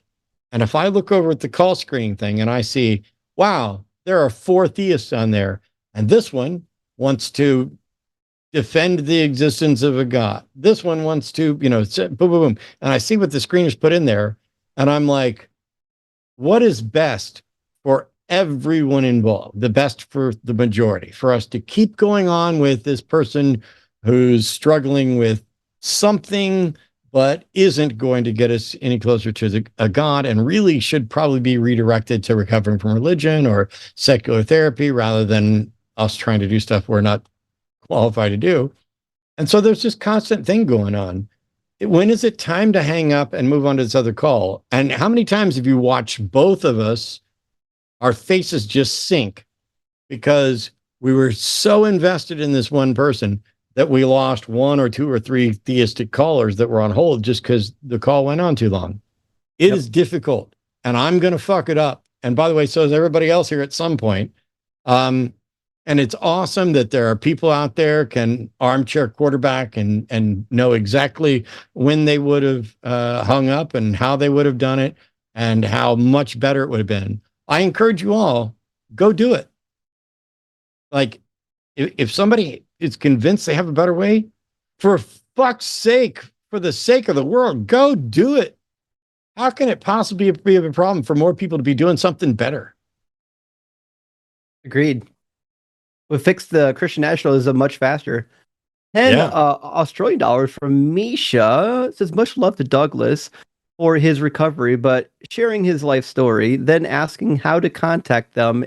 And then, by the way, what's your name is the funniest thing I have heard today. So thank you for the laugh out loud. Yeah, you know, Douglas was a hoot. I'm glad he didn't get caught in the snares of religion too long.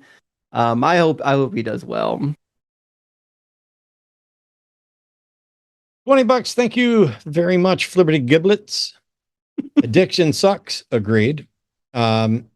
But I'll expand on that in just a second. 9+ years clean myself, but if I could do coke every day responsibly, I would have quit. I appreciate that. I think that's kind of a succinct way of reminding people what addiction can be like and the constant struggle of overcoming it. I personally have never struggled with addiction, at least not in any kind of substance abuse.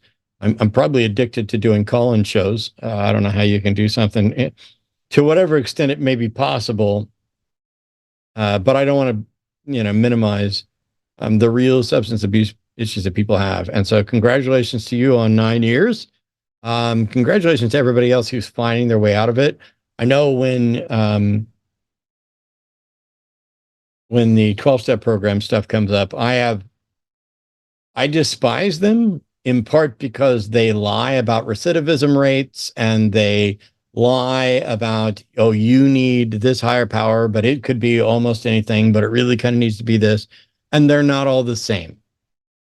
That said, as I've always said, if that's what's keeping you sober, keep doing it. I am glad it exists.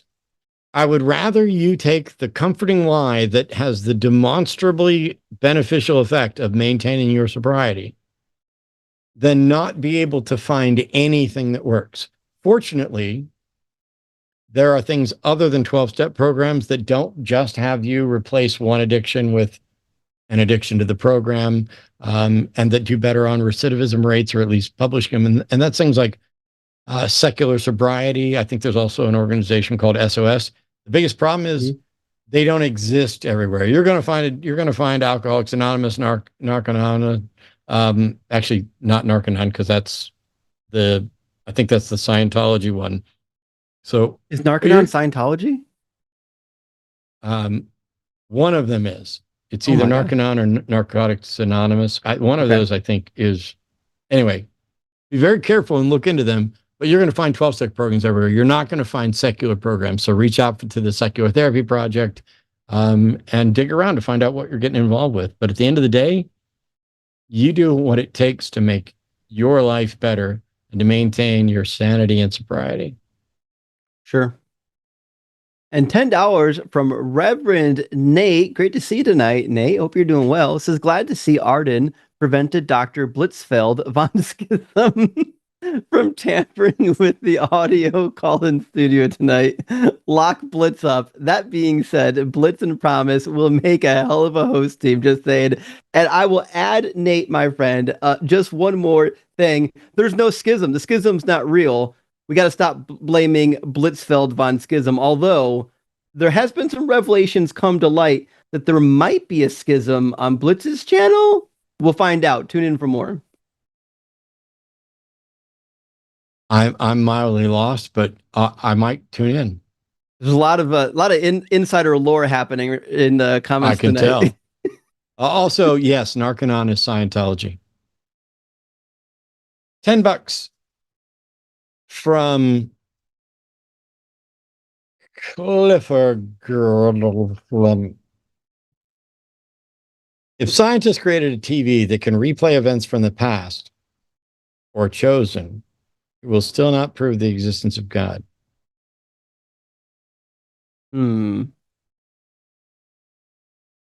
That's what TVs do. I'm like, they don't show the future and the present doesn't exist. I think what it means is, for example, when we look out at the stars, we are very much looking back in time. Even our own sun, we're seeing light from 8.5 minutes ago. If there was some scientific device that would allow them to peer back and rewind time in a deterministic sense to show what happened. So now you choose what part of history you want to see, and we take all the data and we compile it, and we do. That would still not prove the existence of God. I don't know how you can say that, because what if it provides a reliable look at the past as a deterministic view of the universe, which results in witnessing something that you and I would agree is a God? I don't know. I might have missed part of this. I tried desperately, but thank you so much for the donation. It's a thought, at least. And $9.99 from J Soul in YouTube. This, as a Minnesotan, fuck fascism, ICE, and this current administration. The video of the shooting was horrific, and I gotta be honest, I still haven't watched it yet today. When I heard about it, I woke up late because I couldn't sleep last night, and I had a headache. I was like, you know what? I'm not gonna watch it. I'm gonna get upset. I still haven't seen it yet. Well, when you do, try to find as close to the original source as possible, because I hear people are editing it in addition to making excuses. But the nice thing is that, well, I say the nice thing. The video doesn't show gore because of the angle. The one I saw, it's just very obvious from all of the actions that a person trying to drive away was instantly killed. And I don't care that they shouldn't have been trying to drive away. You can't kill someone for trying to evade. Yeah. It's, despite there not being gore, it's easily one of the more disturbing videos I've seen in the last year. I'll have to brace myself. Just because of the implications of it are just, and to know that people are making excuses and justifying it. Yeah. Elected officials are telling them to shoot U.S. citizens where they're not even supposed to be engaging there. Even if they're not citizens, you can't just shoot people for evasion. Yeah, I agree. It's just that once upon a time, I think you would have had some of these same people be like, well, they're not U.S. citizens, so that's a little different story. It shouldn't be a different story, but now it's like the only criteria that makes you safe is to not be the people that they hate and want dead. Yeah. These are the same people supporting this that think all life is inherently valuable and a gift from God, and it's terrible. The worst thing you could ever do to take a life, these pro-lifers. At the minute, their orange clown decides that he's going to empower people to murder others, he's like, oh yeah, murdering people is fine. Yeah. $10 from Misha again. Hey, Misha, thank you so much for supporting the channel so much. It says, if I had a ton of financing, I'd make a horror movie about making it to heaven and finding an eternal life with zero choice, challenge, or mental stimulation. Growth for eternity. Yeah, you know what? It would be an interesting movie to do like a real like The Office, but in heaven. I'm not sure what we would call it, but I'd watch that. I am watching bits and pieces of The Office. I've never watched it, as Arden rewatches it. And I simultaneously love and hate it. It is very, very difficult for me to properly enjoy it because I'm like, but all of these people are stupid and awful. And that's the point. And I'm like, but I live in a world full of people who are stupid and awful. I don't know that I should be getting enjoyment. But then every now and then one of them will say something and I'll just be like, oh my God, that's just dumb. And I'll laugh. There really is. It's an endless pool of idiocy in the world we live in. It's staggering. $10 from Milo de Jong, 1670. Have either of you read The Evolution of God by Robert Wright? I don't believe I have. It's a fascinating history of how a myriad of diverse pagan religions of gods merged gradually, leading into today's monotheism in Yahweh. I've read a number of things on syncretism and speculative stuff about. It's really hard to create a proper narrative of, oh, here's how it happened. It's all still speculative. You know, we began with maybe simple things like animism, and you lead on and on and on, and this God may have led to this one. I, first of all, tend to not care a lot about it. But second of all, a lot of it gets tied up in conspiracy theorist level mythicism that wants to be like, oh, Jesus is just the dying and rising God all over again. And it's like, oh, we found similarities, therefore this story is just a copy of or stolen to this one, when in reality, we tell similar stories. And those stories can get glommed onto real people or fake people. But have you read that one? No, but there's a lot of good books on this. One of the more popular is by Mark S. Smith on biblical monotheism, how they move from polytheism to monotheism in parallel with tribal nomadism to industrialized city living, or not industrialized, but would say formalized city living. So it is something you might, there's authors that have written on this, like Ted Lewis. Is written on the backstory of the Yahwistic God. There's a lot of data on it now, but I got to be honest. If you're going to read anything on how Israel went from polytheism to monotheism, I'd read Mark S. Smith's book. He's phenomenal. $10 from Alishana Silverbow says, how many anti-vaxxers does it take to change a light bulb? None. They prefer to stay in the dark. Why did the anti-vaxxer cross the road? To avoid herd immunity. And that is the case. That is certainly the case. $10 in alleged money from north of our border from Reverend Nate. To be fair, some of the traps you set are some Wile E. Coyote level of silly obvious, and they still slam face first into the mountain, painted it like a tunnel. Meep, meep. Yes. Generally, I don't aim for traps like that until we're way down the road and it's become clear that they couldn't argue their way out of a wet paper bag and they don't even know the basics. It's like, oh, when I ask you, when I try to teach you just a little piece of something about probability, and you're like, oh, actually, it's the obvious. Oh, well, actually, congrats on your maths degree.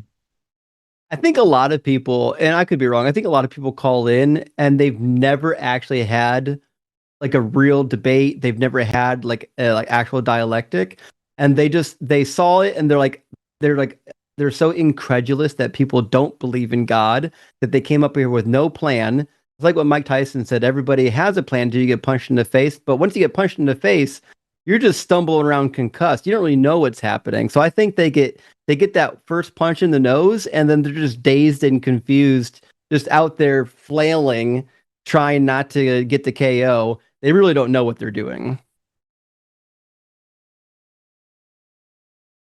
Hey, $5 from Kyle. Good to see you, friend. Says, would this prove the doctrine of predestination? 2 Samuel 12:11. So God is making people bring calamity to David. It also says he creates vessels. I mean, yeah. Okay. So, I mean, Yeah, and in Isaiah he says that I predict or I call the end from the very beginning. The God of the Bible over and over again states that he predestines people for ends. Judges chapter 11, Deuteronomy chapter 2, Exodus chapter 7 through 12. He hardens the hearts of Pharaoh's people. heart, yeah. Yep. And he does with the armies in Deuteronomy 12 and Judges 11. And he closes the wombs of Abimelech's household when Abimelech takes Sarah. He's all the time intervening in people's free will. And if you take Paul seriously in Romans chapter 9, he made us to be vessels of wrath. So that's just all there is to it. And I'm fine with that. Yeah, a couple of my favorite like biblical epiphanies that I had, and I'm talking about as a kid who grew up in church seemingly all the time, and thinking that I knew and understood the Bible and that I knew and understood doctrine and everything else. One was the whole "go up thou bald head," and he curses, and two she-bears come and rip up 42 kids. Yeah. But the hardening of Pharaoh's heart was a thing. It's like, hang on, because the only way to read that is, all right, we're going to teach this Pharaoh a lesson. He does some bad stuff. Pharaoh's ready to give up, and God's like, nope, I'm not done showing off. So he hardens Pharaoh's heart. And it's weird because in different chapters, it'll say, and Pharaoh's heart was hardened. Mm-hmm. And there's others where it's like, and God hardened Pharaoh's heart. And so the question I had once I started stumbling through that was, okay, does that mean that God did it every time? Or what's even worse, Pharaoh did it himself once, and God's like, that's a good idea. Next time you're ready to give up, I'm not going to let you. Thanks for the tip there, Pharaoh. And he seems to soften at some point in the middle of the plagues. He says, you can go out into the desert and pray. He says, pray for me. Pray to your God for me. So it seems like he was softening a little bit. God could have just softened his heart. But he didn't soften his heart because of what you said. He says in chapter 10, so that I might display my wonders among them in killing their firstborn. Then they'll know that I'm Yahweh. Crazy that he thinks they're going to finally know the power of Yahweh when he murders babies. Holy shit. My all-time favorite, and I'll leave you to go look it up. I've done a video on my channel. What I was taught about the Tower of Babel is not only an absurd lie that does not line up in any way at all with what the scripture actually says, but couldn't make sense, not just of how we got all the languages and stuff like that. If you go read why God is punishing the people building the Tower of Babel, it is not that they were trying to build a tower to heaven. It is not that they were arrogant enough to think that they could reach God. It was not that they were disobedient. It was none of that. It was 100% that, hey, they're doing this, and if they continue to cooperate, there is nothing they will not be able to accomplish. God was so jealous of the notion that we could cooperate and work together and accomplish anything that he decided to scatter us and mess up our languages. That's the moral of that story. It never happened, but somehow or another, the story is exactly, I don't want you guys working together for good. I don't want you to build a community. I don't want you to cooperate. So I'm going to make communication the cornerstone of humanity, the thing that makes us distinct from the other great apes and the other animals. I'm going to take that and I'm going to confound it. What a weak and feeble little whiny ass God. Oh, they're not going to need me. It is absolutely bizarre, and nobody ever bothered to edit it. Instead, when you go read it, That's what it will say. But when you hear about it in church, that is not what they will preach. I've never heard any preacher come close to preaching anything other than these people were arrogant and disobedient, and they were trying to either make a name for themselves above God or trying to reach God, which is already absurd in the extreme. But to make a name for themselves above God, it doesn't say that either. It just says they were building a tower so that as we go out into the world, we would be able to see this from a long way away, and we can all find our way back here to share the information that we got, to have a home to come back to. It's a beautiful story of humanism in action, fucked over by a petulant little bitch that likes to kill people and doesn't want anybody else to have a good time.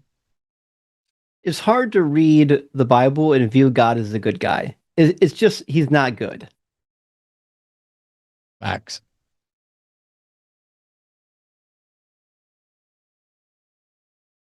$10 or 10 pounds from Dr. Dave Deconstructy. It's crazy how we heathens are the ones fighting for human rights, so Christians who claim love are fighting against all rights. Also, do we have merch with Matt's I'm sorry? Oh, no, we don't. I hadn't even thought about that till you said it. I don't know if it would work well with merch.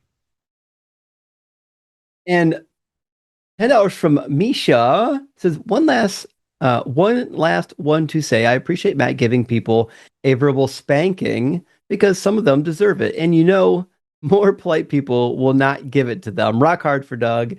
And what's the Y? I know gay for Justin. What's the Y in there? Go fuck yourself, Jimmy. Oh, go fuck yourself. I keep forgetting that's the thing. Go. Not everybody here is gay for Justin, buddy. I know, right? Oh wait, right as I changed that, another one came in. Oh, I don't have it up. It's there you go. Now you should have it. Got it. Cool. There we go. $10 from Germs Rosalino. When I was at Baylor, a popular local pastor, Kyle, was electrocuted to death in front of the congregation in the baptismal waters by a loose mic cable. For some reason, I deconstructed shortly after. Holy fuck. That's crazy. I have never heard that story. As an electrical engineer, I've got some fucking complaints about what happened inside that building. That shouldn't have happened. Someone violated some codes. Yeah. All right. I've transitioned my stuff here. And Arden should put me up big screen so it's just me. Yeah, sorry, one sec. There you go.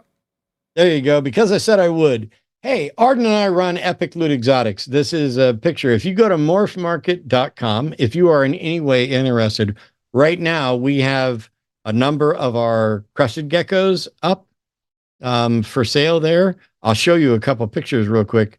They're not all. Wait, that's weird. I think you went to our collection, not to the listed ones. Yes. I need to go to the crested geckos that are here listed for sale. And weather permitting and everything else we can ship. We have everything from this black base tiger. I wanted to show you that because it's the most expensive gecko we had and you could buy. But they're not all like that. There are, like, for example, this is a male extreme harlequin tricolor for $150. Anyway, that's us advertising our stuff. I'm going to change back so that I'm not advertising our stuff right now. But one of the things is that we do reptile expos in and around Texas, and we also can sell stuff online. We just absolutely love the process, the breeding process, finding, new homes for animals, finding the right people to go with them. It's a great opportunity for us to do what we enjoy. And so I'm glad you give me a moment to talk about that. Also, I'm excited. I can't tell you yet, but there's a convention coming up this summer that I will be at, and I will be performing a full-on 90-minute magic show that I will have to drive props across the country, big props as well. So keep paying attention for that. Arden can tell you how dizzyingly excited I am to be working on new and old tricks that I didn't do in shows previously. Yeah, it's fun, and some of the stuff that I was showing her yesterday is very, very cool. So stay around for an announcement. And now that all the good news is over, back to the bad news. I'm sorry about the world we're living in, but if it's not for us getting together and talking about stuff here, passing on the information, go back and watch the monologue if you're looking for news, watch the individual calls if you're looking for ways to find and better engage with people on those subjects. Justin's here. I'm here. We're trying our best. We're helping each other, trying to help you guys. You guys are helping us. It's all awesome. Patreon.com/calltheline and linemerch.com.